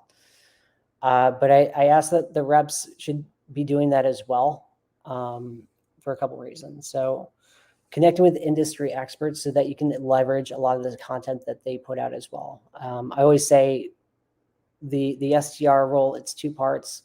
One part, 50%, you're setting up meetings for the company. The other half is your own self-development.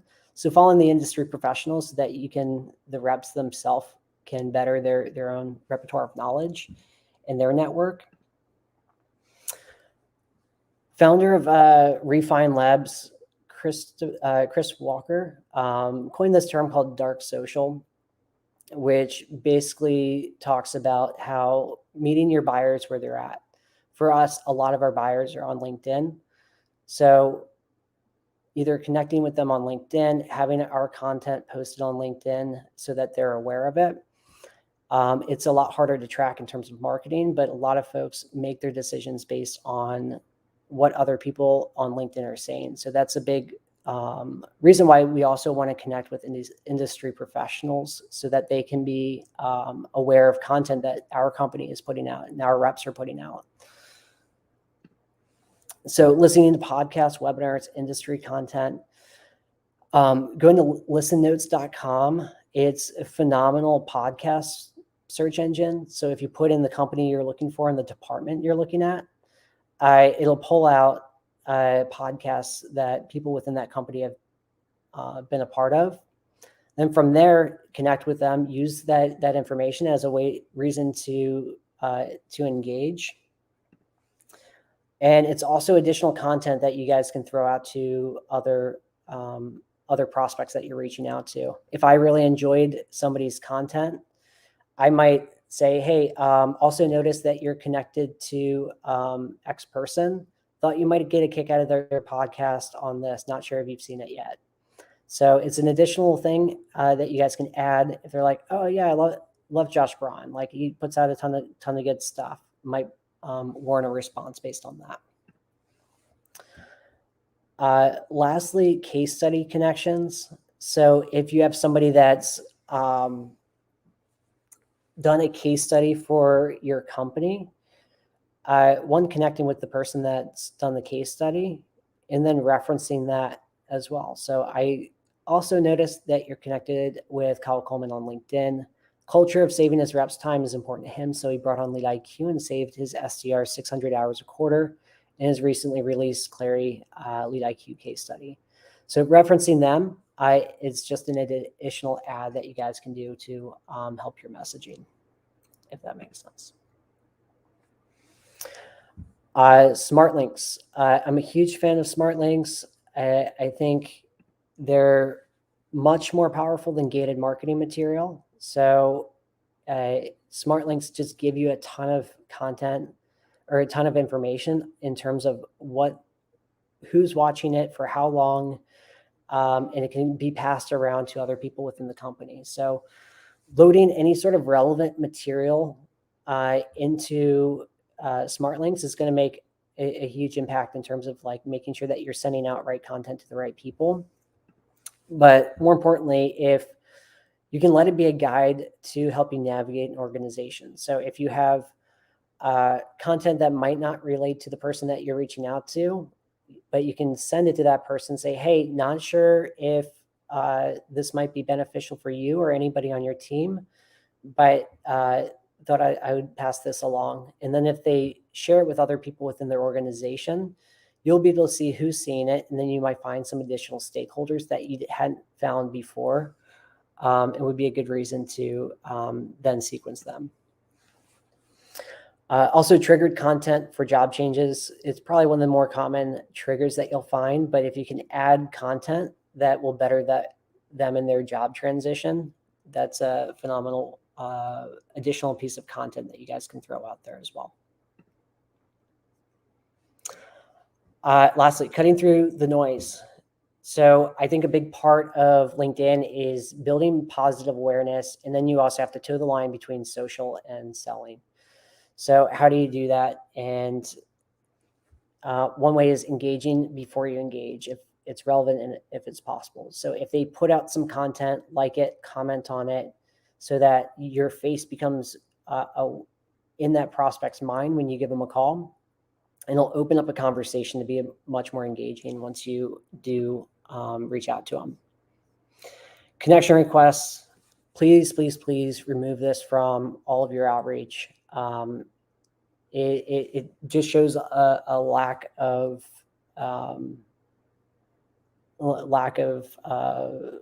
trying, little bit of a lack of thought in terms of the outreach.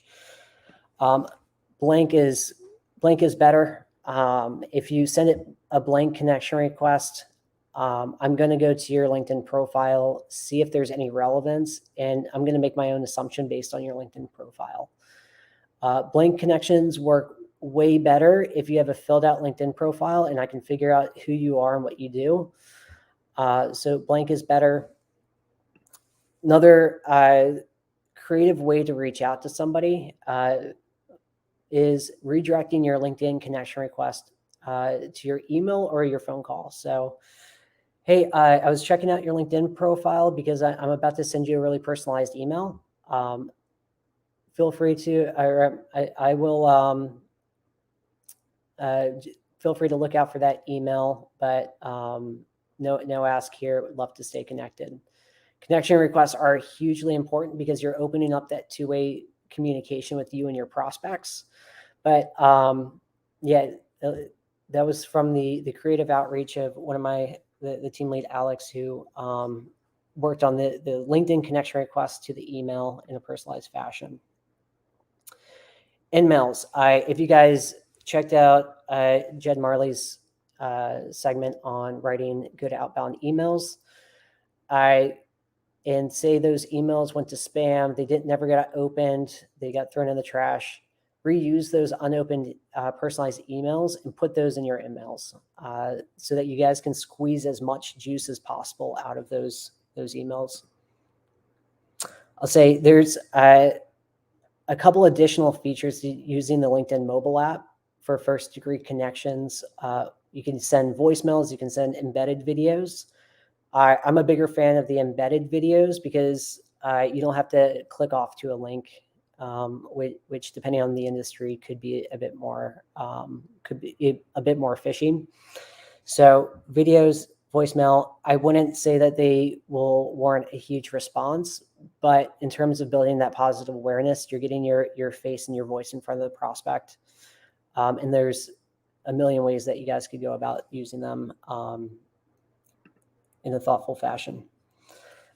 Yeah, this is the response to redirecting your LinkedIn connection request to your email.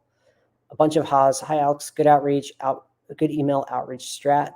The first LinkedIn touch, and then this personalized email really personified you. So great job. Cool. That's 25 minutes. I'll jump into questions. Oh, amazing. To be honest, that was amazing.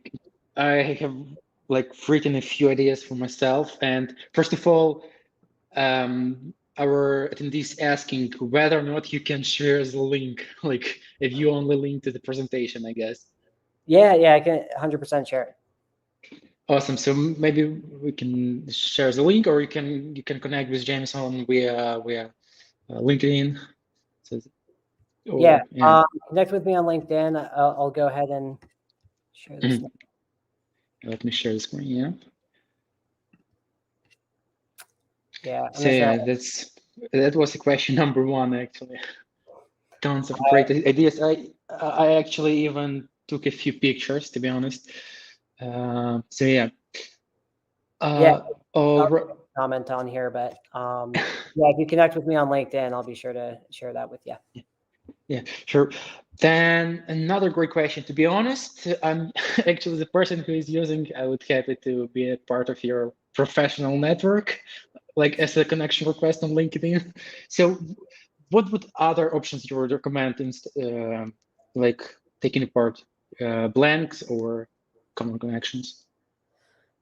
Other recommendations in terms of connection requests? Yep. I wouldn't stray too far away from those.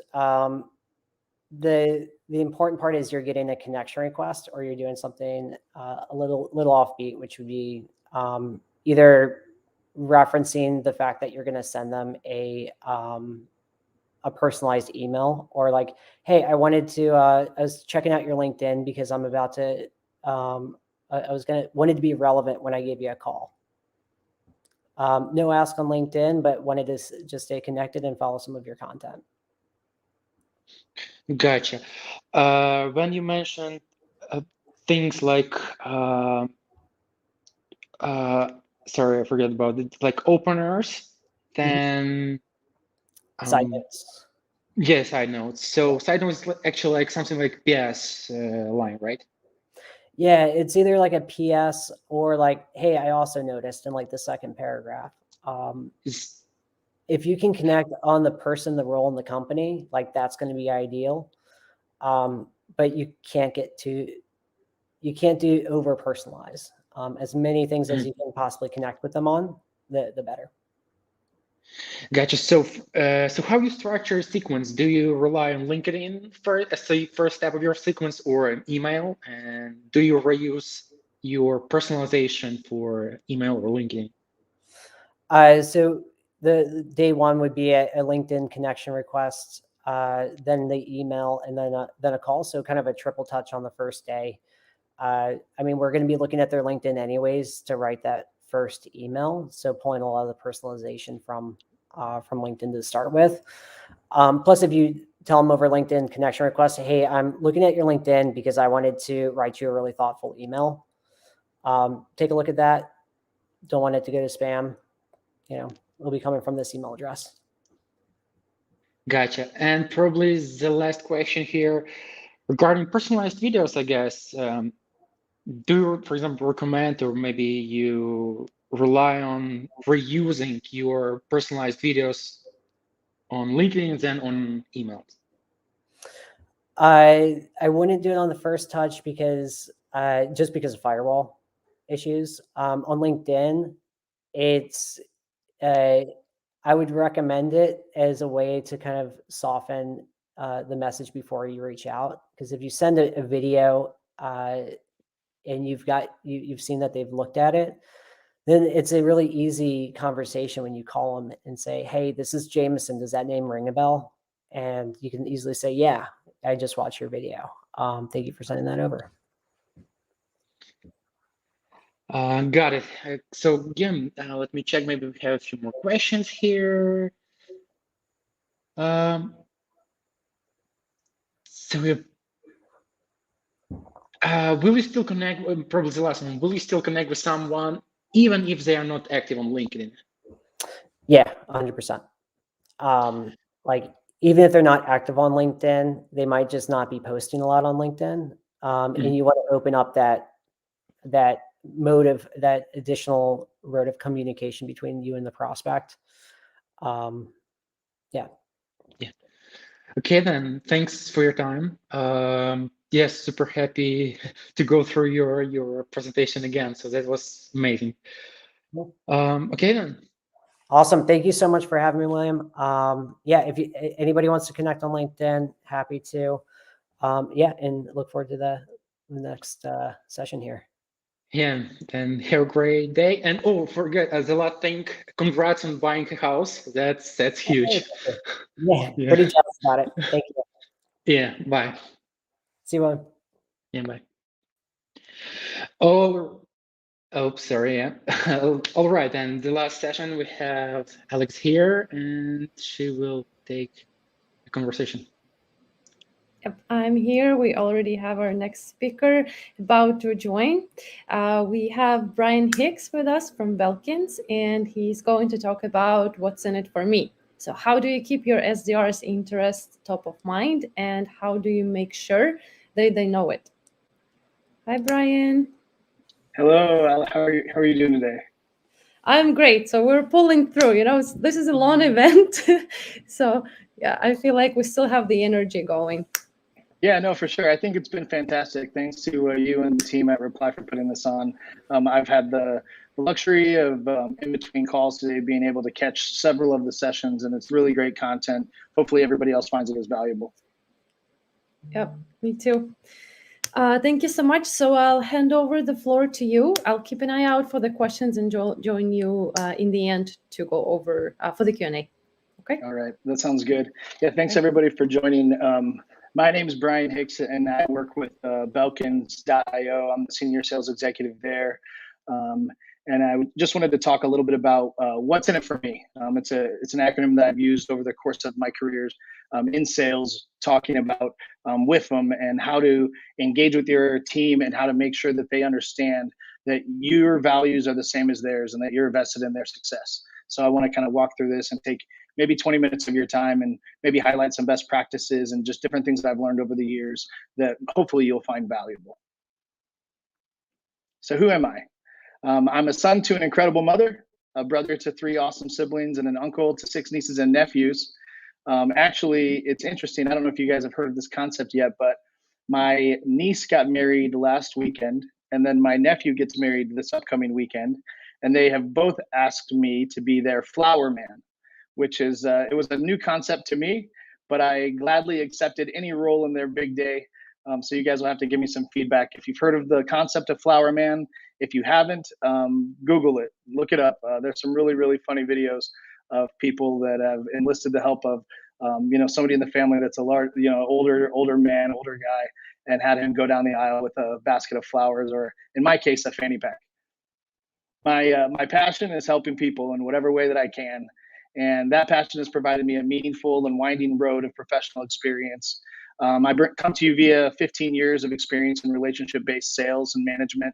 I cut my teeth, like most of you, on 100, 200 dials a day, working my hind end off to try to generate appointments. In some of those roles, I was appointment setting for other AEs.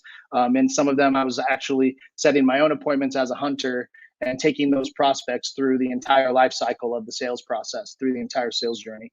So I have a good amount of experience that I hope I can shine some light on some areas that you might find valuable today.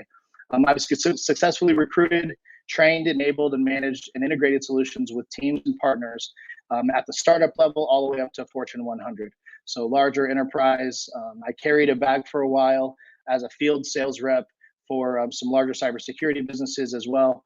So hopefully we can dive into some of that and see exactly where we align. One of my favorite quotes, and you guys have probably seen this, is from Zig Ziglar. He said, I was at a conference in early 2000, late 2010.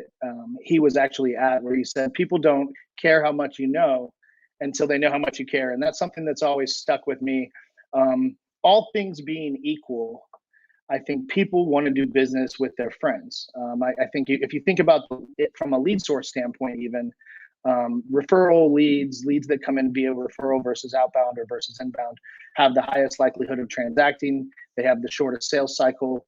They have a good amount of stickiness because they're coming to you based on the word of somebody that they trust. And so all things being equal, I think people want to do business with their friends. And then I also believe that people do business with people. People work for and with people, not companies. And so that human element and your ability to kind of enhance that experience for them and the value that you can bring individually to the organization will leave them with a positive outlook every morning when they come in. It'll leave them with a positive opinion and a positive perception around the organization, and it'll help you achieve success that you want to achieve in your life as well.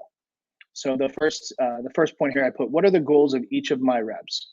And obviously we all have goals in terms of quotas, and that's not necessarily the piece that I'm focusing on for this talk, but I will touch on that just because I was doing some prep for this discussion, and I leverage the Bridge Group reports.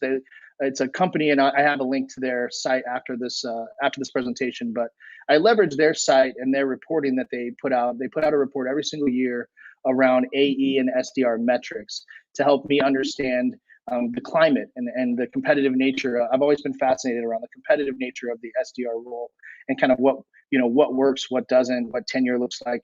And after looking and kind of reviewing their report, I found that, on average, it takes around 3 months for an SDR to get to full ramp. If you get them to average tenure, that's around 18 months, which means that you only have about 15 months of full tenure at full ramp that you have in terms of the opportunity to work with them and realize the potential of that role for them. The median annual turnover of SDRs is around 20%. And looking at that, the OTE for SDRs has been flat for about the past decade at around an average of $76,000 per year. And if you think about the concept that single family homes has increased by 62% and household income has increased by 38% in that same time period, it kind of has us scratching our heads a little bit around, maybe that's tied to why we don't have SDRs for as long as we do before they're moving on or before they're getting promoted. But instead of thinking about that aspect of it, I would encourage you all to look at your comp plans. I was recently at SaaStr convention, SaaStr annual, just at the end of September, where 5,000 business leaders that are founders in the SaaS space got together, and we kind of had we had several different roundtables of thought leadership and several different talks, and we were able to engage with each other. And I talked to somebody whose company will remain nameless for obvious reasons, and they shared with me that their comp plan that the company had put forward and that they had unrolled, the comp plan supported only 50% of their SDRs hitting quota. That once they have a 50% quota attainment, that's when the company actually realizes the most ROI. Once it starts getting into the 70 and closer to 100% of reps hitting quota, they are paying out too much in commissions to where it's not as advantageous for the business. And that was one thing that really stood out to me, even though I'm not going to focus on the quota attainment aspect of things.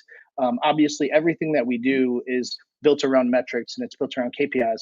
And so I would encourage you, if you don't know the basis of how your comp plan is built out and how it's structured for your team in terms of how it supports quota attainment, I would encourage you after the call to go back to the drawing board and ask some of your leaders around what the basis is around that comp and around what happens within the business if 100% of your team hits quota, because I believe that the comp model should support 100% of the members of our team hitting quota at 100% and being able to attain that OTE that we're telling them that they can.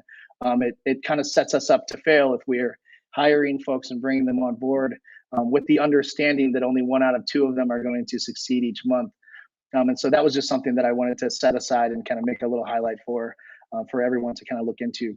But in terms of goals, I was thinking more along the lines of what are my team's personal goals? What are their professional goals? Not necessarily just structured around a quota or structured around a KPI, but what are their goals in life, and how can I integrate those goals into their work? Obviously, everybody has different goals.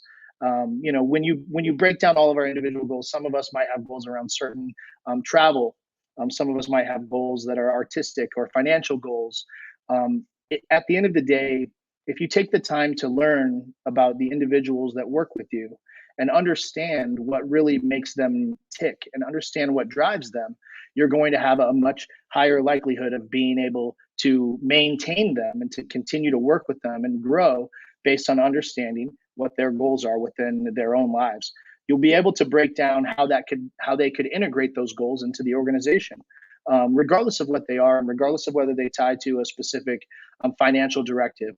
But ultimately, your ability to express to them how you're vested in their success inside and outside the workplace will create a much more meaningful relationship that they will find more value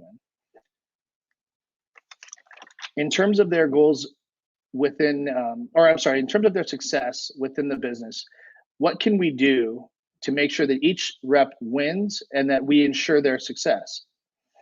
By learning the goals of your team and the members of the team and proving to them that you support them with your actions, you're going to ensure their desire to bring their best. How do I do that? Take notes. Take copious amounts of notes. When I was starting out, and I remember taking on my first team, I had several people that were working on the team, and there are a lot of things that were piling up in terms of tasks and things that I had to get taken care of in my role. And my ability to remember birthdays was dwindling. My ability to remember that that Sally has a sister whose name's Sarah, and her favorite thing about life is her cat, whose name's Ziggy, was really, really challenging for me. And so I learned very quickly at a pretty young age that there's no way to task your memory with being able to actually remember all of these different things about your teammates, depending on how many people that you have. And so document. Note down what they share with you through different conversations that you have with them one-on-one, or little things that perk your interest, or kind of little flags that pop up when you hear somebody say something that's important to them. And then when you have an opportunity, write it down. Write it down and put it in a database or a living document that you update on a regular basis that helps you stay up with what the goals are and kind of what the passions are of the people that you work with. You care about them, and this is a way that you can ensure that you can show them that you care about them by being able to remember these things and to make it a top priority that their interests are things that you take interest in as well. If someone has similar goals as another person on the team, ask to see if they will give you permission to connect the two of them, because you know that there are other people that have similar goals. I know one thing that we do at Belkins is we have different Slack channels that we've created of common interests amongst our team, where you can join, you can contribute, you can talk if you would like. If you'd like to just kind of be an observer, that's completely fine as well. But creating avenues for your teammates to be able to express themselves on a personal level, on an artistic level, will only help them feel ingrained and help them feel connected to their teammates. The more that you can support the team's life goals and allow them to integrate them into the workplace, the stronger that your relationships will be. Building that rapport and that camaraderie will create greater opportunities for you to win within your team. how to ensure success from the start. This is a big topic of recent discussions that I've been involved in recently. Onboarding is a huge piece of that, especially as your companies and as your teams are hitting critical mass, and you hit the hockey stick where you have to add a certain number of headcount in order to sustain the growth that the business is experiencing. Maintaining your onboarding process and maintaining the training and the coaching and the ability to give each rep your attention, it gets ever challenging. And so it's the first thing is attention, making sure that you're maintaining your presence.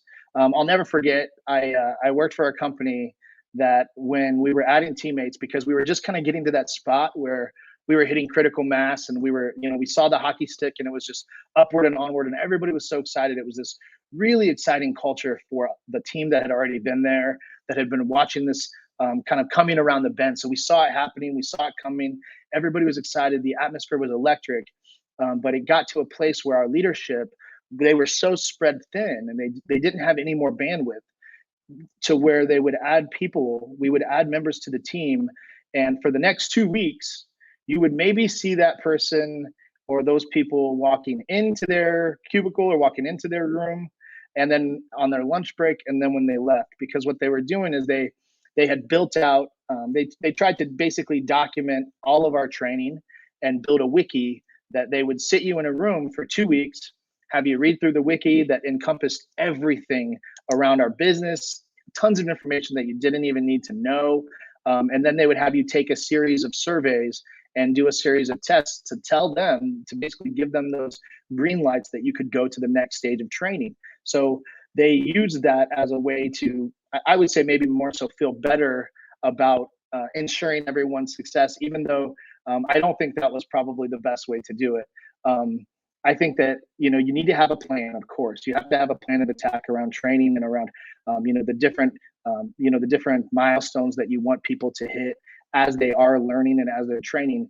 But that training has to be able to be augmented based on each individual that you're working with. Some people learn better in different settings than others. And a lot of folks can't sit in a room for 2 weeks and then come out and just be a producing member of the team from an individual contributor standpoint. And so that's something that I feel very passionately about. Understanding the attentiveness and understanding the ability of your new team member and how they learn and what's going to be best for them, and then being able to augment your process to fit what's going to help them out the best based on how they learn, is demonstrative in terms of how your organization is committed to success. If it's you have to learn it this way or the highway, it doesn't really speak to your desire to have top tier talent, and then also to stay at the cutting edge in terms of fostering an environment and fostering a culture that is conducive to having people that are passionate about being there. When it comes to training, I call it death by product, or the curse of knowledge. From the SDR standpoint, when you're bringing on new sales development reps, having them focus on product knowledge and having them focus on product training, I think is a easily missed mistake. Having them spend too much time with AEs, or having them be trained by AEs, I think it hinders them by having them focus on trying to sell the product based on features and benefits that they will learn, instead of allowing them to focus on what problem they're trying to solve. It'll take them into a deep dive, or take them deep into the weeds before they even are focused on identifying if there may be an opportunity for a disco call. Their job isn't to sell the product. So focus your training by learning don't focus your training by learning everything or having them learn everything about the product. Their role is to really pique the interest of the prospect and intrigue them enough that they are willing to have a sales conversation. The first part of doing that is understanding if the prospect is experiencing a problem that your product solves. To do that, our rep needs to learn, they need to be spun up on the target verticals. They need to understand their personas as well, and the lingo within the industry, as well as the verbiage that's used commonly. So they need to be looking for pain and working to dig to find out if there's pain points, and then assure the prospect that they have a solution, and that there's an SME or a subject matter expert that would be happy to show them how the solution will solve that problem if they can just give us 15 to 30 minutes of their time. The prospect doesn't need to know about the product features at that time. They just need to know that there's a solution to the problem that I'm experiencing, and that there is someone who can explain it to me. And I really do believe that any other noise outside of focusing solely on pain point identification and then high level solution around how we can fix it is just creating more noise. Any more noise other than that is just going to kill your opportunity to convert from contact to meeting, from prospect to meeting. Your ability to keep them focused on this will ensure stronger wheels up when they start executing, and it'll reduce the likelihood of the sophomore slump. I've seen it happen a million times when a rep gets into month 2 or they get into month 3 and they start learning more about the product, and then they start adjusting their pitch and their talk track, and you start to see a little bit of a decline in overall meetings booked because they're not keeping their eyes on the prize. They have all these extra data points and all these extra features that they're learning about, and it's natural for us to want to include those, but it really is more of a simple approach that's going to allow us to land and to be most successful in terms of converting meetings. When it comes to coaching, don't tell them what they're doing wrong. We've heard this in a couple of the sessions today, and I really liked the content that we got. It's not about highlighting what they're doing wrong. It's about learning what their mindset is that is fueling that behavior, that's driving the behavior that is getting them the result that they're getting. The more that you can better understand their mindset, the more that you can understand how you need to approach this conversation and how effective you can be in adjusting their mindset to generate more desirable results. Once they get more W's in the column after they make adjustments and they shift their mindset, then that will just instill and it will stabilize that behavior going forward. Expectations. Setting proper expectations puts everyone on the same page. The expectations from a high level, I think, is to focus first on communicating the company. Communicate the company history, the mission statement, the values, and the desires around the market, the impact that the company is looking to make within their market, and who your ideal clients are. How is their role viewed by the company? And how does their role success impact overall company goals? In order to realize their full potential, what should they plan on bringing to the table in terms of attitude, experience, quota attainment, activities? Helping them understand that failure is a common companion in this role. Failure and rejection is your friend. Explain how you determine what the quota is and why the quota is what it is. Help them understand what they need to do and that they're set up for success in terms of achieving 100% of their quota. Follow-up. Daily check-ins during onboarding. And it could be just as simple as, hey, how are things going? If you delegated out some training responsibilities, but I recommend a daily check-in just to make sure that they know that you're there, making your presence known. Weekly one-on-ones, just to sit down and do temp checks with them, especially if they're newer to this role, having them help you understand where they're at, how they're feeling about what they're learning about the role that they've been accepted for, and then monthly reviews of performance and thoughts on performance in more detail.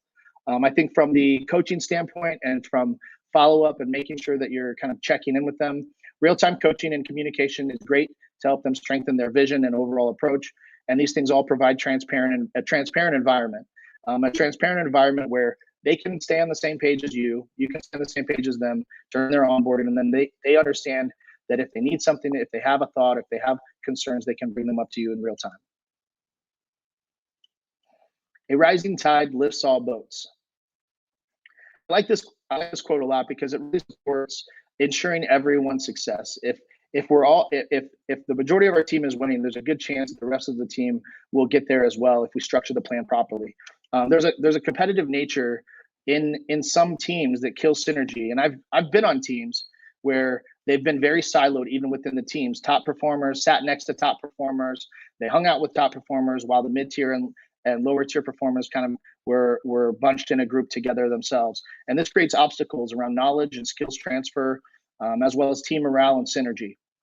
When an environment is super competitive, it's important to be intentional around utilizing your team and space to enhance performance and foster growth and knowledge transfer. If you're in office, like most of us are not, that might look like mixing up the seating arrangement and having top performers sit next to new employees or new members of the team, or folks that have been struggling to kind of grasp exactly how to generate the same result. Incentivize your top performers to help groom and develop others with fun spiffs and awards, as well as understanding if some of your top performers have desires around growth and development and leadership, this is a great segue into getting them there. Celebrating wins is a key to improve performance, and recording calls, mapping those top behaviors of the top performers to share with others what will help them paint the picture of what success looks like for them. Based on the ramp and how they're tracking towards goals, track and systemize everything. I can't tell you enough how important this is. There's a ton on your plate, and there's only one way to stay on top of all of your responsibilities while having to be present for your team and have roadmaps that lead to success for each team member. Share it with them and track their progress with them.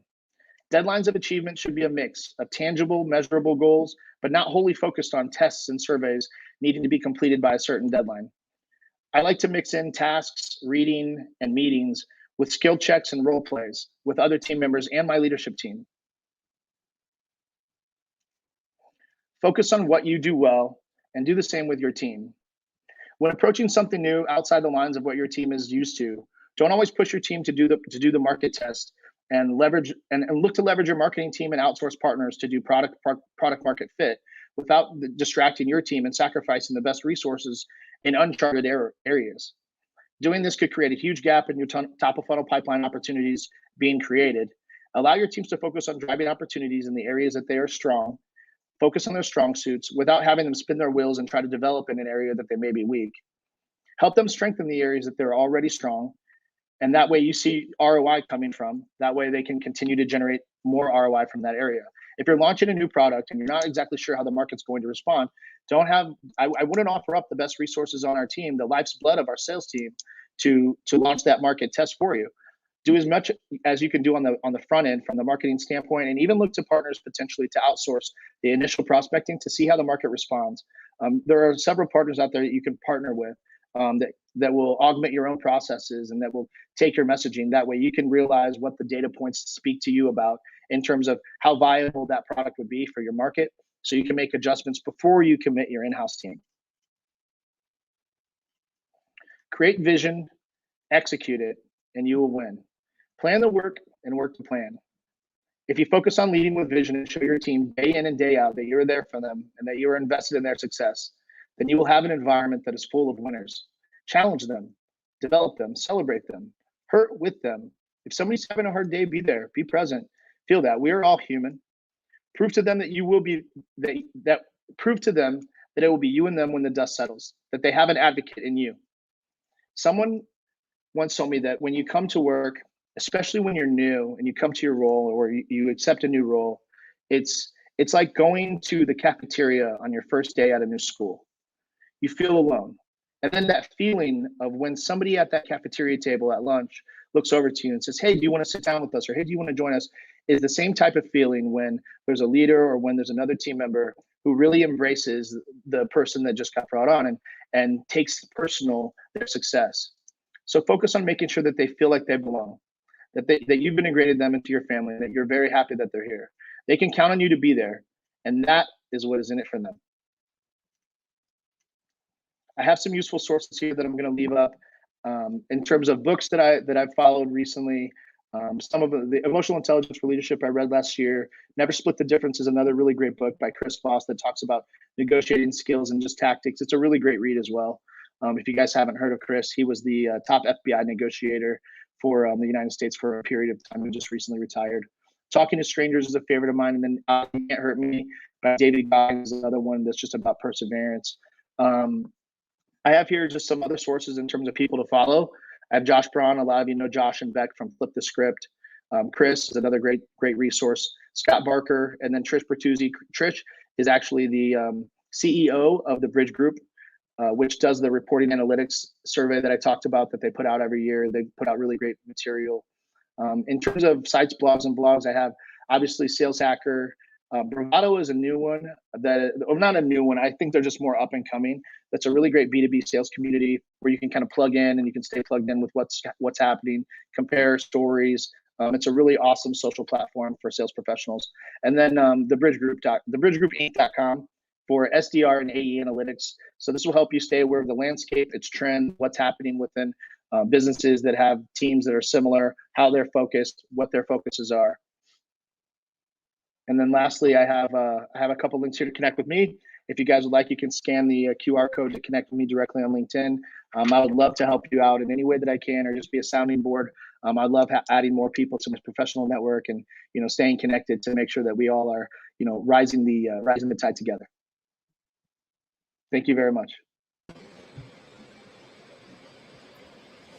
Hey, Brian, thank you so much. That was amazing. I personally was just mesmerized, taking everything in as much as I can. And I'm not even an SDR leader. So, because I cannot even take 100% in because I don't do it on a daily basis. But even to me, it was amazing. I love it how you talk about like treating everyone, like really getting to know the person, really building the relationship with them. Like when they come to you, you treat them as a company, as a resource, and you look like when you hire someone, you look at how you can help them succeed. Opposite to looking at them just as a means to bring meetings to you, right? So right. I love this switch of approach that is happening now, and that you also promoted today. I just wanted to ask maybe one quick question about, is there like a time limit for a person to be in an SDR role? So let's say when somebody starts in an SDR role, do you expect them to switch soon or at some point? How do you see this? Yeah, no, it's a good question. I think it's going to vary for each person. So at Belkins, we have 60 SDRs on our team, and there are several of them that we've had for over 5 years that are they love what they do, and they're happy when they're doing it, and they don't have a desire to be at an AE level. They don't have a desire to be anything other than that. They just have a desire to just achieve and overachieve and find the best subject lines and to dial in their content, and to just, they're in competition with themselves, and they really love what they do. But then there are also people that, when they're looking at their career pathing and they're looking at what they want to do long term, the SDR role is not necessarily what they want to be doing long term, but they understand that they need to build some skills, and they need to, I think also grow a tough skin by understanding what work goes into the gaining of appointments, that you can't just, in most cases, step into an AE role if you don't really understand the value of what that appointment is. And I think the SDR role and starting there is definitely what helped me appreciate the work that SDRs do. But I think, in the beginning, understanding what those goals are for them from a career path standpoint. And if they tell you, hey, my goal is, to start here, and then in a year or in 2 years, I want to be an AE, that lets you know exactly where they're at.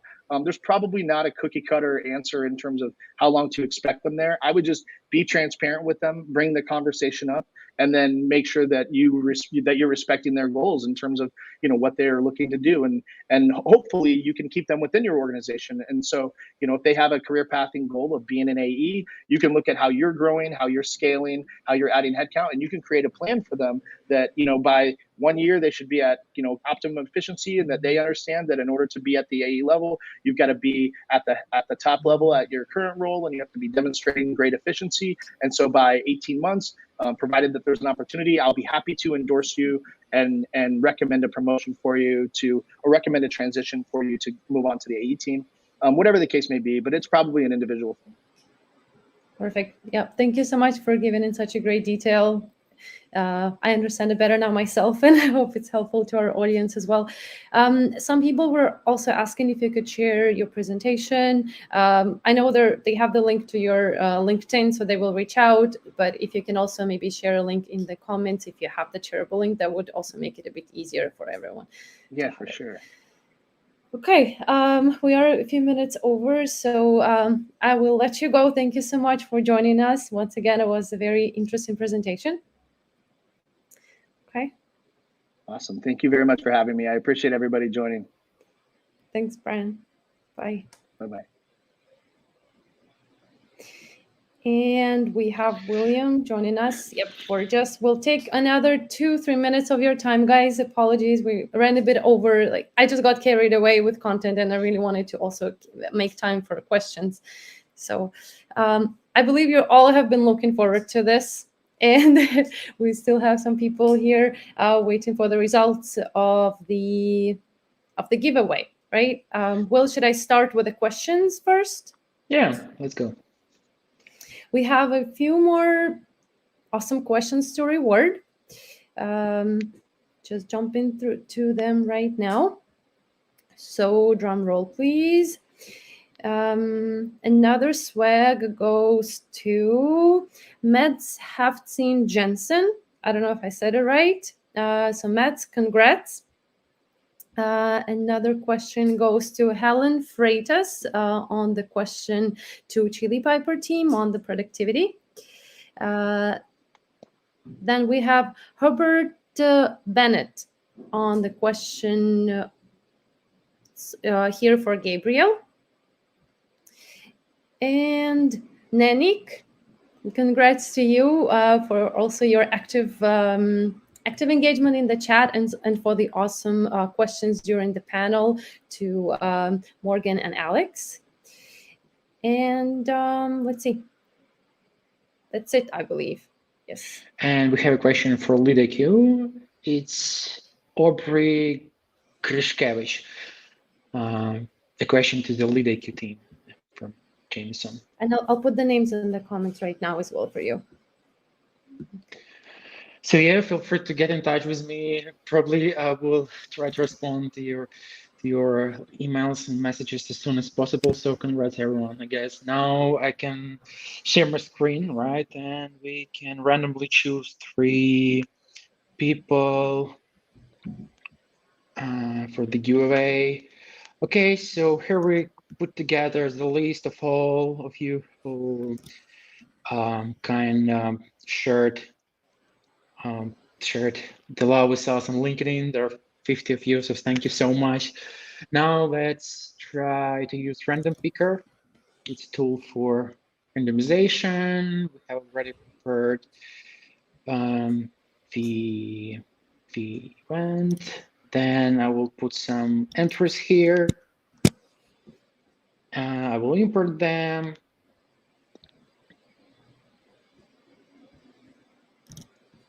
All right, so we have 45 entries here. Now we can proceed with drawing.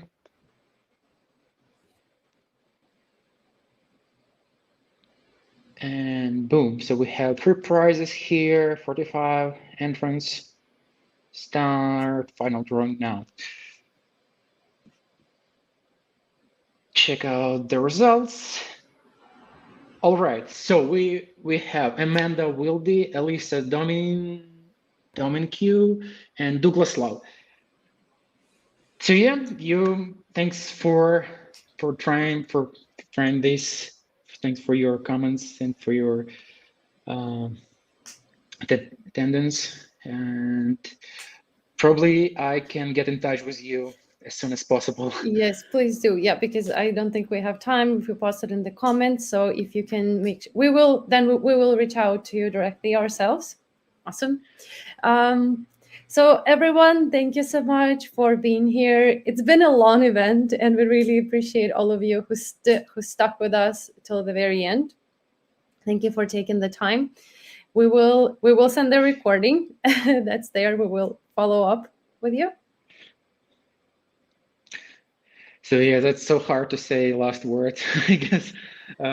Yeah, we can give like a few more panelists here, but yeah, that's the end, I guess. I think everyone at least found a few or 2 things they can implement today, or maybe tomorrow in the morning, or early next year, or I don't know, maybe in December, whenever you decide. It's up to you. But personally, I found tons of positive and useful insights I'm gonna implement as soon as possible. It was amazing. Me too. So we'll let you go. Enjoy your rest, and thank you for being with us today. Yeah, have a great day, evening, night, and bye everyone.